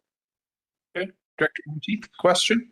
Thank you, through the chair. So if I understand correctly, the short-term policy permit was the only tool the regional district had to allow for public feedback, where a business license does not. So if we're getting rid of the permit, are we getting rid of the feedback? Staff? Through the chair, the intent of this component is not to remove that short-term rental permit itself. It's meant to be a supplement to that short-term rental permit. Really, what the scope of this is dealing with is the board's preferences for the duration that that permit would be issued. So the intent is that that short-term rental permit would be issued for a 1-year period, and that would be a policy of the board to issue it for that category of permit for that period. So public feedback or engagement would still be maintained each time. Director Federico? Thank you, through the chair. So we still do allow for temporary use permit in all of our electoral areas, except for a few. But even for the areas that have opted in, a resident can still come forward with a temporary use permit. So if we're going to language of just the short-term rental accommodations permit and we're removing the TUP, does that not still impact majority of our areas where a TUP is still a valid option for residents to pursue? Staff? To the chair, for the 3 electoral areas that chose to implement the short-term rental permit, temporary use permits as a general authority are still included in their official community plans. However, what has changed from those amendments introduced by the board in the fall was the removal of specific policies that speak to issuing temporary use permits for a vacation rental use class. And the reason that those policies were removed was because those amendments initiated by the board replaced the vacation rental use class with a short-term rental accommodation use class. So really, it's just that one type of temporary use permit that has been updated and replaced with a new process.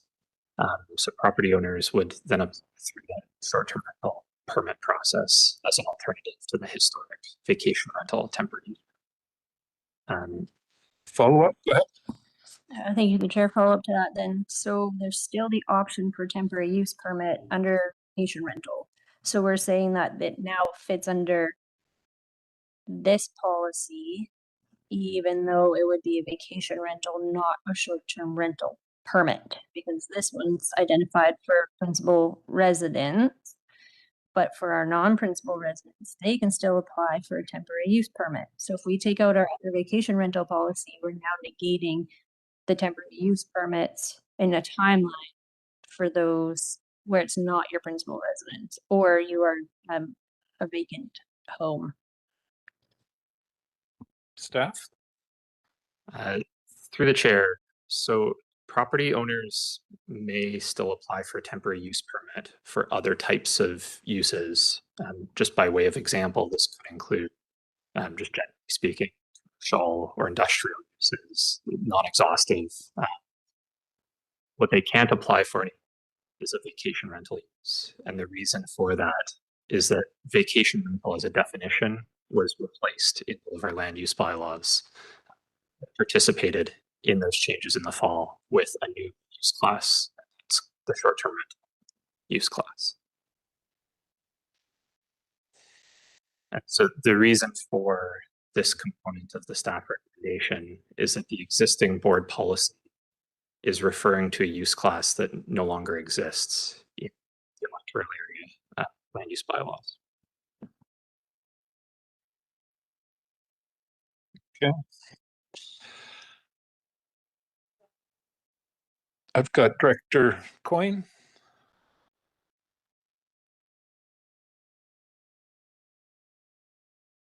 So my mind is all boggled with all of this stuff, but how how does this apply to Area H? Because we've been waiting for 3 years to even get to talk about short-term rentals here, and nothing's happened as of yet. We do have one temporary use permit for vacation rental in the entire area. So where does that leave us at, Ben? Thank you. Over to staff. Through the chair, for Area H, it's essentially status quo. And the reason for that is Area H did not implement any land use bylaw amendments in the fall of 2025 as part of that vacation rental review. Okay. Director Roberts. Yeah, thank you through the chair. And I'm assuming it's the same for Area G. Staff. Through the chair, yes, that's correct. Just for, I understand what you're suggesting here and the why, but I'm not 100% certain why you want to restrict it to the 12 month. Could it not stay for it be at their option, of the applicant's option? To me, it just seems like, yes, you got to renew your business license every year, but it's another step again and more work for staff to renew a short-term rental permit as well, where if it was a 6 months, then it's just the business license needing, or 3 years, I should say, it would then be just the business license needing to be renewed. It seems to me it would reduce staff time and effort if that was a possibility. 36 months rather than 12. Staff? Sure. So through the chair, so we're happy to answer that. And yes, it could be up to 36 months or 3 years. I guess from our perspective, we understood, and I stand to be corrected here, that in requiring the STL permit, the board was looking for these to be married up with a business license. The business license is for 12 months. So therefore, we put forward here 12-month term for the STR so that they go together in lockstep into the future. Certainly an option for 36 months is available to the board.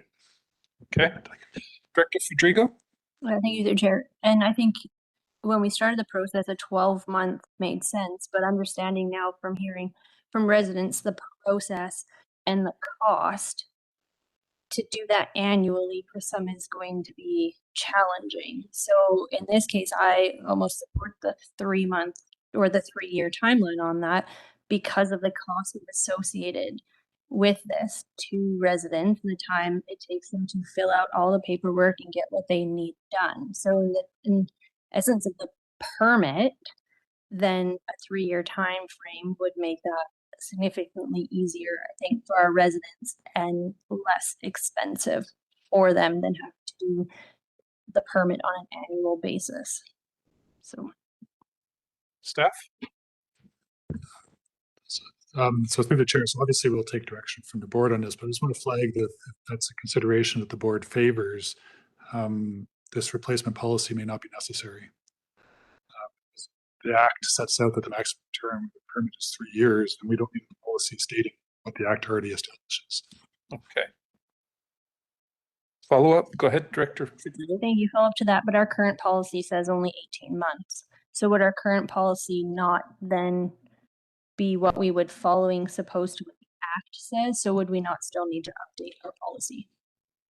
Staff? So through the chair, so updating the policy would be repealing it. And I guess from our perspective, the 2014 policy is redundant as soon as the board replaced the previous TUP regime in October 2025. Okay. So if we were comfortable with it staying as 36 months or 3 years, we don't need to make any change. Okay.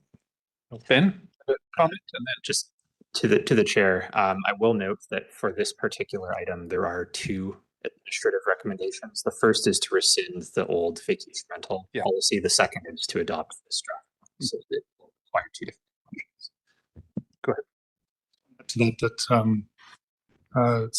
The 2014 policy is redundant. We strongly encourage the board to consider repealing. Yeah. I think that needs to happen anyway. It's just how long we want to extend the permits for. And go ahead, Director Cho. Yeah, that as well, to set it at 3 years. But so our current policy says that it's 18 months. For the first year, I think, but staff? Yeah, so that was drafted in a different era. And in setting out 18 months, I mean, the intent was to try to get somebody a season, and we understood the season at that time to generally be from April till October. But sometimes the person would apply in August. And so to ensure that they got a full season of operating, we extended into the following year and give them that whole season, quote unquote, from April till October, the previous year. So that's some of the history to that provision. Well, thanks for that. So we would rescind that policy, but we would still have to do a new policy to the 36 months, no? No, that's the standard provincial rules. So, Director Taylor? Yeah, I had a request for a policy consideration relative to the SDR business licenses. So I don't know when we could raise that. That's a question I'm not sure I can answer. Staff? I might kick this over to Tracy, but my understanding would be based on Ben's earlier slide. That might be a new item for discussion after we get through the opt-in. Sure. Good enough. Good idea. I'll keep it short. Okay. So if we want to move forward here, the recommendation is to repeal the old, and we can either implement new or not. The not is leaving it at 3 years or 36 months. So I think we do need one motion for sure. Which direction do we want to go here? Director Federico? Thank you. I'm happy to repeal, but and maybe this is a question for Ms. Batten. I'd feel comfortable if we had a policy, just so that way we have something that can be referred to and that is here, that gives that direction, that doesn't just leave it to the act, but actually gives the organization direction that can be shared with residents. So if we repeal the other one, then would we still be bringing in this short-term rental accommodation permit policy? I would go to Ms. Batten, but I think our policy actually reads that we follow the provincial rules unless otherwise stated, but go ahead. Mr. Chair. So I don't think it's a best practice to put a policy in effect that reflects legislation. That's what the legislation is there for. Unless there's something, and I'm sorry, I can't read the small print on that policy to see if there's something else there that it's addressing. But best practice is if it's something in legislation, you don't repeat it into a policy. Okay, so am I taking your rescind the first one as a motion? Is there a seconder for that? It's on the floor. Any discussion? No, I think it's the area committee vote here. All those in favor? Thank you. Any opposed? That motion carries. Next one. Okay, moving on to the final component. This relates to the provincial principal residence opt-in. So just a brief refresher for the board, the principal residence opt-in is one component of the Short-Term Rental Accommodations Act that was introduced at the end of 2023 by the provincial government. This was one of a number of different pieces of legislation that the province introduced to address the housing crisis in BC. And so the stated purpose of this act was that it was intended to give local governments stronger tools to enforce short-term rental bylaws. And so, as I indicated, amongst other things, it introduced the principal residence requirement, which was a requirement that applied to municipalities with a population over 10,000.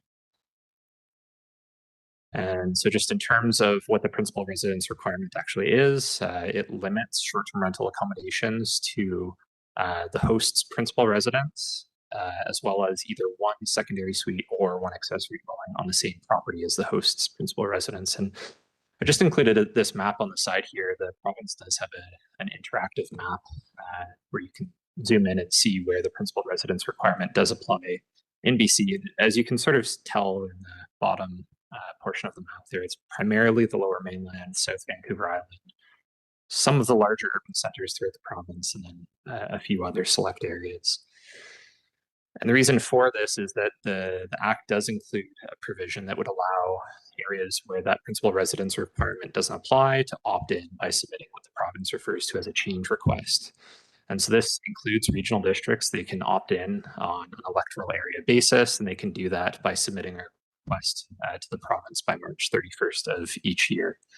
And so back March 21st, 2024, of course, areas D, F, and I, those areas that chose to regulate short-term rentals through zoning, they requested to opt in to the principal residence requirement. So one of the reasons for this report was to bring to the board's attention a new change that came into effect in November of last year. So this was the Housing and Municipal Affairs Statutes Amendment Act. And so this act made changes to a number of different pieces of provincial legislation related to housing, primarily related to the implementation of the Small Scale Multi-Unit Housing and the Short-Term Rental Accommodations Act. And for the most part, the changes included in this Amendment Act were administrative in nature, generally sort of housekeeping changes to facilitate the implementation of these two different policy programs. And the province stated that the intent in relation to the Short-Term Rental Act, this amendment, was to ensure that homes are being used to house people and not for speculation. And while I did just say that for the most part the changes were administrative in nature, there was one key change that staff felt was important to bring to the board's attention. And this change was in relation to the definition of a principal residence itself. And so back in 2023, the definition that the province was using was that principal residence was the residence, as you can see on the screen here, in which an individual resides for a longer period of time in a calendar year than any other place. And as of November last year, the definition is now the usual place where an individual makes the individual's home. Staff did have some concerns around this. It's a somewhat more open-ended definition, and there is some concern that this may result in a bit of confusion as to whether a dwelling is in fact someone's principal residence. And the reason why this is staff felt that this should be brought to the board's attention is that for most of those areas that opted in, this is a provincial requirement. This is being confirmed by residents through the province's registration portal online. The province sends out notices to property owners, and that's all facilitated on their end. The exception to this is Area E, which did not opt into the principal residence requirement, but did choose to include in the official community plan as a requirement for short-term rental permits that staff evaluate that the property owner has confirmed that that dwelling that they want to rent out is their principal residence. And as the board saw this morning, staff do have some concerns around the implementation of this, particularly as the board has not provided direction regarding the administration of this official community plan policy. And so I included this image on the right-hand side here. The province does have a very long list of documents that could be submitted through the online registration portal to prove out this principal residence requirement on the provincial end. But there are documentation requirements that have been specified for staff in the implementation of this OCP policy. And so to address this challenge that staff identified, staff did feel that the best way to address this was for Area E to opt into the provincial principal residence requirement. And this is just in recognition that that requirement is a provincial requirement. And so the province has set up a program that is best suited for demonstrating compliance with it. Staff do feel that this is seen to support prior board direction regarding STRs in Area E, namely that they only be permitted in principal residence. And further, staff feel that this would benefit from provincial enforcement resources as it's integrated with that online provincial short-term registry portal, where all of that information from hosts is centralized. And so that's the end of my presentation for this component, and I'll go to the chair. Okay. Before I go to Director Federico, I would just point out for everybody here that this would also be the time for those that opted in last year, if they have a change in heart and want to opt out this would be the time we should be making that motion so that that can get in before the deadline.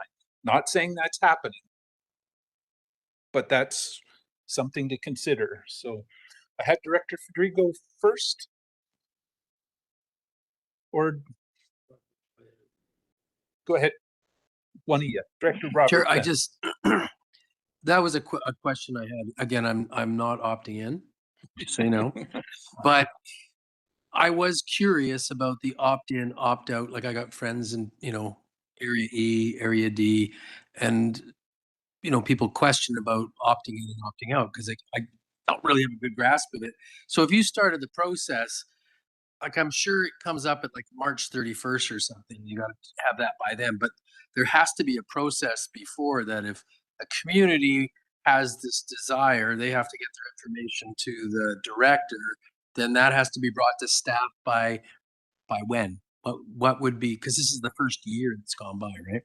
So it's just a question about the process. I think there would need to be a decision made by the first in March so that staff could get it in, but staff, go ahead. Yeah, so I might get Ben to help me here if I get some of this wrong, but so it is an annual that for opting in or for opting out. Implementation takes about 6 to 8 months, I think, with the province. So if any requests to come in or to be removed, it doesn't get executed until November. And I suppose there's different ways that the board could go about ascertaining interest within a community as to whether they wish to remain in, to join, be removed. But based on past experience with the board, 2024, none of that occurred. Staff were told by directors individually which areas wanted to be participating in this president's requirements. So based on that previous experience, we're just putting it to you today with the engagement with the communities having been done yet. No, a follow up on that is just not so much of, and I appreciate that, by the way. I was just thinking, like, let's say it's Area E, that you've opted, you're opted in. So if all of a sudden he's got the information, Director Taylor, from his people, and he wants to reach out to you because there's a timeline that has to be done by March 31st. Is it March 31st that the community has to tell us and the staff, or March 31st that the staff has to get to the province? And is there a time, and because you wouldn't want to tell a community, okay, it's March 31st, so March 28th, they've all got all their information. So no, you had to have had that in a week ago. That's what I'm asking. Okay, Steph? To the chair, the legislation requires that a board resolution be made prior to that March 31st deadline, and that change request be submitted in writing to the province. So maybe before that March 31st deadline. And then the implementation side of it is November of each year. So I'm understanding that, again, it has to be the board meeting prior. At least. So probably when you're giving information, people are asking in or out, or they want G to be in, they need to have that like 2 board meetings like on the agenda. Staff? To the chair, yes, that's correct. Okay. You ready, or should I go to Director Chahal first? I'll go to Director Chahal. Quick question. Even if we opt in, I saw that if you have a population of 10,000 or under it, the principal residence doesn't. I think it applies automatically, but staff?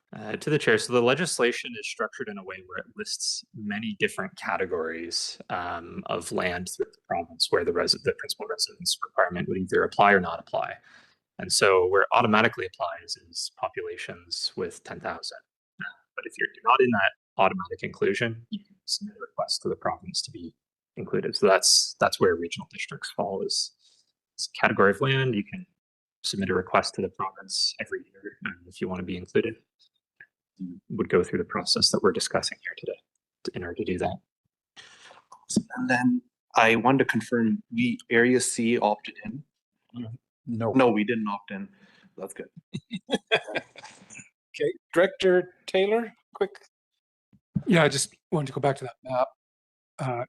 It's actually interesting, but it doesn't include the fact that a number of municipalities have got their own legislation that already was in place, pretty much mirrored, like Peachland, Oliver, have all got essentially a principal residence requirement.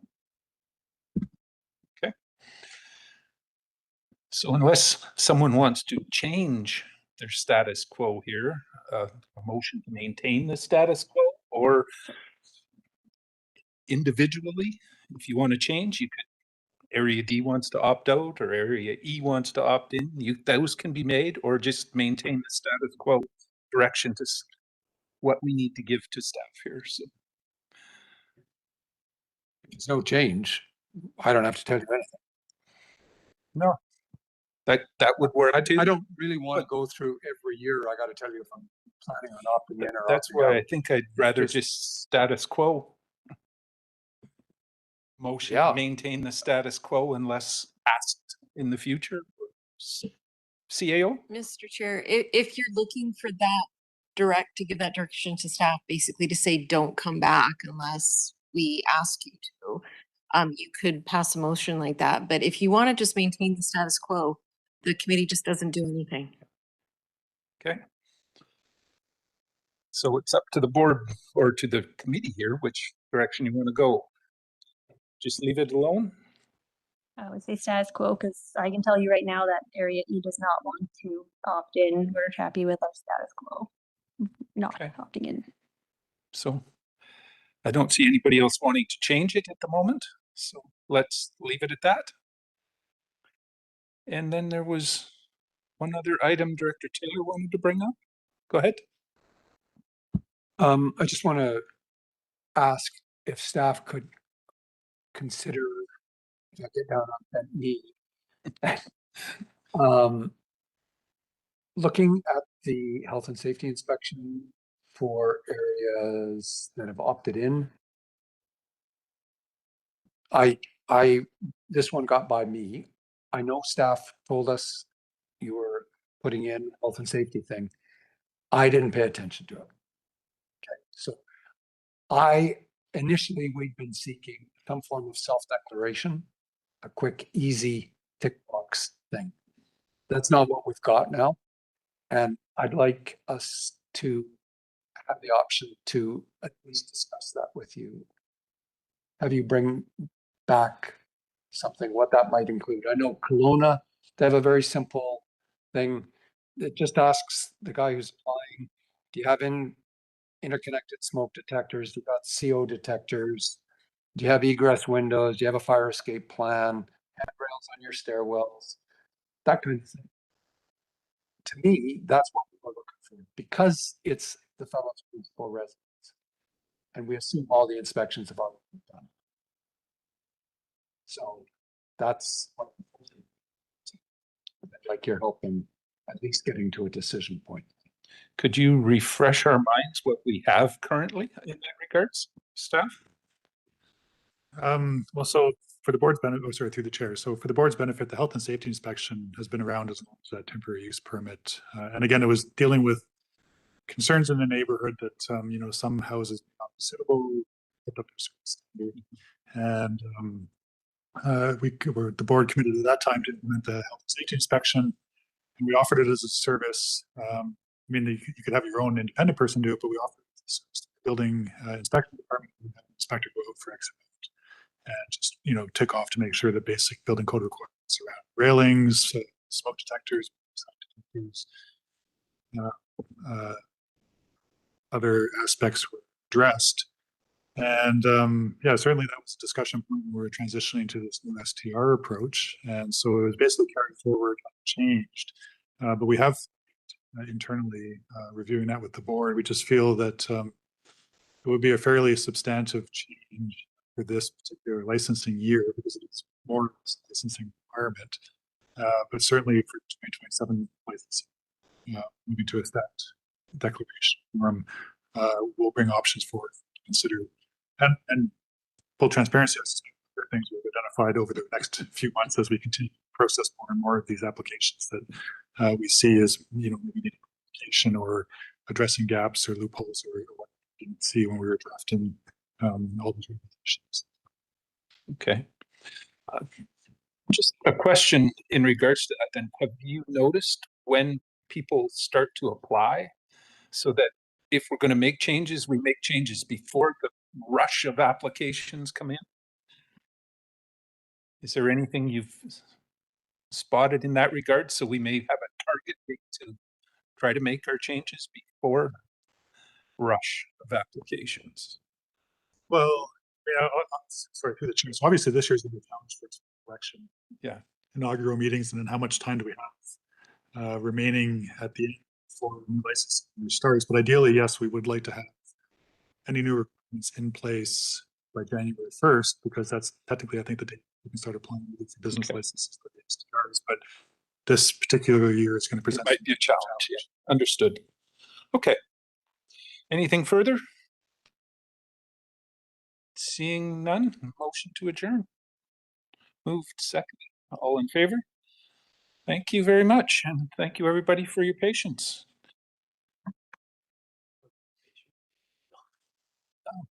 There's one individual at the back over there who's being real patient with you. You got the ride.